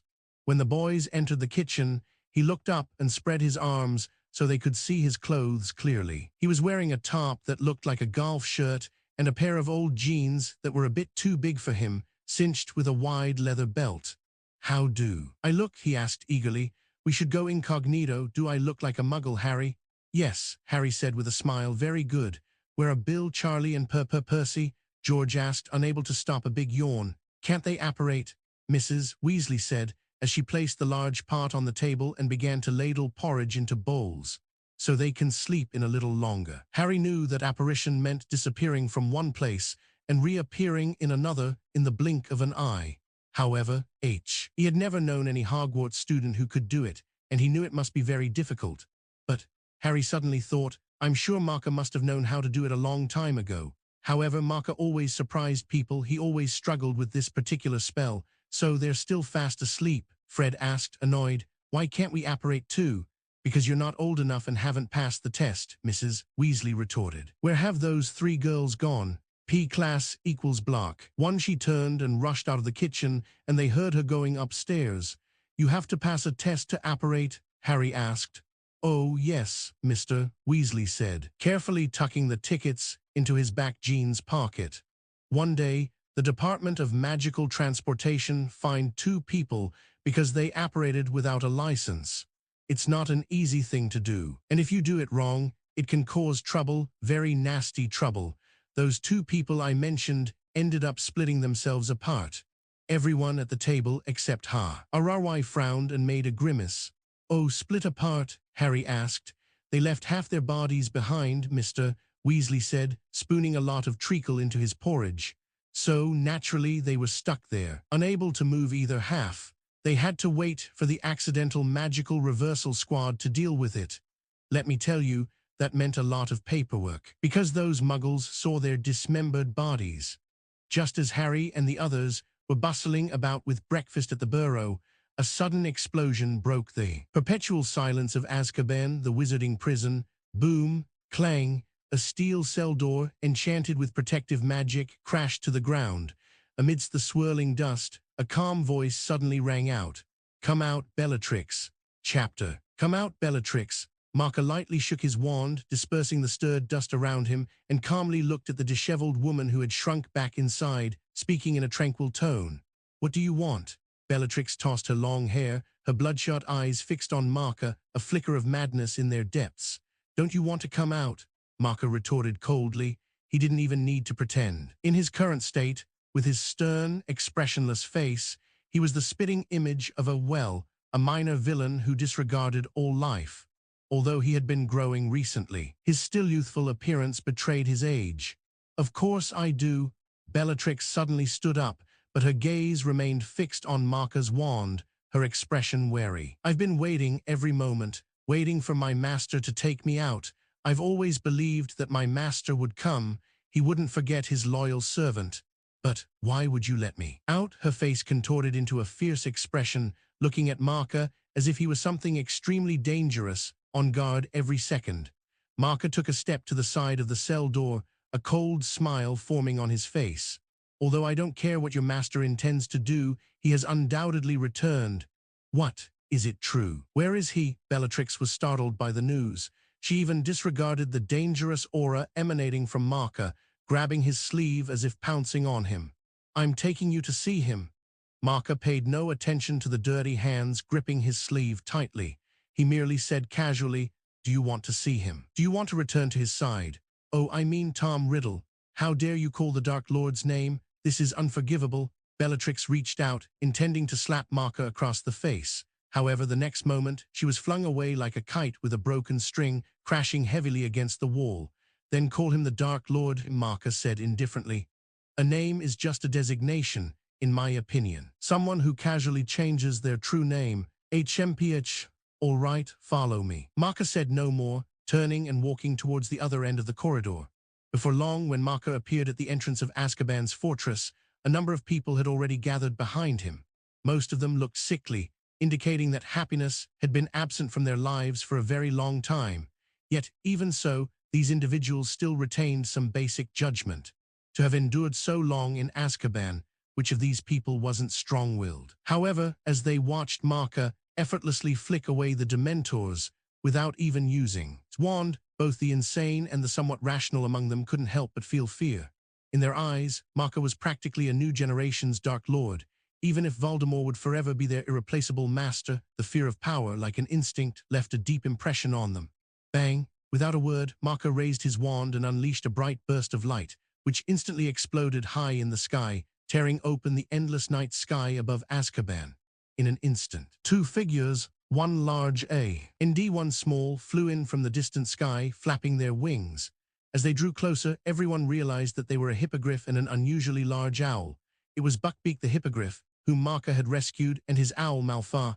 Buckbeak's talons held a large package. Marka dispelled the signal light and used a hovering charm to retrieve the package. "One broomstick each, follow me to the Quidditch World Cup match," Marka sneered. "Go make a good fuss. I think your master will like it." The package was opened, and a pile of broomsticks and many identical-looking new wands clattered to the ground. "For the Dark Lord!" Bellatrix shrieked madly, and around her, a chorus of wild shouts echoed. Dark clouds were gathering in the distant sky. It seemed the heavy rain, which had only recently stopped, was about to descend upon Azkaban once more. At this moment, Harry and his companions were trudging along a dark, damp path towards the village. All around was silent, with only the sound of their own footsteps. As they passed through the village, the sky slowly brightened, the previous pitch black gradually turning to deep blue. Harry's hands and feet were numb with cold. Mr. Weasley kept checking his watch. They began to climb Stoathead Hill, occasionally tripping over hidden rabbit holes or slipping on the dark, sticky grass, unable to catch their breath to speak. With every gasp, Harry felt a sharp pain in his chest, and his legs were growing increasingly heavy. Just then, he finally found his feet on level ground. P-Claw. SS equals block 1 few, Mr. Weasley said, taking off his glasses and wiping them with his jersey, panting. "Good, we're right on time, 10 minutes to spare." Luna was the last to reach the summit. She seemed a bit out of breath, though Hermione, just ahead of her, didn't seem to be doing much better. "Now we just need to find the portkey, Mr. Weasley said, putting on his glasses and squinting at the ground. "Searching, it won't be very biggy. Quick, look around." Everyone was about to spread out to search, but Luna pointed a F. "Injure there." "Oh, right, Mr. Weasley turned and saw an old boot lying on the grass. "Miss Lovegood, your eyes are sharp. I think if you joined a Quidditch team, you'd make an excellent seeker." At this moment, on the other side of the hilltop, two tall figures were silhouetted against the starry night sky. "Amos, Mr. Weasley said, smiling and striding towards the man who had called him. The others quickly followed. Mr. Weasley shook hands. With a red-faced wizard with a short brown beard, who held something in his other hand that looked like a moldy old boot. "Let me introduce you all. This is Amos Diggory," Mr. Weasley said. "He works for the Department for the Regulation and Control of Magical Creatures. And this is his son, Cedric. I'm sure you all know him." Cedric Diggory, the current captain and seeker of the Hufflepuff Quidditch team. Of course, they all knew him. In fact, many people secretly appreciated this captain, because after he took office, scoring maniac McLean finally stopped playing. Everyone speculated whether he and Marka had some kind of grudge. "Hi, everyone," Cedric said, turning to look at them. Everyone responded with a hi. Even Fred and George, members of the Gryffindor Quidditch team, greeted him naturally. Although Cedric was also a strong seeker, his performance was nothing compared to Marka's. "Did you walk far, Arthur?" Cedric's father asked. "Not too bad, Mr. Weasley said. We live on the other side of the village. How about you? Woke up at 2 o'clock, didn't we?" said. To be honest, I wish he'd pass his apparition test sooner. But nothing to complain about. The Quidditch World Cup. Can't miss it, even if it costs a pocketful of galleons. In fact, buying tickets did cost that much. But I managed. It wasn't too hard. Amos Diggory looked kindly at the three Weasley brothers, Harry, Hermione, and Ginny. "Arthur, are these all your children?" "Oh, no. Only the redheads are, Mr. Weasley said, introducing them one by one. "This is Hermione, Ron's friend. This is Harry, also Ron's friend. Good heavens, Amos's eyes widened instantly. He even interrupted Mr. Weasley's introduction of Luna. Harry Potter? Yes, Harry said. Harry was used to people staring curiously at him when they first met him, and he was used to them immediately looking at the scar on his forehead, but it always made him feel very uncomfortable. Of course, Ced has talked about you, Amos Diggory said. He told us about his match with you last year. I told him, I said, you can tell your grandchildren about this when you're old. It's quite remarkable. You beat Harry Potter. Harry didn't know how to respond, so he said nothing. Fred and George both frowned again. Harry fell off his broom, Dad, Cedric said, looking embarrassed, muttering softly, and most of the points that day were because of McLean's activity. Yes, but you didn't fall off, did you? Amos said loudly and kindly, patting his son's back. Our Ced is always so humble, always a gentleman, but the winner is always the best, and I'm sure Harry would say the same, wouldn't you? As for that McLean, his score was clearly not as high as yours. If Maka were the Seeker, the match would probably be over in the blink of an eye. Hermione couldn't help but murmur. Well, I mean, that wouldn't be very entertaining, would it? Time's almost up, Mr. Weasley said quickly, pulling out his pocket watch again to check it. Do you know who else we're waiting for, Amos? No, the Fawcett's didn't get tickets, Mr. Diggory said. There's no one else in this area, is there? Not that I know of, Mr. Weasley said. All right, one more minute. We should get into position. At 7 minutes past 5, those with their fingers on the old boot vanished from the spot in an instant, with a sensation of space contracting. Chapter. The Quidditch World Cup is a grand nationwide event, and whenever it takes place, countless Quidditch fanatics from all over the world gather. Therefore, the location of the event is exceptionally important. First, Quidditch is an outdoor sport, so the undetectable extension charm is of no use. Thus, the place needs to be large enough to accommodate a massive influx of guests. Secondly, this place not only needs to set up a stadium, but it also requires a campsite for spectators to pitch tents and stay overnight. After all, no one can say for sure how long a match will last. Theoretically, the game will continue until one of the Seekers catches the golden snitch. Records show that the longest match ever played lasted a full 3 months. And finally, the place must also have Muggle-repelling charms to ensure it isn't seen by accidentally passing Muggles. Such a large area requires many hands to maintain. Needle. SS to say, wizards, who are notoriously undisciplined, can easily become chaotic when gathered together. Mr. Weasley led the children forward, searching for the pre-booked tent-pitching spot. They trudged through the misty campsite, passing between 2 long rows of tents. Most tents looked unremarkable. Their owners had clearly tried to make them resemble Muggle tents as much as possible, but some had overdone it, adding chimneys, pull ropes, or weather vanes, making them look odd and out of place. However, occasionally, there were a few tents that clearly had magic cast upon them. Harry thought, no wonder that Muggle ticket vendor was suspicious earlier. That's right, because the Prime Minister and the Ministry of Magic have a long-standing connection. And for every large event like this, the Muggle head always finds a reason to send someone to keep an eye on things, even if they're sure to forget everything when they return. He caused me a lot of trouble. To keep him happy, I had to cast the Obliviate charm more than a dozen times a day, a wizard in breeches with an exhausted face had said earlier. In the center of the campsite, several tents stood out. One was extravagantly draped in striped silk, resembling a small palace with several live peacocks tethered at the entrance. A little further on, they saw another tent built in the shape of a 4-story building with several turrets beside it. Further still, another tent had a garden in front of its door, complete with a birdbath, sundial, and fountain. But what truly captivated their attention was a super-large tent that occupied several times more space than even the largest of the other tents. Harry thought it could no longer be called a tent. Whose is that? Harry couldn't help but ask, should I call it a tent? Oh, yes, I remember that spot. It seems to be from some French family, Mr. Weasley said after a moment's thought. Looks very impressive, doesn't it? It's always like this, Mr. Weasley said with a smile, when everyone gathers. They can't help but want to show off a bit. Ah, here we are. Look, this is our spot.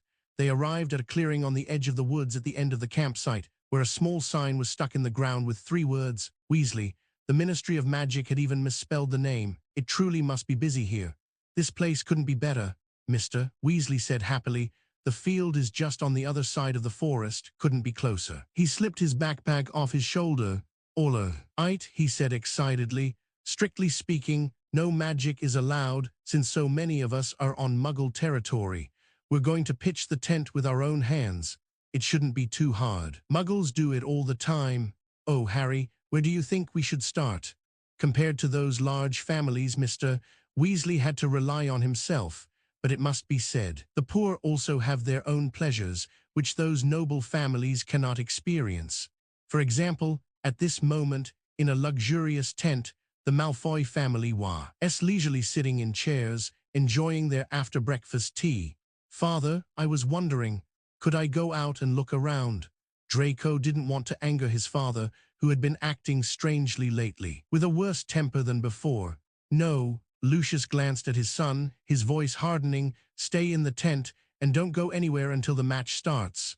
After speaking, Lucius subconsciously looked outside the tent, though there was nothing worth his attention there, except the constant flow of people. P class equals B. Lock 1, the Dark Lord had returned. He had truly returned. But ever since old Avery's sudden visit to his home last time, his heart had been suspended in midair. Yes, he had lost the diary Voldemort had given him, although he had originally intended to get rid of the thing. Who knew that someone had found out about it and used old Avery as a messenger to warn him? This was truly terrible. A while ago, the dark mark on his arm suddenly throbbed clearly. His old master had quietly returned, and soon after, a cloaked man suddenly appeared by his bedside. That unsettling feeling immediately jolted him awake from his already restless sleep. Who are you? Forcing himself to calm down, Lucius stared at the figure's hood, and it nearly terrified him. He could see nothing inside, only darkness, with black mist swirling out from it. That feeling was even more terrifying than facing a Dementor directly. Lucius Malfoy, are you still a Death Eater groveling at your master's feet? The man asked in a stiff tone. P class equals block 1. Lucius immediately understood. This was a servant of the Dark Lord. Of course, I, Lucius Malfoy, will forever be loyal to Lord Voldemort. Then prove it with action. The man threw an envelope from his long sleeve, which Lucius caught. Then the strange man suddenly transformed into a cloud of black mist, shot out the window and flew away, quickly disappearing into the night sky. At this moment, thinking of what he had to do next, Lucius's heart was instantly filled with turmoil. He stood up, pacing back and forth in the tent, his face full of conflicted emotions. But he didn't know yet that when the time came, he wouldn't be able to refuse. While Lucius was still troubled between profit and fear, Harry and the others had already pitched their tent. The boys quickly toured the girls' tent, finding it only slightly smaller than theirs. But it didn't have the constant cat smell their tent did. Then Harry, Ron, Hermione, and Luna, carrying kettles and stew pots, walked through the increasingly crowded campsite towards the spot marked Tap on the map to fetch water. The sun had just risen, and the mist was gradually dissipating. They saw tents stretching in all directions as far as the eye could see. The group slowly moved between the tents, looking around with great interest. Harry then realized that there were so many wizards and witches in the world. He had never seriously considered what wizards from other countries were like before. On the field, the campers who had arrived last night were gradually waking up. P class S equals block 1, the first to rise were families with small children. Harry had never seen such young wizards before. He saw a 2-year-old boy squatting outside a large pyramid-shaped tent, holding a wand and happily poking a slug on the grass. With each poke, the slug swelled up, quickly becoming as big as a sausage. As they approached him, the boy's mother hurried out of the tent. How many times have I told you, Kevin, not to touch your dad's wand? Ouch. She stepped on the giant slug and it burst with a pop. Oh dear, Ron groaned, his face scrunched up. Everyone found the scene quite nauseating, but Luna just shook her head and said, at least it's not a flobberworm. Otherwise it would be a disaster. They walked a long way and could still hear her shouts in the quiet air, interspersed with the little boy's cries.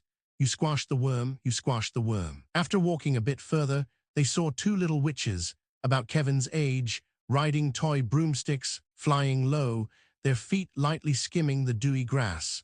A wizard working at the ministry had already seen them. He hurried past Harry and the others, muttering impatiently, in broad daylight. Their parents are probably still sleeping in. They occasionally saw adult wizards emerging from their tents and starting to make breakfast. Some furtively looked around and lit fires with their wands. Others struck matches with tearful expressions as if they believed it surely wouldn't work. On the other side, 3 African wizards sat discussing something seriously. They all wore long white robes and roasted something resembling a wild rabbit over a pile of purple glowing embers. Another group of middle-aged American wizards sat chatting and laughing, with a shimmering banner hanging high between their tents, Salem Witches Institute.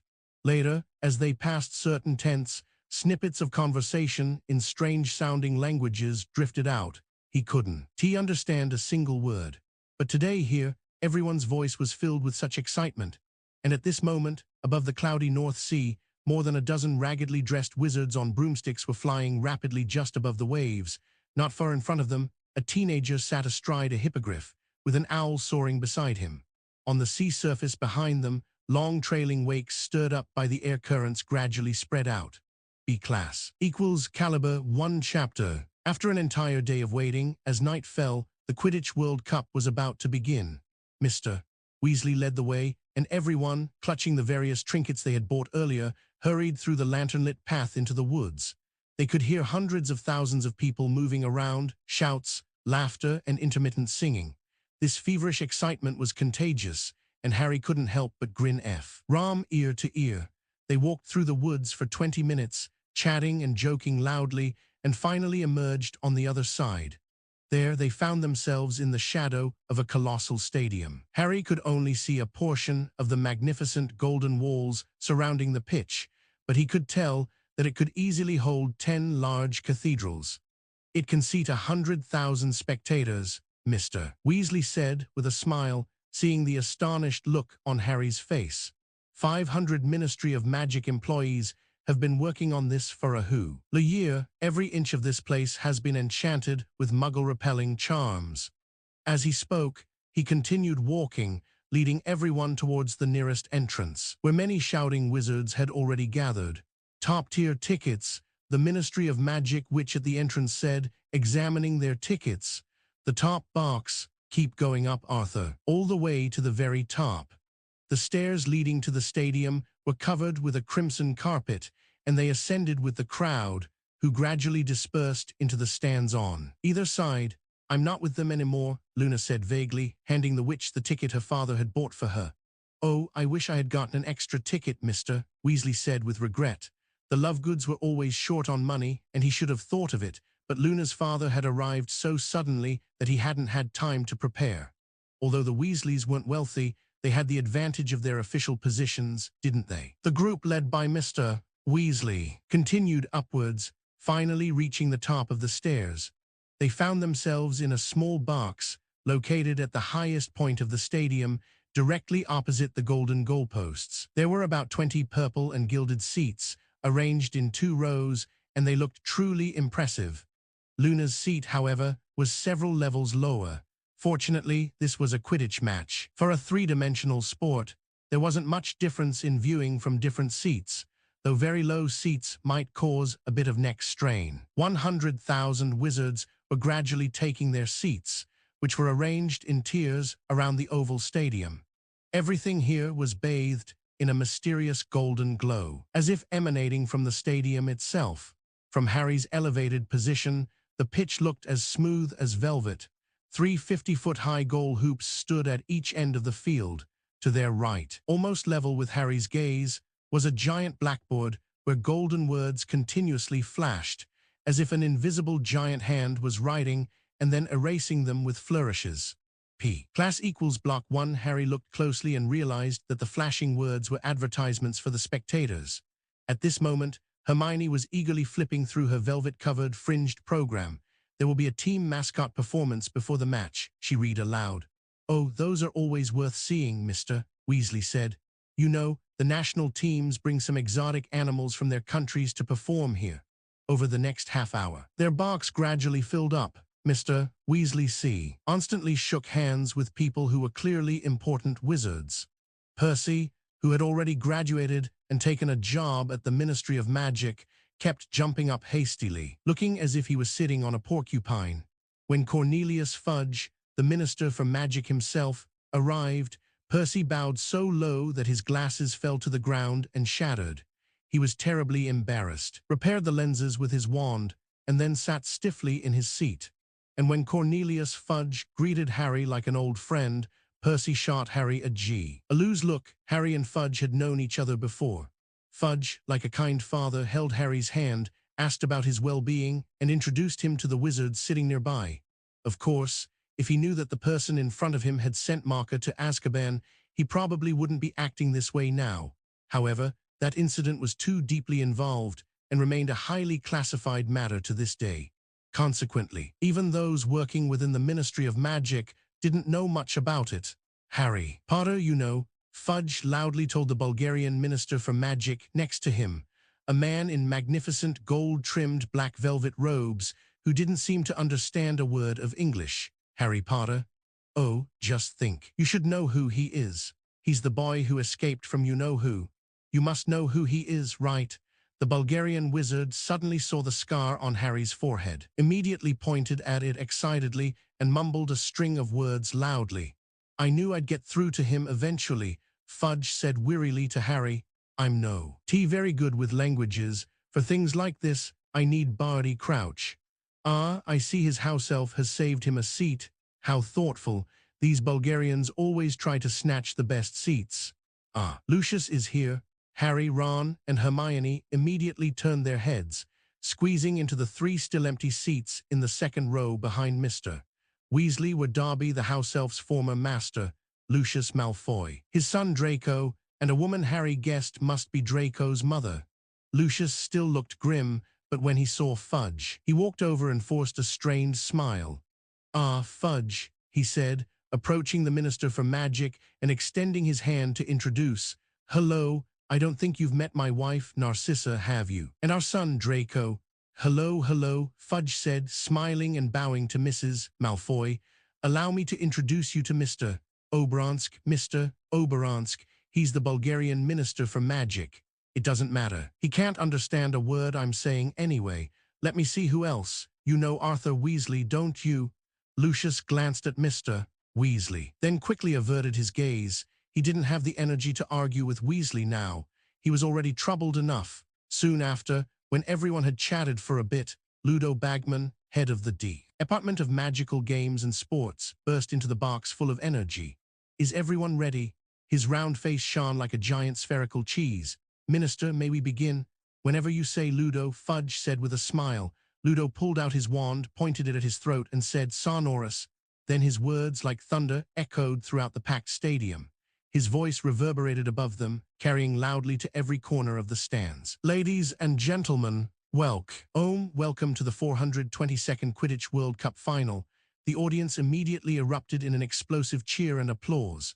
Thousands of flags waved simultaneously, accompanied by a cacophony of national anthems, creating an incredibly lively scene. On the blackboard opposite them, the last line of the advertisement, Bertie Bart's every flavor beans, every bite is an adventure, was erased, and it now displayed, Bulgaria, 0, Ireland, 0. All right, enough talk. Allow me to introduce the mascots of the Bulgarian national team. On the right side of the stands, a neat, bright red formation erupted in loud cheers. I wonder what they've brought, Mr. Weasley said, leaning forward in his seat. Ah, he suddenly snatched off his glasses, hastily wiping them on his robe. Vila, what's a V? Just then, 100 Vila glided onto the pitch, and Harry's question was answered. The Vila were women, the most beautiful women Harry had ever seen in his life. But they didn't look real. Why was their skin glowing with a soft, moon-like radiance? Why was their hair flowing behind their heads without any wind? Just then, the music started, and Harry stopped wondering if they were real. In fact, he couldn't think of anything at all. The Vila began to dance, and Harry's mind went blank, feeling only an extreme joy. Nothing else in the world mattered, as long as he could keep watching the Vila, because if they stopped dancing, something terrible would happen. And directly opposite Harry's box, in the top box at the other end of the stadium, a small figure was also staring spellbound at the Vila. She watched quietly, without a trace of expression on her face, yet an unspoken sense of loneliness emanated from her. Vila, don't mind them. It has nothing to do with you. A middle-aged man gently comforted her beside her. It's okay, Dad. That small figure was Vila Delaca, who had been specially brought by her father from Hogwarts to watch the match. On the other side, as Evila's dance grew faster, some wild, formless thoughts began to whirl in Harry's dizzy mind. He wanted to do something particularly amazing, right now. How about jumping from the box into the stadium? Sounds good, but was it exciting enough? Harry, what are you doing? Hermione's voice came from a distant place. The music stopped, and Harry blinked blankly. He stood there, one leg propped on the wall of the box. Beside him, Ron was frozen in a diving pose, as if about to jump off a springboard. Hermione made a loud, thudding sound and reached out to pull Harry back to his seat. Oh, honestly, if Marca were here, he wouldn't be as embarrassing as you two. P-class. Equals block 1 nearby. When Fudge heard the name Marca, a hint of unnaturalness flashed across his face. Chapter. Now, ladies and gentlemen, please give a warm welcome to the Bulgarian national Quidditch team. I present to you Dimitrov. A figure in red robes, riding a flying broomstick, zoomed into the arena from an entrance below. He flew so fast he was almost a blur. He was met with fervent cheers from the Bulgarian supporters. Ivanova, a second figure in bright red robes, shot out. Zagraf, Levski, Volkov, and next Crumb. It's him, Ron shouted, tracking Crumb with his omnioculars. Harry quickly aimed his own binoculars at him. Victor Crumb was dark and thin, with sallow skin, a large hooked nose, and thick black eyebrows, making him look like a giant eagle. It was hard to believe he was only 18. And now, please welcome the Irish national Quidditch team, Bagman announced loudly, drawing out his words. Entering the field are Connolly, Ryan, Troy, Mallet, Moran, Quigley, and Lynch. 7 blurry green figures flew into the arena. Harry twisted a small knob on the side of his omnioculars, slowing down the players' movements. He saw that their broomsticks were all emblazoned with Firebolt, and their surnames were embroidered on their backs in silver thread. And our referee today, who has flown all the way from Egypt, the highly esteemed president of the International Confederation of Wizards, Hassan Mostafa, a short, wiry wizard dressed in pure gold robes that matched the stadium's color, trode onto the field. He was completely bald on top, but his beard was comparable to Hagrid's. A silver whistle protruded from beneath his beard. He carried a large wooden box under one arm and his broomstick under the other. Harry adjusted his omnioculars back to normal speed. He watched Mostafa mount his broomstick and kick the wooden box open. 4 balls shot into the air. The bright red quaffle, 2 black bludgers, and the tiny, winged golden snitch. Harry only caught a glimpse of it before it vanished without a trace. Mostafa blew his whistle and followed the balls into the air. Wait, what's that? Harry suddenly noticed something flying towards them from the distant horizon. Look, what is that? Although everyone's attention was focused on the match, as the flying objects drew closer, it became impossible not to notice them. Why would Buckbeak? Oh my goodness, it's Marca, Hermione shrieked in surprise. Quidditch, in fact. I quite like it, said Marca, who was riding Buckbeak calmly. It's a very relaxing sport. As he spoke, he suddenly shouted behind him, keep up, we should say hello to these friends from all over the world. With that, Marca leaped up, stepping off Buckbeak's back and into the air. With a gentle wave of his wand in his right hand, a broomstick swiftly shot beneath him. He patted Buckbeak, and the intelligent hippogriff immediately turned, quickly flying away from the scene before the Ministry of Magic personnel could react. Mac took the lead, riding his broomstick and abruptly bursting into the World Cup match. While the Bulgarian and Irish players were caught off guard, Marca, maneuvering his broomstick like a butterfly, flipped left and right, drawing several continuous arcs in midair. Amidst the Quidditch players belonging to the 2 national teams, he uninhibitedly displayed his flying skills, drawing all the spectators' attention to himself. Referee Mostafa blew his silver whistle hard, and Ministry of Magic personnel maintaining order owls rushed to converge, but Marca suddenly flipped and shot into the sky. The sudden high speed made his robes flap wildly when he ascended to an extremely high position. The sudden deceleration from motion to stillness shocked even the professional players. He then made another turn, and his right hand abruptly snatched the snitch. The golden snitch. In the originally silent stands, someone suddenly shouted that, and the crowd immediately erupted. although the sudden, startling change left everyone bewildered. Marker's series of fluid flying maneuvers made these avid Quidditch fans forget everything else. No wonder wizards are always a bit fanatical and unreasonable, Marker muttered to himself, then suddenly shook his head. Doesn't that include me too? He extended his wand and gently tapped his throat. Sonorous, good evening, wizard friends from all over the world. Marker's voice suddenly boomed across the stadium, echoing throughout the entire grounds. I'm sure this is very sudden. But the match is over. He raised the golden snitch in his hand and continued, of course, today. Although the spectators in the stands were curiously listening to him, the Ministry of Magic personnel were clearly not going to remain indifferent. In an instant, many people had already surrounded him on spare brooms. But the former Death Eaters he had brought out of Azkaban were certainly not to be trifled with. Their fanaticism far surpassed the likes of Lucius, who only cared about self-preservation. P-class equals block. When Bellatrix's wand emitted a ghastly green light, the audience finally stirred, but the Ministry of Magic personnel, on the other hand, dared not act rashly. Marker waved his wand, pulling the Ministry of Magic employee. Bellatrix was aiming at a few feet away, and the Avada Kedavra curse missed. What are you doing? Bellatrix shrieked furiously. Shut up, Marker said coldly. Stay put behind me and don't move around carelessly. You, whoosh. An invisible blade grazed past Bellatrix's ear, slicing off nearly half of her disheveled long hair. This level of control immediately silenced her. The aim of this wand is really, I almost cut off her head.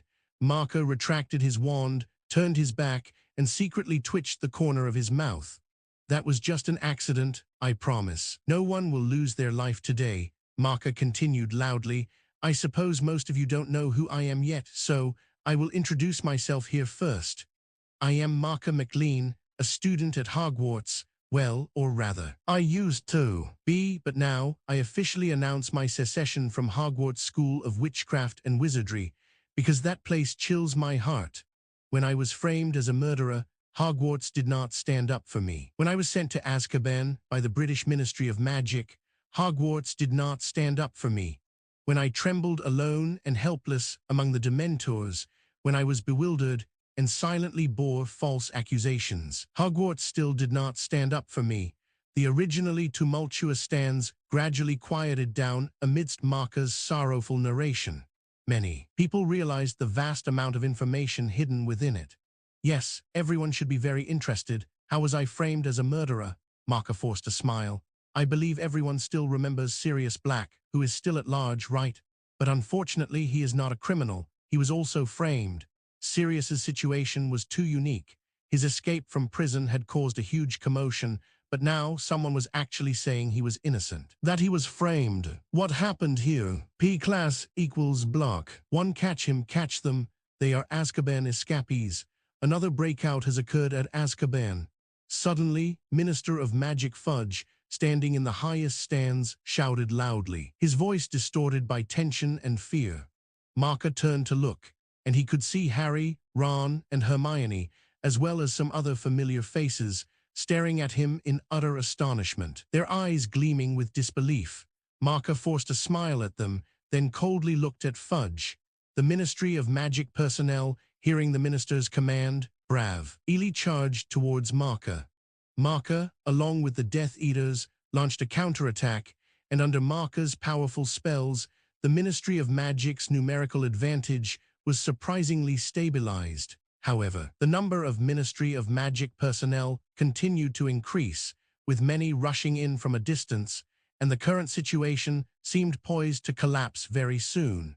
But Marker suddenly waved his wand, his eyes fixed forward. A giant phantom of a skull abruptly appeared from the tip of his wand, charging straight into the Ministry of Magic's formation with a soul-shaking roar.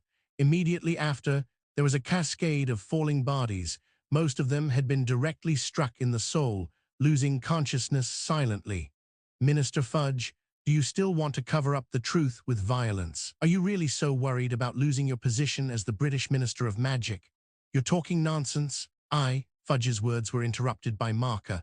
To all the audience members, I repeat once again, today no one will lose their life, and I only want to expose all of this. I want everyone to know to remember to be vigilant, because, who knows, the next scapegoat might just be you. Just as Marker's words faded, several light clusters simultaneously shot up from outside the stadium, exploding high in the sky and transforming into emerald green skulls with snake heads.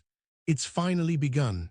Maka calmly watched the dark marks, a faint glow flickering in his eyes. Chapter. Maka's sudden appearance presented an opportunity for the Death Eaters hiding there, and when the dark mark and the spreading fires appeared one after another, the fear in the hearts of the audience was completely stirred up. No matter which country's wizarding world, recent years have been stable and peaceful. Everyone went to school, went to work, and in their daily lives, apart from some minor criminal incidents that provided gossip for after-dinner conversation. There were no other ups and downs. No one wanted to get involved in incidents related to dark wizards, but today's appearance of the dark mark seemed to announce that the 10 years of peace since the first wizarding war had ended. At this moment, the Quidditch World Cup venue was in complete chaos. There were surging crowds fleeing in all directions, and children and the elderly were jostled and overwhelmed. Here, wizards who prided themselves on their bloodline fled in panic, like muggles during the sudden attack. Look, your companions are also starting to act. Go help them destroy to your heart's content. Maka waved his hand and said coldly. Bellatrix and the others cheered excitedly, raised their wands and rushed down. I think this seems a bit excessive. A figure on a flying carpet suddenly appeared in front of them, causing even these villains, who were not afraid of death, to stop their brooms and become vigilant. Isn't it? The other party said. Slowly, Maka, riding on his broom, stared at the other party for a long time before softly uttering a name. Dumbledore. The figure that suddenly appeared out of thin air was none other than the current headmaster of Hogwarts, president of the International Confederation of Wizards, chief warlock of the Wizengamot, and Order of Merlin, first-class recipient, Albus Dumbledore, with his silver hair and sharp eyes. The greatest white wizard of his time, no. The greatest wizard, P-class equals. Block 1, I heard what you just said. Dumbledore smiled, his expression still amiable, but his tone was somewhat disappointed. I thought you wouldn't go down this path like Tom, but it's clear. I've always been wrong. Yes, Chief Warlock of the Wizengamot. I still remember your indifferent eyes back then. Maka said calmly, perhaps you are disappointed in me. But am I not disappointed in you? Child, don't be fixated on the strength of power. That is not the path a wizard should pursue. Dumbledore shook his head and advised kindly, believe me, you are slowly walking down a road of no return, but it's still not too late to turn back now. Professor Dumbledore, I have a question, Maka suddenly interrupted. What? Dumbledore looked at him, blinking his pale blue eyes. Your preferences are truly hard to fathom. Maka spread his hands and said, was this flying carpet bought at today's market? Dumbledore frowned, his eyes growing cold. Since you have abandoned the correct path. Before he could finish speaking, a dark figure suddenly shot up from the crowd below, heading straight for Dumbledore.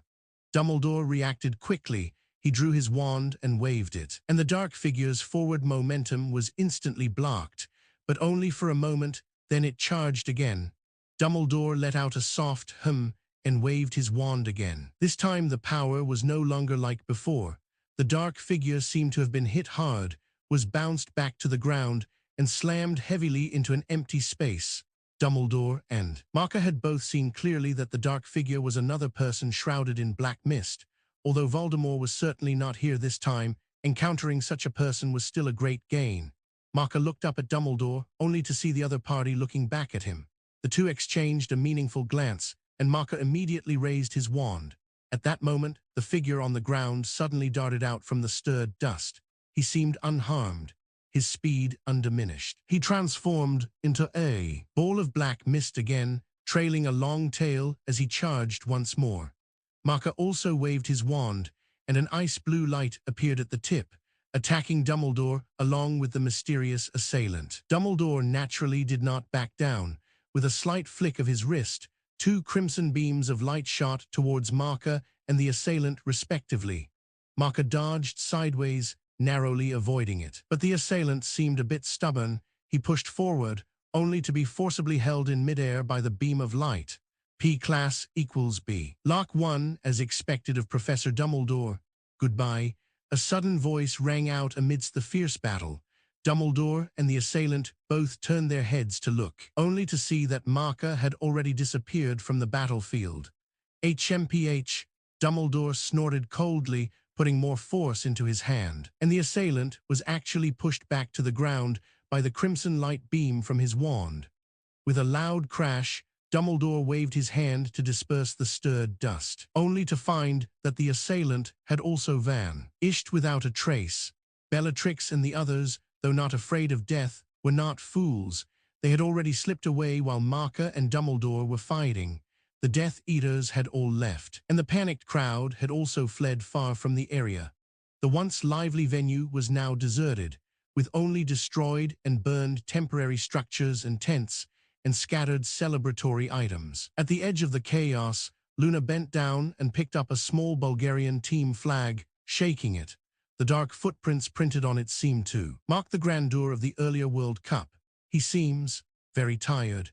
Luna gazed distractedly at the distant Quidditch World Cup stadium. His heart is very tired. And in the high sky to the southeast, an invisible flying carriage pulled by the Strauss was rapidly moving away. By the window of the carriage, Vila leaned out, her long white hair flying wildly in the wind, reflecting an enchanting glow under the moonlight. The perfectly flat lawn of the World Cup stadium had become somewhat pie-Ted. Dumbledore stood in the center of the field, a rare hint of weariness flashing across his face. Lena was right, I am not a good teacher after all. Hermione, snap out of it. You can't go looking for him, Ron shouted. Shut up, he wouldn't, Marker wouldn't do that. Hermione clutched her clothes, tears glistening in her eyes. Yes, it must be some dark magic again. Marker definitely isn't doing it willingly. Hermione. Ron said anxiously, yes, you might be right, but not now. Look around you. Hermione looked up, gazing blankly around, but what met her eyes were burning flames and crowds fleeing in all directions.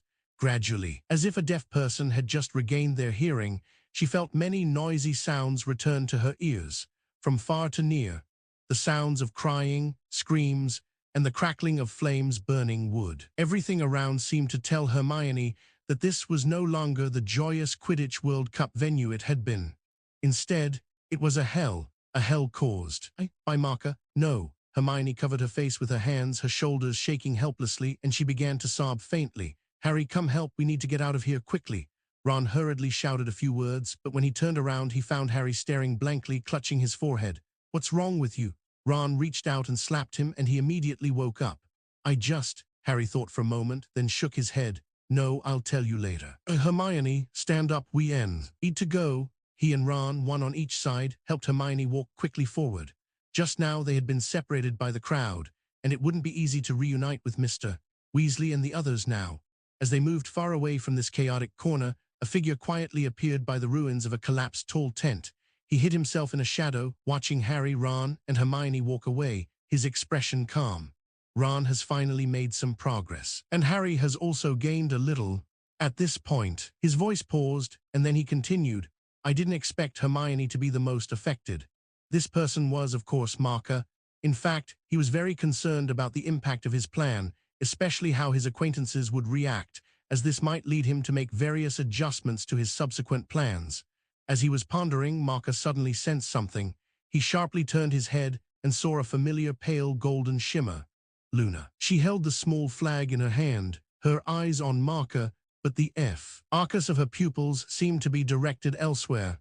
Aren't you leaving? It might still be quite dangerous here. Marker couldn't help but ask, but Luna ignored his question and said, without any apparent reason, your heart is very tired. Marker paused, then shook his head. Yes, it's not easy, he said calmly, but I caused all this, and I have to take responsibility for solving it. Luna slowly turned around, looked up at the moon in the sky, and her gentle voice made Marker vaguely feel a trace of warmth. Wisdom is wealth, but it can also be a burden. Precisely because it is wealth, it creates a burden, Marker nodded, softly adding. Luna looked back at Marker, and as if agreeing with his statement, she blinked her silver-gray eyes. She said nothing more but quietly turned and left. Marker watched Luna walk further and further away, and as if moved by some emotion, the fine, silvery white mist reappeared. The mist was almost tangible, and as it drifted with the wind, it floated further and further into the deep night sky. Lie class equals block 2. ID equals TARC ID 148, value equals 148 chapter. Victor Krum, the excellent seeker for the Bulgarian team, was sleeping in the team's temporary camp. To be honest, he wasn't sleeping soundly, but he had at least managed to fall asleep by now. who knew, in his hazy state, he seemed to hear someone calling him. Victor Crumb? That's right, someone was indeed calling him. Crumb woke up with a start. Who's there? He pulled his wand from under his pillow, pointed it forward. Lumos. Immediately the tent lit up. But the next moment he couldn't help but flinch back. You are? Hello, I apologize for disturbing you late at night. But I have something important to discuss. The newcomer politely bowed slightly. I am Marker McLean. Do you remember me? Crumb tightened his grip on his wand, but his palm still became slick with sweat. What do you want? Crumb asked, frowning darkly. I know you're a Durmstrang student. In fact, I know your headmaster, you know, Mr. Karkaroff. As you can see, I've left Hogwarts, and I think I need to talk to Mr. Karkaroff about enrollment. You caused such a commotion at the stadium today, how could the headmaster possibly agree? Don't worry, Marker patiently explained. I'll discuss the specific details with Mr. Karkaroff.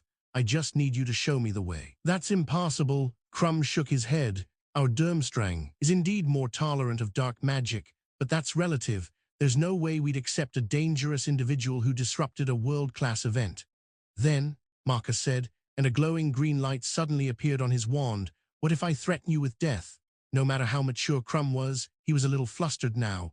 Not everyone could remain calm when faced with the killing curse. However, his eyes only showed panic for a moment, then quickly calmed down. You won't kill me, he said firmly. Marker looked at him with interest for a moment, then nodded at Crumb. You're very smart, at least smarter than those students at Hogwarts, but you're still not smart enough. He put his wand away and continued, your firm tone can easily provoke the person threatening you. You shouldn't ignore that in the future.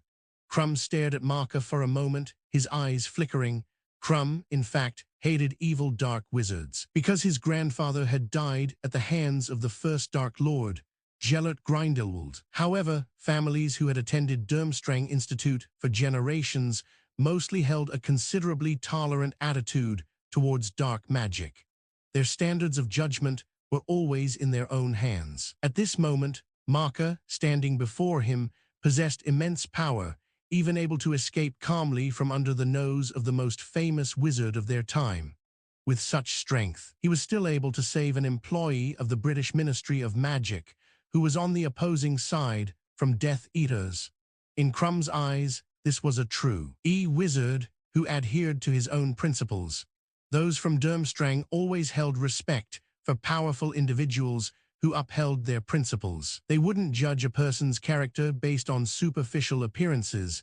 At least Crumb was such a typical person. After a long while, he finally spoke. At least, no amount of threatening is easier than an imperious curse. I can take you to see the headmaster, but what he'll say after that, I can't possibly know. You'd best be prepared. Of course, as I just said, you only need Ed to show me the way, Marker nodded.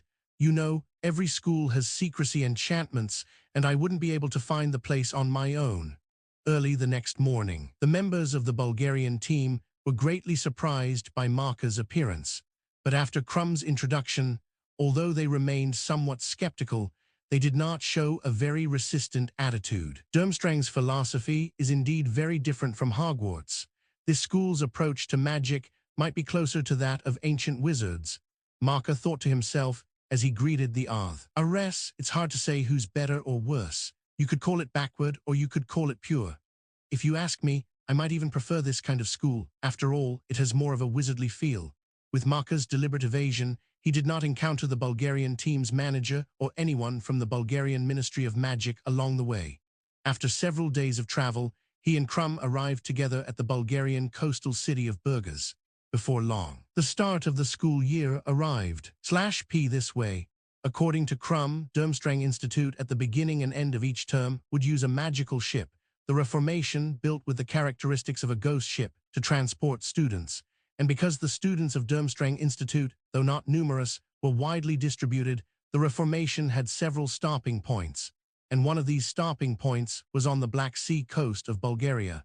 Just wait here. The Reformation has its own Muggle repelling charm, so you don't have to worry about the Muggles around. It was already night. Bulgaria was the Reformation's last stop. After picking up the last batch of students here, they would head straight for Durmstrang Institute's location. As Crumb was speaking, several Muggles seemed to remember something important and quickly dispersed, walking away. However, many more people remained. Clearly, they were all Durmstrang students in Bulgaria. Just then, a section of the Black Sea surface churned, as if something massive was about to rise from beneath the waves. The waves grew turbulent, and even from a distance, the swells quickly reached the shore, crashing violently onto the beach. Immediately following, a large whirlpool suddenly appeared on that section of the sea, and several long, pitch-black masts abruptly shot out from within, followed by sails and rigging.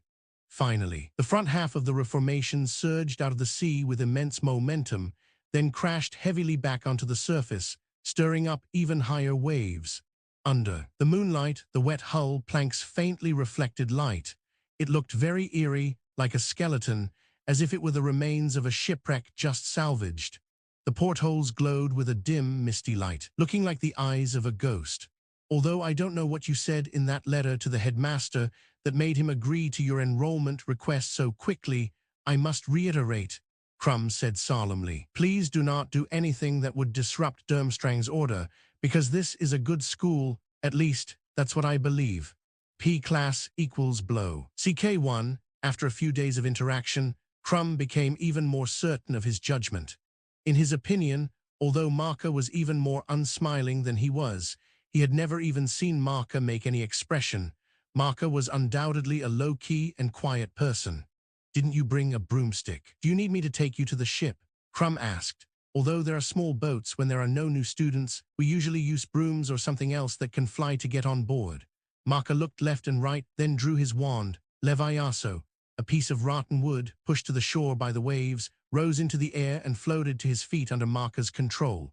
Marker extended his foot to step on it, then stood directly on it. With a flick and a wave of his wand, the piece of rotten wood carried Marker into the air. Let's go, Crumb. He controlled the rotten wooden stump beneath his feet, floating leisurely towards the reformation, perhaps sometimes not so low-key. Crumb shook his head helplessly. I remember Grandpa saying to trust my own judgment. I hope I haven't misjudged him. As he spoke, he mounted his firebolt and shot over to Marker's side, watching Marker's unhurried manner. Crumb felt both admiration and a touch of helplessness. How do you contour all it so precisely? He asked, following alongside Marker. I've tried it a few times, but once the caster stands on an object controlled by a levitation charm, it becomes very difficult to control. That's because the magical energy flow of the spell released on the object interferes with the magic flowing within your body. To eliminate the interference, you have to learn to control only a part of the object, not the whole thing. As he spoke, Marker pointed to the spot where he was standing on the rotten wooden stump. See, as long as you can't wisely avoid controlling that part, it acts as an isolation point. Crumb looked at Marker's feet in surprise, although he understood every word Marker said. After all, Durmstrang's common language was also English.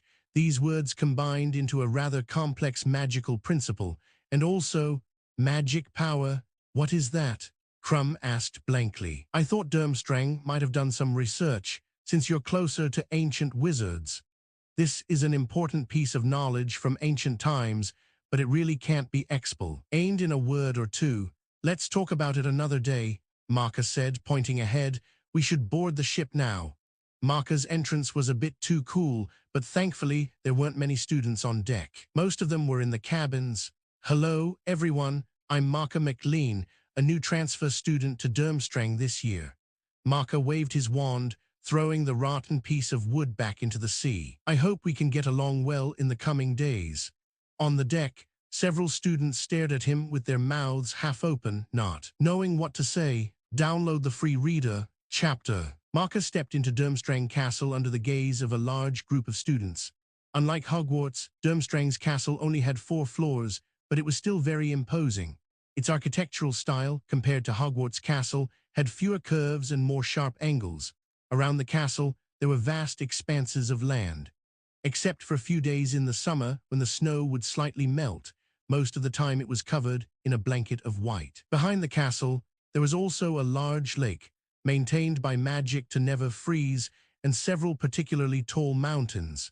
Besides Durmstrang's ships bobbing and docking in the lake, occasionally some unknown ghost ships would appear or disappear there. The year-round low-temperature environment meant that the students here wore thick overcoats, although, due to the materials used, they weren't as bulky as Muggle winter clothes. Most of the girls here couldn't show off their captivating figures.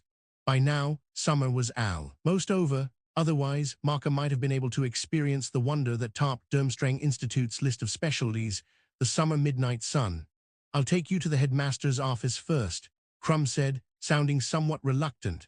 To be honest, ever since Igor Karkaroff took over as headmaster, many students' parents had taken their children out of the school because of his cold-heartedness. In terms of his reputation alone, it was probably a historic low for Durmstrang Institute. This school, which originally didn't have many students, now had even fewer. Marka followed Krum through several long corridors, and apart from the occasional glance from people in a few portraits on the walls, they didn't encounter many people. "Were those students on the ship just now, all of them?" Marka asked curiously. "Yes, ever since the headmaster took office." Krum shook his head, not finishing his sentence, but his meaning was already very clear. Knock, knock. The two quickly arrived at the left side of the castle's top floor, where the headmaster's office was located. "Come in," a cold voice sounded, and Krum immediately pushed open the door and gestured to Marka. Clearly, he himself didn't want to go in. Marka nodded indifferently and calmly walked inside. The headmaster's office looked very spacious, and because there were windows on both sides, the lighting was quite good before sunset. To the right upon entering, a row of tall bookshelves lined the wall. With books neatly arranged on them, seemingly unused and purely for decoration. When Marka shifted his gaze to the deepest part of the room, he saw a tall, thin wizard with short white hair and a curly goatee. He stood behind a large desk, his old face stern, staring intently at Marka, his gaze cold and sharp. "Hello, Mr. Karkaroff," Marka spoke first, greeting him calmly. "Yes, hello, Mr. McLean," who shone so brightly at the Quidditch World Cup. Karkaroff's sharp eyes remained fixed on Marka, even blinking. He flicked the wand he constantly held in his hand, and a dusty, folded piece of paper suddenly floated up from the desk, whooshing and spinning as it flew rapidly towards Marka. Marka drew the wand hidden in his sleeve and lightly flicked it. The stack of paper immediately broke free from Karkaroff's control and stopped steadily in front of Marka. He waved his wand again, and the paper unfolded, its information instantly catching Marka's eye. This was the latest issue of the Daily Prophet, and the front page headline was a lengthy article criticizing Marka for causing a ruckus at the World Cup finals. In the center of the news, Marka riding a broomstick with more than a dozen Death Eaters behind him was vividly captured by the reporter. Well, these were magical photographs after all. If someone wasn't moving, it could only be because they were half dead. "I thought I'd be photographed looking cooler. After all, making the front page is a once-in-a-lifetime event." "Oh, right," feature writer Rita Skeeter. "Probably no one else could write such a brilliant article besides her." Marka tapped the name on the newspaper with the tip of his wand, then casually waved it. The newspaper instantly folded itself up, and then shot back towards Karkaroff even faster than before. Just as Karkaroff frowned and extended his wand to catch it, the newspaper abruptly lost its flying speed, turning entirely into an ice-blue, translucent color and shattered into fine ice shards on the desk in front of him. "Stop playing these little tricks, Karkaroff," Marka said, dropping his fake smile and speaking expressionlessly. "Wasn't I clear enough in my letter? Do you want to pay a visit to Voldemort?" "Damn it, don't mention that name here." Karkaroff immediately became nervous. To him, that name meant taboo. Marka watched him calmly until Karkaroff started to feel a bit unnerved, then slowly walked towards Karkaroff, step by step. "With me causing such a commotion and attracting his attention, he probably won't think about dealing with you, the traitor, for a while, but you should understand, for you, it's just a matter of sooner or later." Marka stopped, Ed in front of the desk, and seeing Karkaroff's eyes begin to flicker, he sneered. "Don't think about escaping. Do you think you can get away?" Marka's sudden revelation of his thoughts made Karkaroff's hands tremble uncontrollably. As a former Death Eater, as a traitor who betrayed Voldemort and exposed the list of Death Eaters to get out of Azkaban, how could the Dark Lord, who had already returned, let him go? Avada bang! As the headmaster of Durmstrang Institute, which advocated dueling and as enthusiastic about teaching combat magic, Karkaroff, though far from being as powerful and invincible as Dumbledore, was certainly not weak in combat. The moment he decided to attack Marka, having already understood Marka's strength, he had long prepared a series of countermeasures, even having a dozen subsequent spells ready. But Karkaroff never expected that, when he extended his wand towards Marka, he would be met with a fist. Expelliarmus. Karkaroff's wand flew into the corner of the room. "Oh, sorry." Marka retracted his fist, rubbing it with a grin. "I got used to fighting Dementors in Azkaban. This really isn't directed at you. What exactly do you want?" Karkaroff slumped into his chair, looking flustered, a fine layer of sweat beading on his forehead. "You inexplicably had someone send me a threatening letter, and now you're in my office mocking me. What exactly do you want from me? Didn't I make it clear in the letter? Just to transfer student spot at Durmstrang and to take me to Hogwarts along the way." Marka spread his hands. "You know, the Triwizard Tournament. You know." "Of course I know." Marka immediately interrupted Karkaroff's nonsense and continued. "I also know that this time, not only has the Triwizard Tournament been restarted, but its ultimate prize has become even more attractive, hasn't it? You even know that." Could it be that you and Dumbledore?" Karkaroff was so stunned by the information Marka intentionally or unintentionally revealed that he could barely speak. "So, this will be your only chance." Marka summoned Karkaroff's wand and tossed it back into Karkaroff's hand. "Cooperate with us, and you might be able to be a headmaster in peace. If you don't cooperate with us, then be ready to run at any time."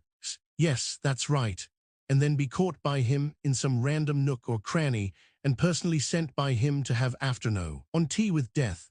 Karkaroff clutched the wand that had returned to his hand. After a long while, he still slumped in his chair, waving his hand in frustration. "I'll listen to you. Whatever you say we'll do." Karkaroff said weakly, "I completely understand now that in this world, everything depends on strength." "Perhaps," Marka said noncommittally. "By the way, shouldn't you change your bad habits? Look how few students are left in the school." "That's none of your business," Karkaroff said impatiently. "Students are the foundation. If you had managed it diligently, you wouldn't be thinking only of escaping now." Marka pointed out the window, where a few scattered students were still playfully messing around and laughing. Although their number was small, they vaguely displayed the vitality a school should have. Karkaroff propped himself up and stood. Turning his head to look outside, he grabbed. Yuli became lost in thought, not even noticing when Marka left.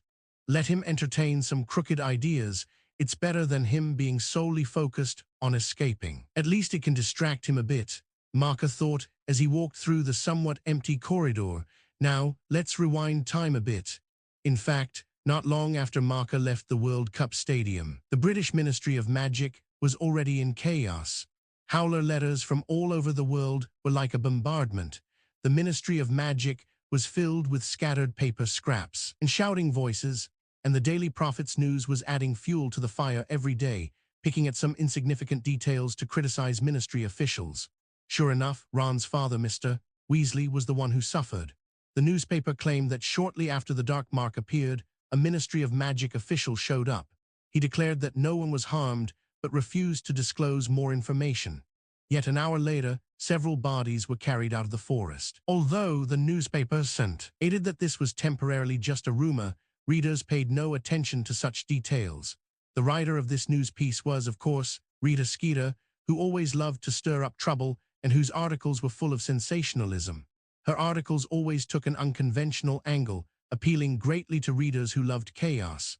"I wonder how Hermione is doing. She hasn't sent any news since she went home," Ron said to Harry beside him. "We should go see her. B class equals C. Alibi 1 chapter. Knock, knock, knock. Hermione, little Hermione. What's wrong? Come out and let Daddy see." The knocking on the door outside was incessant, over and over tirelessly. Hermione felt sorry about it. She knew her parents were genuinely worried about her. But she really didn't want to move, not even a little bit. She lay on the bed that had accompanied her for almost 12 years, burying her face entirely in the soft pillow. It must have been Mum. She must have washed the pillow again when she wasn't home. The fresh scent of soap filled her nostrils. P class. S equals block 1. The familiar scent made Hermione's thoughts gradually drift. She vaguely remembered that the day she started Hogwarts was September 1st, 18 days before her birthday. Her first birthday at Hogwarts was definitely the least worth celebrating birthday of her life. Everyone wasn't too familiar with each other yet, and the new students' attention was mostly drawn to the exciting magic classes. Unfortunately, no one knew it was her birthday, let alone celebrated it with her. To be honest, as a sensible girl, Hermione didn't care too much about it.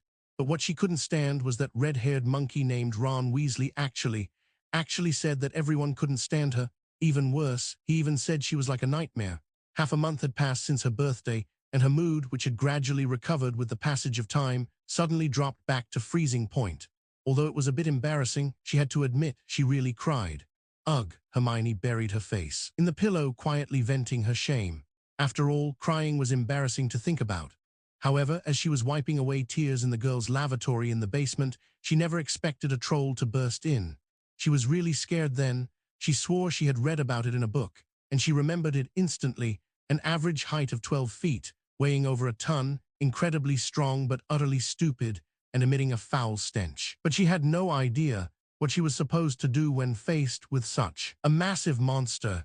She didn't know, she knew nothing. All she could do was scream loudly and continuously. She didn't even know the point of screaming.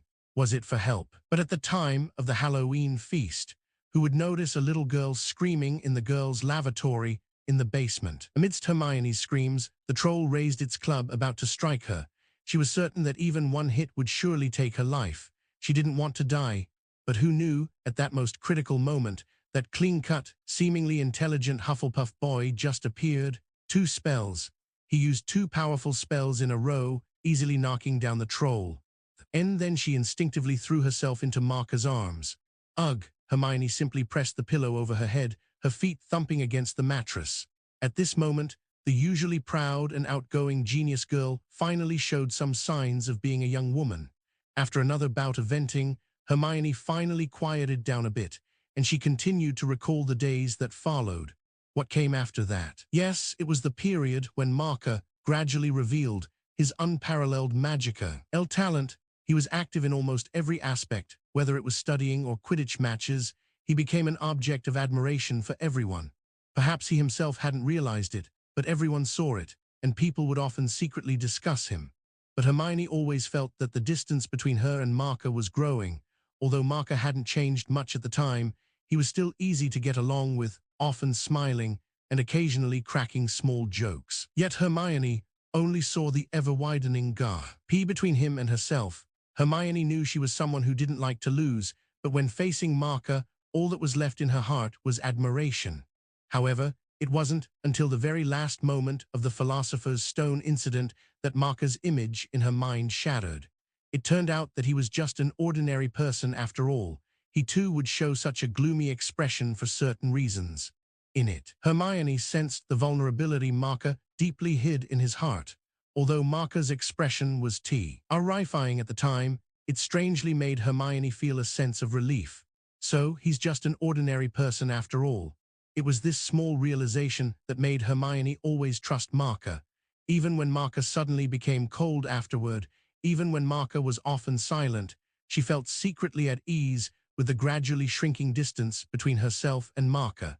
She just didn't notice that a faint, budding affection had already secretly formed in her heart.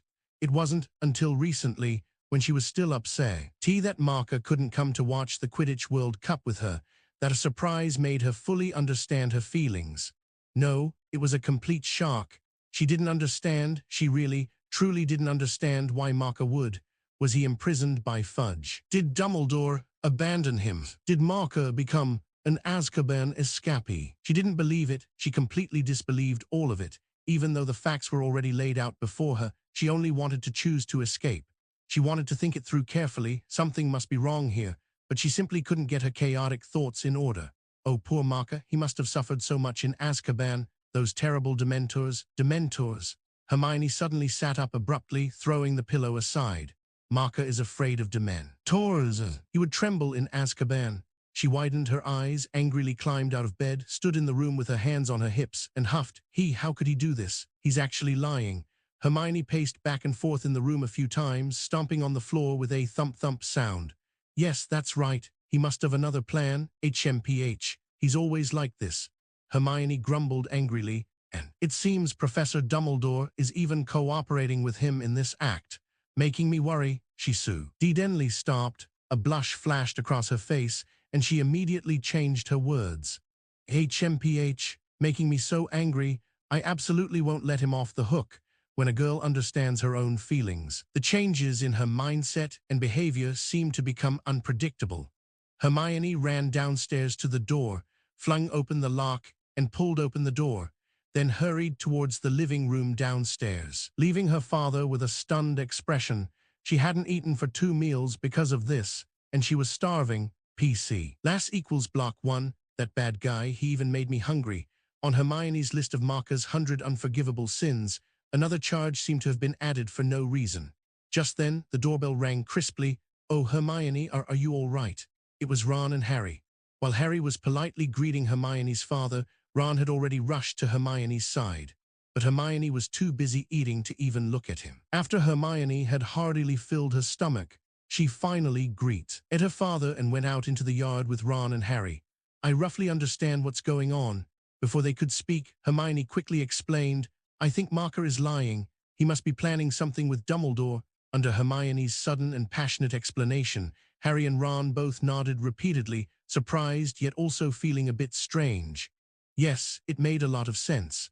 How could Marker McLean, who could grab a Dementor by the face and drag it around, be trembling in Azkaban? If that were true, where would the faces of those poor Dementors used as practice targets be placed? Thinking about it this way, and recalling the Chinese letter, eerie/strange, smile Marker gave them at the time, things seemed to become clearer. Marker definitely hadn't changed, but he must have something important to do again. Just like the previous times, although he was always mysterious about these matters, he never made a mistake once. Harry and Hermione both trusted Marker, and even Ron quickly accepted Hermione's deduction this time. However, Ron's gaze was a bit strange. He frowned and looked at Hermione thoughtfully, seeming to have something on his mind. Harry and Hermione were focused on their conversation and didn't have time to notice Ron's little thoughts. So, Hermione, what exactly are Marker and Dumbledore planning? Harry hesitated. It wouldn't be, you saw it, those mysterious symbols that appeared that night. Hermione immediately said, although I can't guess Marker's plan, it definitely has something to do with Valda. P class equals block 1. Hey, don't say it here. Ron suddenly snapped out of his reverie and whispered a reminder. I understand what you mean now that you mention it, I just remembered. Harry followed up. That night when those strange skulls appeared in the sky, my scars started hurting again. Oh, are you all right? Harry waved his hand, signaling them not to worry, and continued. Marker reminded me again before, telling me to quickly learn the Clumency notebook he gave me. Remember, Marker's Christmas gift to me in our first year? Yes, I remember. I received a lion plushie then, Hermione said excitedly, but she immediately realized something was wrong and quickly suppressed her leaping emotions. Chapter. Perhaps everyone has already met him on the Reformer today, but I believe you still have some questions. Before the new students are assigned to their classes, I'd like to give you a special introduction, transfer student Marker McLean. In the Great Hall of Durmstrang Castle, the annual welcoming feast was underway.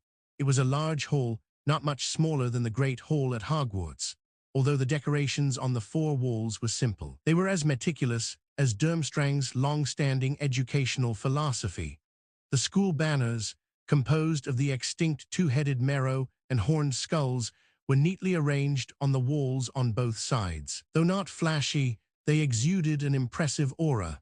However, on the back wall directly opposite the main entrance, there was only an unknown shield-shaped emblem carved with an ancient longstaff wand against a solid black circle, which made people wonder.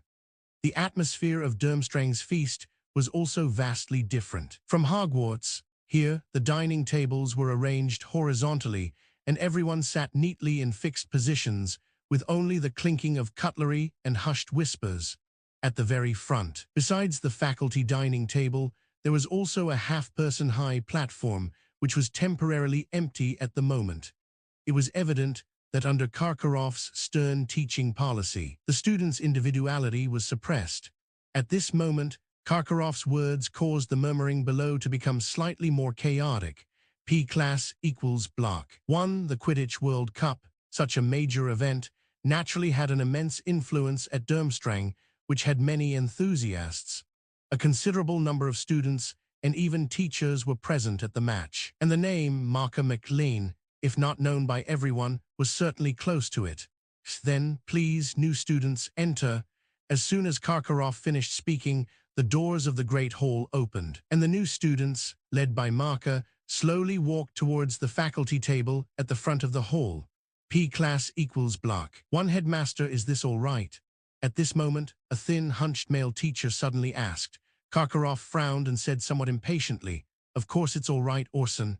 The other teachers merely glanced at the two of them and said nothing more. In their opinion, not arguing with Karkaroff was the most appropriate choice. The old wizard, whose surname or given name was Orson, opened his mouth, but ultimately shook his head and began to eat the food on his plate. At tea, in front of the Great Hall, the new students lined up in a row with Marker, standing still before the faculty table with a touch of unease.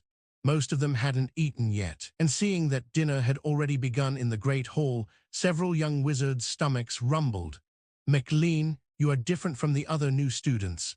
You are a transfer student, and by rights, you should be promoted to 4th year. But I want you to know that, in terms of curriculum, there are significant differences between our school and Hogwarts. P class equals BL. Arc 1 Karkaroff paused, then continued. New students admitted to our school will be freely selected by each teacher for instruction, and each student also has the right to change their teacher at any time. The number of times you can change will be determined by the academic credits you earn." Yes, academic credits. This was a very interesting rule at Durmstrang. In this school, many resources could be exchanged for academic credits, including library borrowing, potion ingredients, various magical items, and so on. P class equals block 1. It was said that this was a key school rule introduced by the school's second headmaster, Harfeng Munter. And this headmaster, who established Durmstrang Institute's tradition of emphasizing dueling and combat magic, based the students' acquisition of academic credits on each young wizard's individual strength. Whether it was achieving individual rankings in the 3 dueling competitions each semester, or achieving team rankings in the class showdown at the end of each academic year, or even invitation-based duels due to various personal grievances. As long as you won within the school's designated venues and rules, you could earn corresponding academic credits. It had to be said that when Marker learned of this rule from Crumb, he immediately developed a keen interest in this highly competitive teaching model. "Teachers, who among you would like to take on McLean?" The transfer student, Karkaroff, asked the teachers sitting on either side of him very directly. However, the teachers, who had been staring intently at Marker since the beginning, now fell silent. Marker's disruption of the World Cup and his defiance of the British Ministry of Magic had made headline news.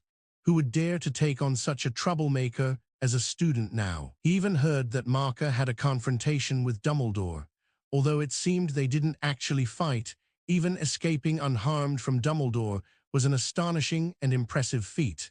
Seriously, if they were his teacher, would they get beaten up? If someone were to ask Karkaroff that, he would definitely tell them, his kid might use Expelliarmus with his right hand, but then deliver a fierce punch to your face with his left. Seeing that all the teachers had an expression of "don't ask me about this," Marker shrugged his shoulders and extended his hand towards the position of Orson, who had just spoken. "Professor Orson, would you be willing to teach me?" Orson was momentarily stunned. He looked at Karkaroff, then at the other teachers around him, and finally hesitated before nodding. "Then you shall study wit." Me. Immediately, some of the students below widened their eyes. Clearly, those were Orson's current students. Next, after the new students had also been chosen by various teachers, the feast officially began. Seeing that Karkaroff apparently had no intention of arranging a seat for him, Marker simply found an empty seat at the back and sat down. The meal was quiet, and he could feel that the students didn't want to be too close to him. A chubby boy next to him even deliberately moved his chair, leaving a large space for Marker. On Marker's right, the seemingly frail young witch didn't move, but her head was bowed lower and lower, her nose almost touching the vegetable salad on her plate. Marker didn't mind being ignored, but he seemed to have scared the little girl a bit. Compared to Durmstrang Institute, the atmosphere of the Hogwarts welcoming feast was much livelier. At this very moment, in the Great Hall of Hogwarts, Dumbledore began his speech. "Well," Dumbledore said, smiling at everyone, "now that we are all fed and watered, I must once again ask for your attention as I have a few announcements to make. Mr. Filch, the caretaker, has asked me to tell you that the list of prohibited items in the castle has grown this year to include screaming yo-yos, fanged frisbees, and ever-bashing boomerangs. The complete list, which runs to some 437 items, can be viewed in Mr. Filch's office if anyone would like to check it." One could notice that the corners of his mouth seemed to twitch a few times. "P class equals block. K1," he continued. "As ever, I must remind you that the Forbidden Forest on the grounds is out of bounds to all students, and Hogsmeade Village is off-limits to all students below the 3rd year. I also have the unfortunate news to tell you that the Interhouse Quidditch Cup will not be held this year." A murmur went through the crowd. Dumbledore continued, "This is because a major event will be starting in October, lasting the whole academic year, and will take up a great deal of the teachers' time and energy. But I am sure you will all enjoy it immensely. I am delighted to announce that this year at Hogwarts." Just then, a deafening clap of thunder boomed from the clouds outside the castle, and the doors were rudely pushed open. A man stood in the doorway, leaning on a long staff and wrapped in a black traveling cloak. Everyone in the great hall turned to look at the stranger, and then another flash of forked lightning illuminated the ceiling, making Hermione gasp. The lightning illuminated the man's face with perfect clarity, and the students involuntarily recoiled, for they had never seen such a face before. It looked as if it had been carved from rotten wood, and if one word were to describe it, it would be incomplete. Every inch of skin on that face seemed scarred, his mouth was a crooked gash, and where his nose should have been, there was nothing. But the most terrifying thing about this man was his eyes. One of his eyes was small, but it gleamed with a sharp, bright light. The other eye was large and round like a coin, and it glowed with an eerie bright blue. The blue eye never blinked, but kept moving restlessly in its socket, rotating up, down, left, and right, completely independent of the direction the normal eye was looking. Later, the blue eyeballs suddenly rolled over, turning into the man's eye socket, leaving only a large white eyeball in the socket. The man walked quickly towards Dumbledore, leaning on his staff, his steps uneven but swift. He extended a hand, which, like his face, was scarred. Dumbledore shook his hand and read a few words. He seemed to be asking the man something, and the strange man shook his head expressionlessly, replying in a low voice. Dumbledore nodded, gesturing for the man to sit in an empty seat to his right.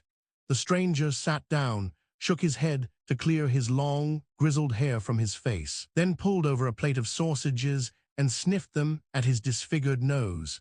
He pulled a small knife from his pocket, speared one end of a sausage, and began to eat. His normal eye stared at the sausage, but the blue eye continued to move restlessly in its socket, surveying the great hall and the students. "Allow me to introduce our new defense against the dark arts teacher." Dumbledore cheerfully broke the silence, Professor Moody. Normally, when a new teacher met everyone, there would be applause, but now, apart from Dumbledore and Hagrid, not a single teacher or student applauded. Chapter. When only Dumbledore and Hagrid were applauding the new defense against the dark arts teacher, Hermione also started clapping. Ron and Harry, sitting next to her, turned their heads in surprise. "What's wrong?" Hermione asked curiously. "Why are you looking at me? Don't you think, well, he looks a bit scary?" Ron stammered. "Oh, yes," Hermione nodded. "To be honest, he really is a bit. But haven't you learned your lesson yet?" "What?" Harry and Ron asked, puzzled. "Marker has told us time and again through his actions that you can't just judge things by their appearance," Hermione said solemnly, with a hint of gritted teeth in her tone. You mean maybe this terrifying-looking new professor is a good person?" Harry looked at Moody, who was eating a sausage, and couldn't really build up any good feelings towards him. "I mean, don't make judgments easily until you have solid evidence," Hermione said, enunciating each word, clearly doubting Harry's comprehension. Moody himself, the center of attention, seemed indifferent to everyone's cold reaction. He ignored the large jug of pumpkin juice in front of him, instead reaching into his travel cloak and pulling out a curved flask, from which he took a large swig. As he raised his arm to drink, his cloak, which dragged on the floor, was pulled up a few inches, revealing a few inches of a carved wooden prosthetic leg beneath the table, ending in a claw-like foot. /P. Dumbledore cleared his throat. As I was saying, he said, smiling at the many students before him, in the coming months, we will have the great honor of hosting a most exciting event. An event that has not been held for over a century. I am delighted to inform you that this year, the Triwizard Tournament will be held at Hogwarts. You're joking, Fred Weasley exclaimed. The tense atmosphere that had enveloped the Great Hall since Moody's arrival was instantly broken. Almost everyone laughed, and Dumbledore chuckled appreciatively. I am not joking, Mr. Weasley, he said, but since you mentioned joking, I did hear a rather amusing joke about a troll, a hag, and a leprechaun who all walked into the same pub. Professor McGonagall gave a very loud cough. Oh, now doesn't seem like the right time. Not quite right, Dumbledore said with a laugh. Where was I? Ah, yes, the Triwizard Tournament. Some of you may not know what this tournament is all about, so I hope those who do will forgive me for a brief explanation, and I'll allow them to let their minds wander for a while. The Triwizard Tournament was established about 700 years ago as a friendly competition between the three largest magical schools in Europe. These three schools were Hogwarts in Britain, Beauxbatons in France, and the mysteriously located Durmstrang. According to past rules, each school would select one champion, and then the three champions would compete in three magical tasks. Originally, the Triwizard Tournament was held every 5 years, with the host rotating among the three schools. It was widely considered one of the best ways for young wizards from different countries to forge friendships. But later, the death toll became too high, and the Triwizard Tournament was discontinued. Death toll, Hermione whispered, looking around in astonishment. But most of the students in the Great Hall were not as tense as she was. Many were excitedly whispering to each other. Even Harry and Ron looked enthusiastic. For centuries, several attempts were made to revive the tournament, Dumbledore continued, but none were successful. However, this year Mr. Bagman, head of the Department of Magical Games and Sports, and I believe the time is ripe for another attempt. We have had many discussions with the Department of International Magical Cooperation and actively promoted this grand event.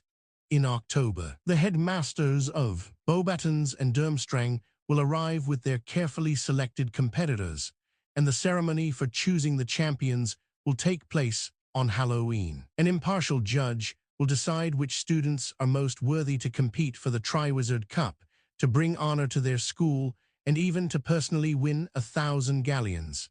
At this point, Dumbledore paused, then emphasized, and to make this event even more exciting, the Triwizard Cup itself has been replaced with a special magical item. If anyone wins the final victory, that magical item will also belong to THM personally. As for what it is, please allow me to keep you in suspense for now. You will find out what it is when the competition begins. The thought of potentially gaining such honor and wealth made everyone's faces light up with excitement. This was a chance to become a true Hogwarts champion. At the tables of each house, young wizards either watched Dumbledore with fervor or whispered excitedly to their neighbors. But just then, Dumbledore spoke again. This time, his words caused everyone to protest angrily. Dumbledore introduced an age restriction. Only students aged 17 or older, that is, those who had already turned 17, would be allowed to enter. The delegations from Beauxbatons and Durmstrang will arrive in October and spend most of this school year with us. I know that you will all be warm and friendly during our foreign guest stay here, and once the Hogwarts champion is finally chosen, you will all support him or her wholeheartedly. Well, it's getting late, and it's very important that you are fresh and clear-headed for lessons tomorrow morning. To bed, off you go. Dumbledore sat down and turned to talk to Mad-Eye Moody. Meanwhile, the students stood up, their faces full of reluctance, and surged towards the double doors, heading to their respective common rooms.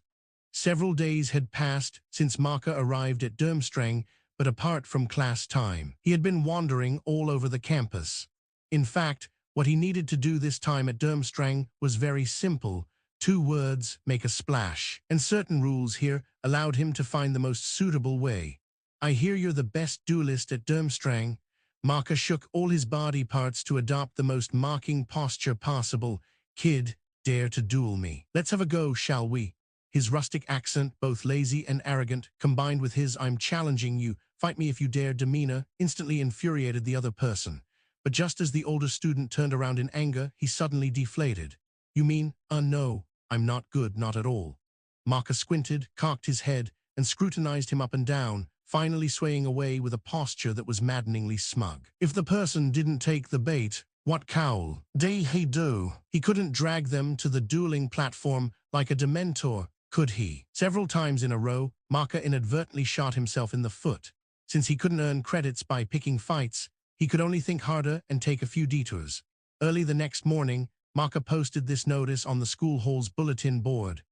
To all senior students who are not proficient in dueling and junior students who have not yet mastered dueling spells, to ensure that you do not struggle to earn credits due to weak dueling abilities, I will provide free additional training and guidance in dueling, and when needed, I will personally protect you from harassment by malicious dueling invitations. For this purpose, I hereby establish a dueling club and have given it a resounding and heartwarming name. Our dueling club shall be called Unite. We are not pacifists. Come and join us quickly. I'm waiting for you here. Note, those wishing to join, please go to the open space in front of the school gar. Tea during break time for member registration. Your friend, Marker McLean. Soon, students who had just woken up, washed, and were about to head to the great hall for breakfast gathered around the bulletin board, all whispering to each other. A strange notice, a strange organization, plus an even stranger name. This would usually make people want to stay away. But on this notice, the words "free additional training and guidance in dueling," which Marker had deliberately bolded, made everyone's ears stir through word of mouth among Durmstrang students. Even those who didn't know already knew about Marker's flamboyant exploits at the World Cup final. Almost everyone was thinking, if he guided me, would I also become that powerful? Before long, except for a few students who were too intimidated to approach Marker, all the other young wizards swarmed out of the castle. Marker was sitting in the open space on one side of the main entrance. In front of him was a simple small table, piled high with a stack of parchment. Is everyone here to join the dueling club? Marker saw that a large portion of these people were first years. When Marker spoke, the young wizards immediately nodded enthusiastically. Then everyone come and register. Please line up and come get the registration forms. Once you've filled them out, return them to me in order. By the way, once everyone has registered, this club will immediately hold its first official activity. Please be prepared. Unite. We are not pacifists. As chapter. Let's all unite. Unite. We are not pacifists. Non-pacifists. Wand up, wand flick, wand tip pointed at the target. Wand up, wand flick pointed at the target. Good again, pay attention. This time we'll cast the spell, levitate, levitate, in the office of the Durmstrang Institute's headmaster. The current headmaster Karkaroff was reviewing some documents. Since Marker had pointed out a bright path to him last time, he had become much more diligent than before. Many documents he used to barely glance at, he now began to seriously consider and write down his comments. Although his intentions were still crooked, nothing more than using his position to win people over, at least. He had begun to conscientiously fulfill his various duties as headmaster of Durmstrang Institute. However, the person who caused this change in him seemed to be a bit neglectful of his duties. At this moment, just outside the window behind Karkaroff, a huge rock, seemingly moved from who knows where, suddenly appeared. But Karkaroff, engrossed in reviewing documents, was completely unaware of this. All right, pay attention to coordinating with each other, maintain balance, 3, 2, 1, good, you can put it down. Boom, a tremendous sound abruptly rang out from outside the window. Startling Karkaroff, his quill pen swooshed, drawing a paper-piercing ink mark across a document. Remember, this is the power of unity. Marker clapped his hands and said loudly, all right, everyone take a break. Is this the application you were talking about? After everyone began to rest in place, Crumb, who had been observing from the side, eagerly asked. Yes, it's actually the same principle as flying with the levitation charm. As long as each person only controls a small part, it can largely avoid the entanglement and interference of magic between each other. So does that mean, Marker waved his hand and casually said, don't overthink it, this is just a training exercise to build everyone's confidence and teach teamwork. In fact, just coordinating to lift this giant rock is already a very difficult task, and it doesn't have much practical use in combat.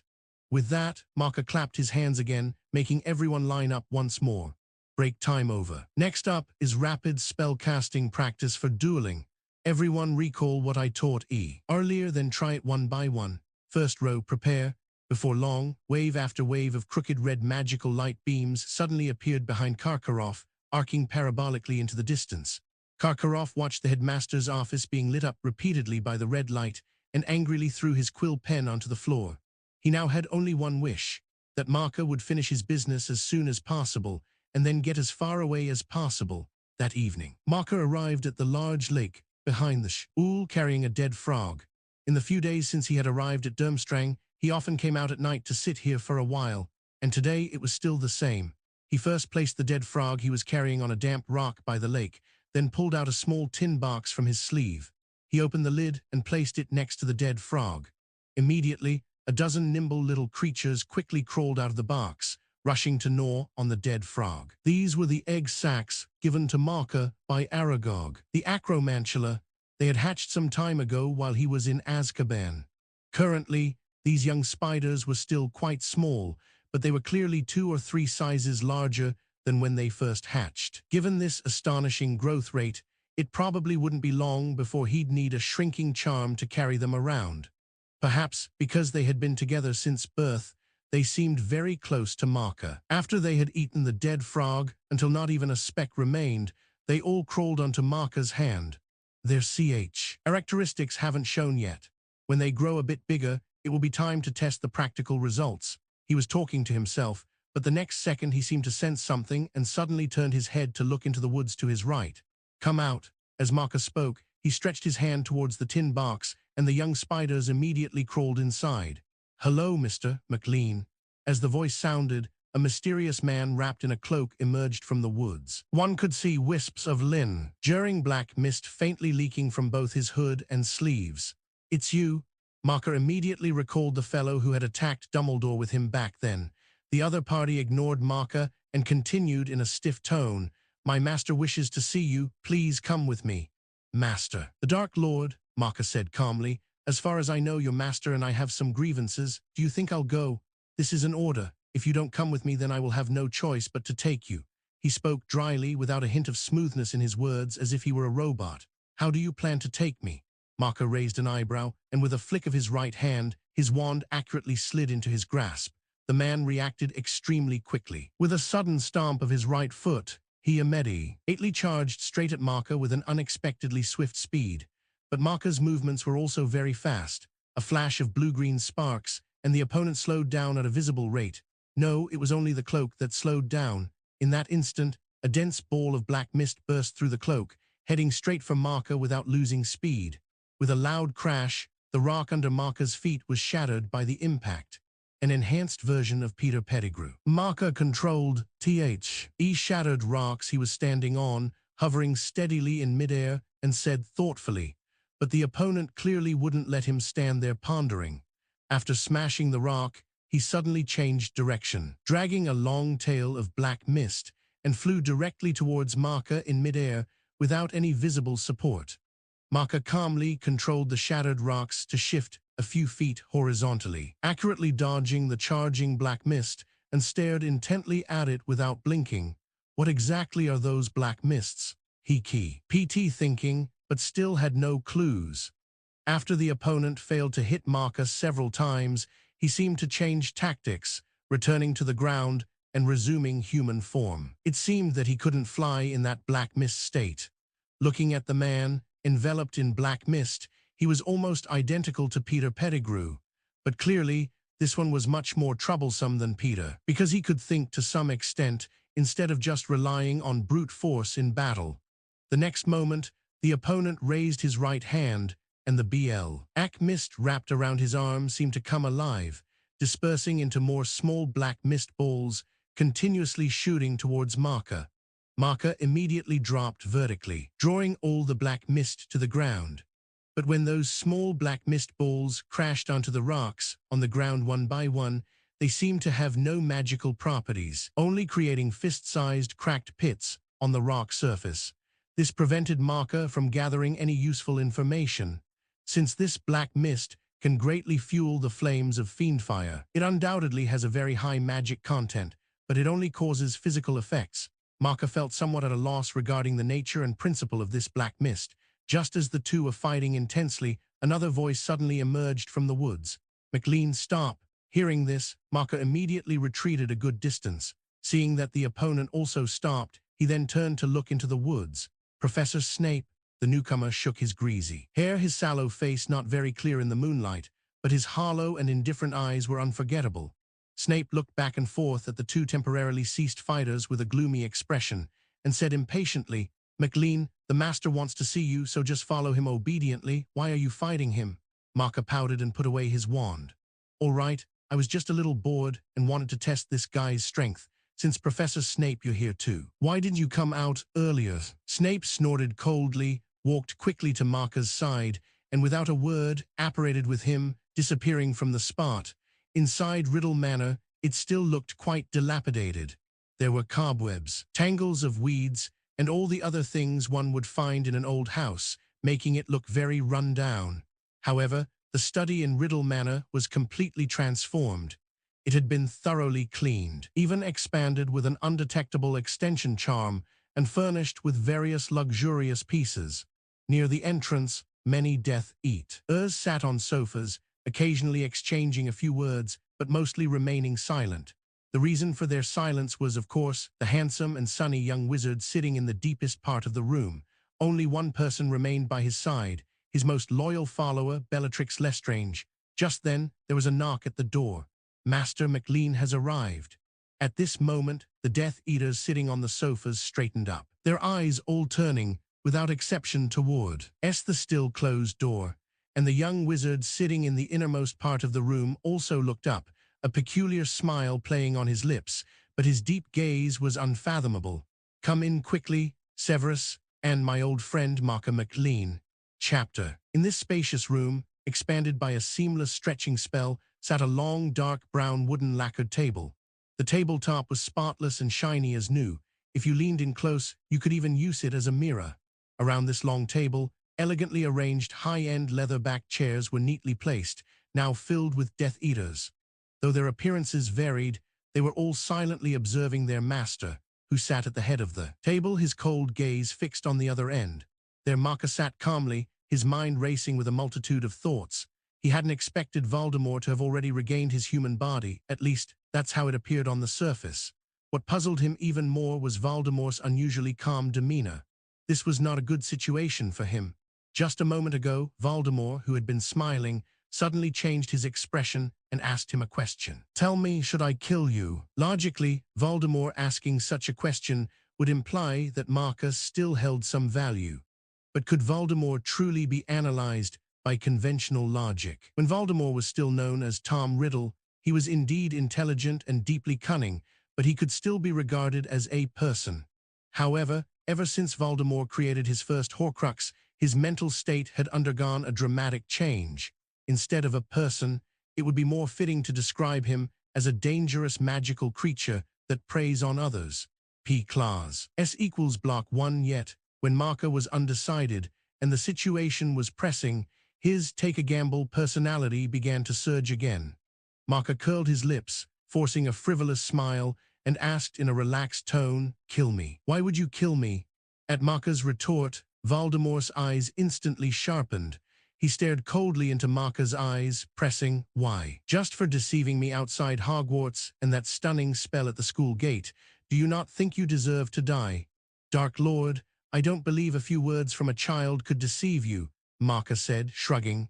"Besides, what good would killing me do you now? Just for personal satisfaction?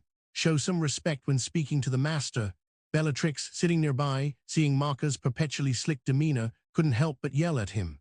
Marker gave her a cold glance, his icy gaze making Bellatrix recall her fear from that day, causing her to suppress her words and avert her eyes. Seeing Bellatrix soften, Marker looked up again, directly at Voldemort, and said bluntly, "I think we don't need to beat around the bush anymore. To be honest, I'm very dissatisfied with Hogwarts right now, and if I could destroy it, I personally would be very happy to see it happen. And since you would send Professor Snape to find me, you're clearly not here to dwell on past grievances. Speaking of which, Professor Snape is back under your command again, which truly surprised me." Marker gave Snape a meaningful look, but the other man completely ignored him. Truly a top-tier actor, Marker thought. But how could he know that Snape's inner turmoil was quite complex at that moment? Because Voldemort had suddenly summoned him with the Dark Mark earlier, Dumbledore simply told him to continue being his double agent.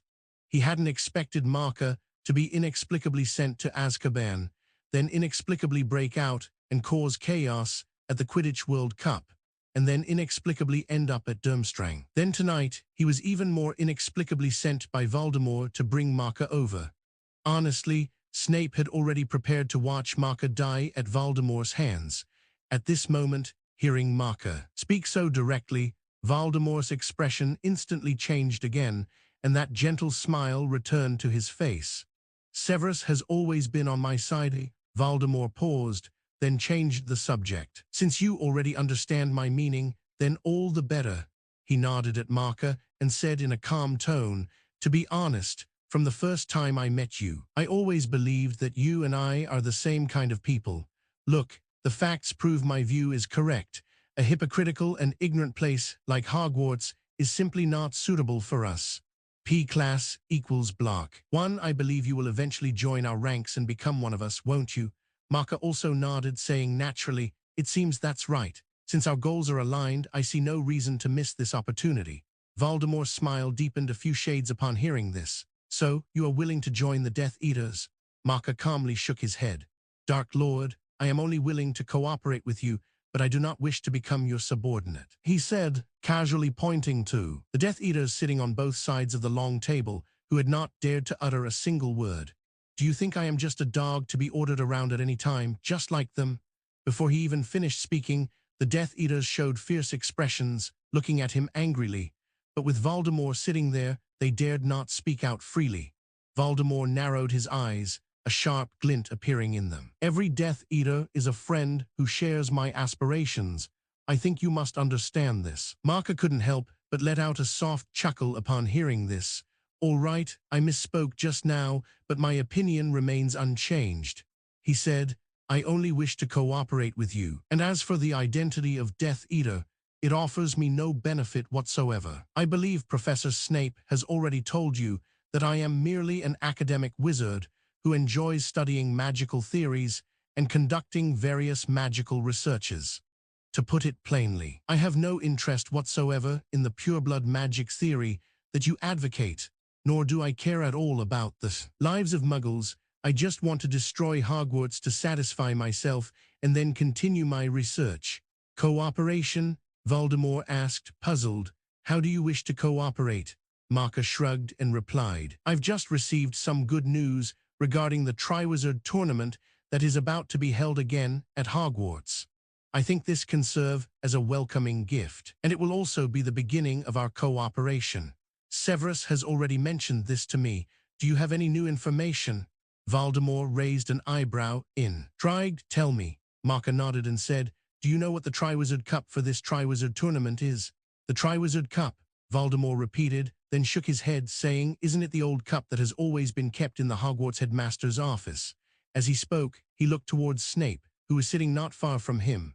"Master, Dumbledore seems to intend to replace the Triwizard Cup with some other magical artifact. But he hasn't said what kind of magical artifact he will use."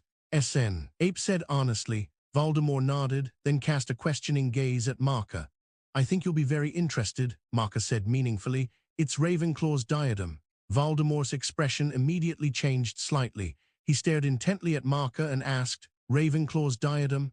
"Yes, Ravenclaw's diadem." A hint of fanaticism seemed to flash across Marker's face. He said excitedly, "It is said to be a rare magical artifact that can increase the wearer's wisdom.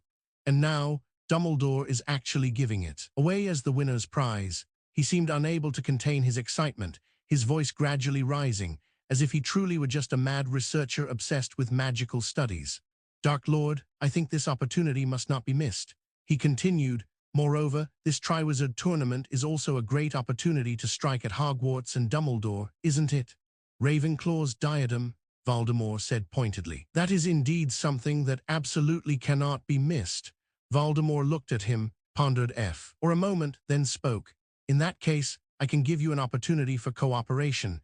It just depends on whether you can seize it." Seeing Voldemort speak seriously, Maka couldn't help but put away the lingering smile on his face. He knew that this so-called opportunity was Voldemort's true intention for summoning him today. He didn't believe that a vengeful character like Voldemort would easily let go of past events. "Sure enough, endure the Cruciatus Curse for 1 minute head-on. If you're I can agree to your terms." Voldemort spread his hands. "Since you seek cooperation, you must first clear your debts, wouldn't you say?" Upon hearing such a condition, Maka couldn't help but frown. "Then, who will cast this Cruciatus Curse?" He looked at Voldemort and said, "If you cast it yourself, I'm afraid this might not be called an opportunity anymore." Voldemort scrutinized the Death Eaters sitting on both sides of the long table one by one, then waved his hand. "Lucius, PCL. S equals block 1. Yes, yes, master." Lucius Malfoy nodded nervously upon hearing this. "How do you feel about him casting this spell?" When Voldemort said this, it was as if he was saying, "Here's a gift for you," his tone natural and calm.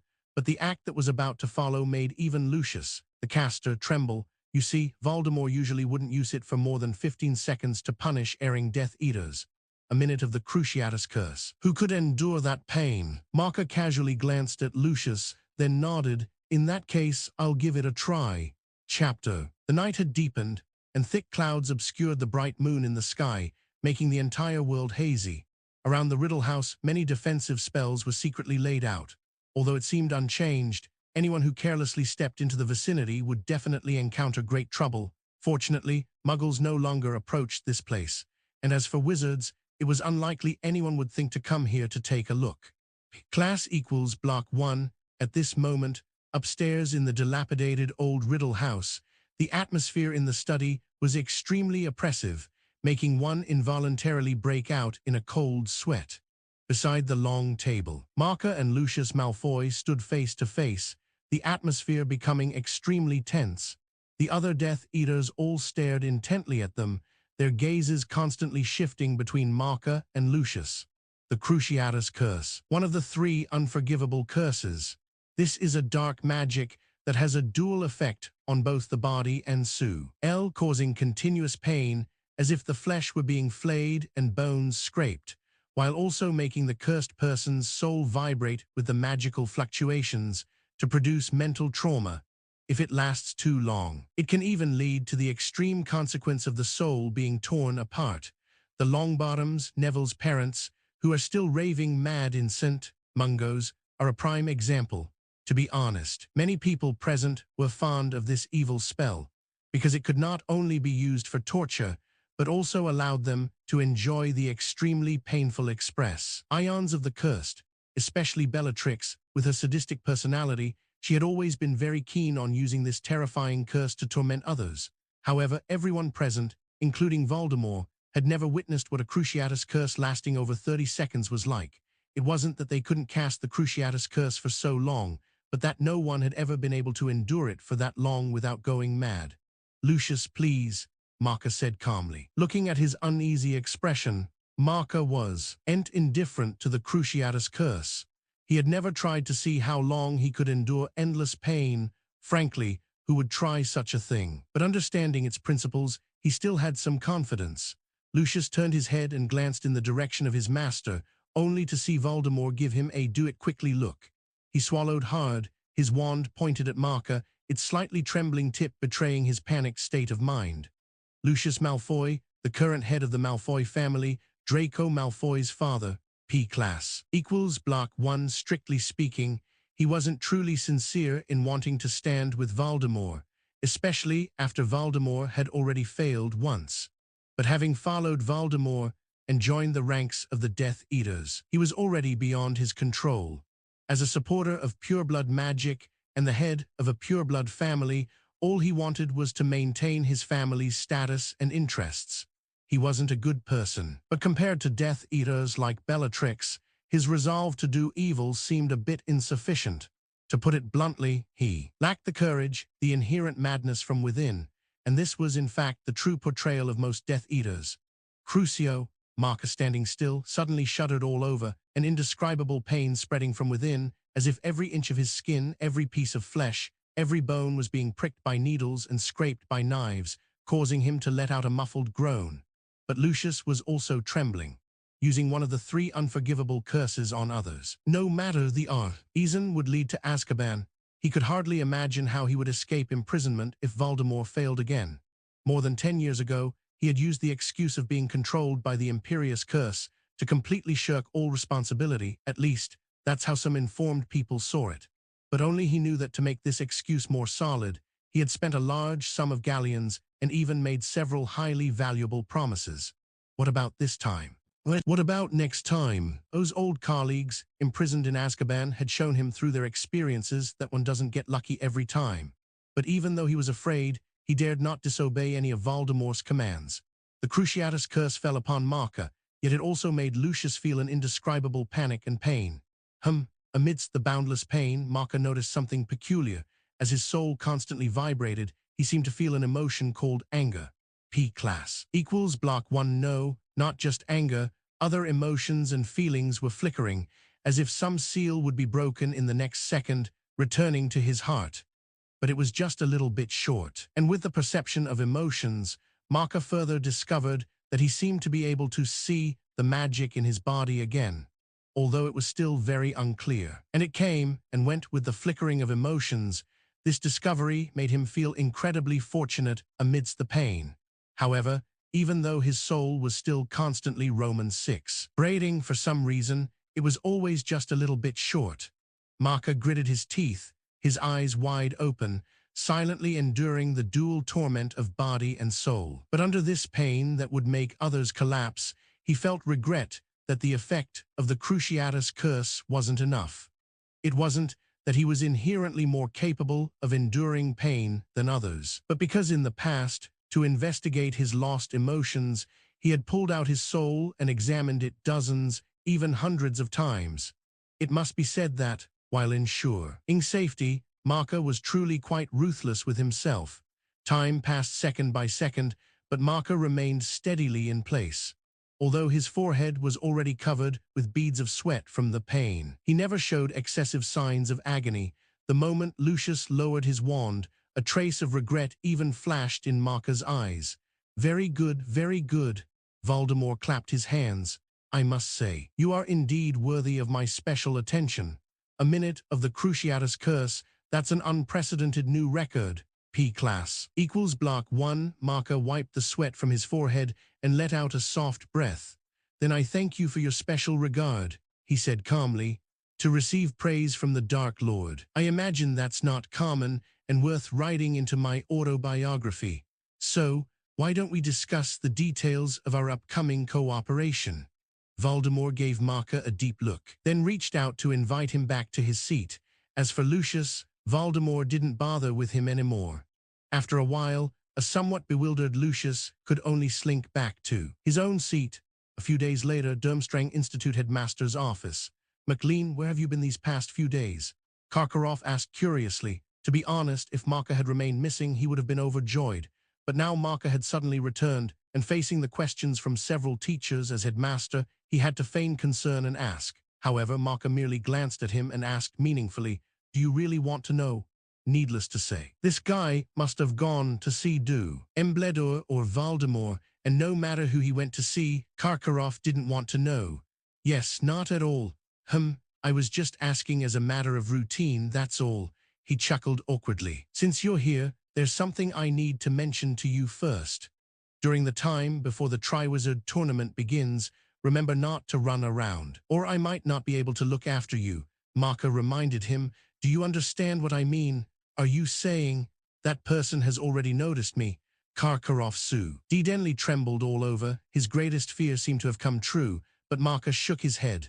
Not yet, but, who knows? Marker shrugged. It's always right to be careful, isn't it? You're right, Karkaroff nodded. He thought for a moment, then continued, by the way, what exactly are you trying to do by founding that dueling club? It causes a big commotion every day, and the teachers are all talking about it behind your back. Can't you just settle down a bit? Voldemort is constantly monitoring the entire world's movements right now. I need him to see me at all times, do you understand? Marka said indifferently. Besides, by doing this, I can also help draw attention away from you. So what else do you have to be dissatisfied with? But you at least. All right, I won't bother with this anymore. Go ahead and cause trouble. Karkaroff simply waved his hand, not wanting to say more, perhaps because it had already been discussed in detail. Voldemort did not seek out Marka again in the following days. Because of this, his life at Durmstrang was very comfortable. Here, free from too many distractions, he once again began some follow-up magical research. Of course, causing widely known commotions from time to time had become commonplace, and even the students and teachers of Durmstrang had mostly gotten used to it. A month passed quickly. At Hogwarts, Durmstrang, and Beauxbatons, the three largest magic schools in Europe, students and teachers alike were looking forward to seeing more exciting competitions and even hoped to participate themselves to win champion honors for their respective schools. Everyone was discussing heatedly who would become their school's champion. What events would the tournament have? What would the students from the other two schools be like? This was a grand event co-hosted by the three schools, and after many years, it was being reopened. What could be more exciting than this? With everyone filled with anticipation, the Triwizard Tournament was about to begin at Hogwarts. Chapter October 30th, a bright and sunny Friday. Just like the weather that day, the students of Hogwarts had been smiling almost non-stop since early morning. Even the air seemed to be filled with a joyful anticipation. In class, no one was paying attention anymore. Even Hermione was a little distracted, as everyone was thinking about the arrival of the Beauxbatons and Durmstrang students that evening. Perhaps because classes were ending half an hour early, even the usually unbearable potions class didn't seem so difficult to get through. When the bell rang early, Harry, Ron, and Hermione hurried to the Gryffindor Tower, put down their bags and textbooks as instructed by the teachers, put on their cloaks, and then rushed down the stairs 2 steps at a time, heading quickly towards the Great Hall. In the Great Hall, the head of each house was directing their students to form a welcoming line. Professor McGonagall still maintained her serious and orderly demeanor. The diminutive Professor Flitwick occasionally bounced up and down, smoothing out wrinkles in a Ravenclaw student's robes. And Professor Snape remained as aloof as ever, and it was rumored his temper had gotten even worse recently. It's worth noting that Professor Sprout of Hufflepuff House seemed a little down. Though she still performed all her duties diligently, Macca's absence seems to have made Professor Sprout very sad. Hermione watched her from a distance, unconsciously biting her lip. That guy, he's so annoying. What are you talking about? Ron, standing behind her, took 2 steps forward and asked, a little strangely. Hermione rolled her eyes at him and turned her head away. Nothing, she said huffily. Ron looked at Harry, bewildered, and wondered, what did I do wrong? Should I not have asked? Harry shrugged, indicating he didn't know either. Clearly, when Hermione couldn't find anyone to vent her anger on, Ron walked right into it. Who could he blame? Everyone please follow me, Professor McGonagall said. First years in front, no pushing. The young wizards lined up and walked down the steps, standing neatly in front of the castle. It was almost nightfall now. The sun had completely set below the horizon, and the sky was being swallowed by darkness. A hazy white moon already hung above the forbidden forest. The weather had been quite cold lately, and the temperature was dropping quickly, making Bayonne feel a bit chilly. But thankfully, the air here was still so fresh that one couldn't help but want to take a few deep breaths. Harry stood between Ron and Hermione in the 4th row, slightly to the left. Luna stood in the 3rd row on the far right. Everyone was excitedly scanning the gradually darkening grounds, but there was no movement to be seen. Everything was so quiet, just like a normal Hogwarts night, silent. It's almost 6, Ron said, looking at his watch and gazing at the driveway leading to the front door. How do you think they'll arrive? By train? I don't think so, Hermione said. Then how? Harry looked up at the star-studded sky and guessed, on broomsticks. I don't think so from that far away, Portkey, Ron guessed. Or maybe they can apparate. Perhaps underage people are allowed to apparate where they come from. You're not allowed to apparate within the Hogwarts grounds. How many times do I have to tell you? Hermione said impatiently. Harry rubbed his arms vigorously. He was indeed feeling a bit cold. I just hope they get here soon, Harry shivered, muttering softly. He remembered what Mr. Weasley had said at the campsite before the Quidditch World Cup final. It's always like this. Whenever people get together, they can't help but show off a bit. Perhaps those foreign students were also preparing for a dramatic entrance. Just then, Dumbledore, who was standing in the back row with the other teachers, suddenly spoke. Oh, if I'm not mistaken. Th. Beauxbaton's delegation has arrived. Where? Many students eagerly looked around in different directions. There, a sixth-year student shouted, pointing to the sky above the Forbidden Forest. It was an enormous object, swiftly streaking across the deep blue sky, flying towards the castle. At first it was hard to make out, but as it approached it gradually grew larger and larger. It's a dragon, a first-year student couldn't help but shriek. Arlie too excited to know what to do. Don't be silly, it's a flying house, another first-year argued. As the dark, enormous object swept over the treetops of the Forbidden Forest and was illuminated by the lights from the castle windows, they saw clearly it was a gigantic powder-blue carriage. It was truly as big as a house, pulled through the air by 12 winged horses, all with silver manes, each horse roughly the size of an elephant. If Marco were here, he would recognize them at a glance. Why were a precious specialty of the French wizarding world, Abraxan horses.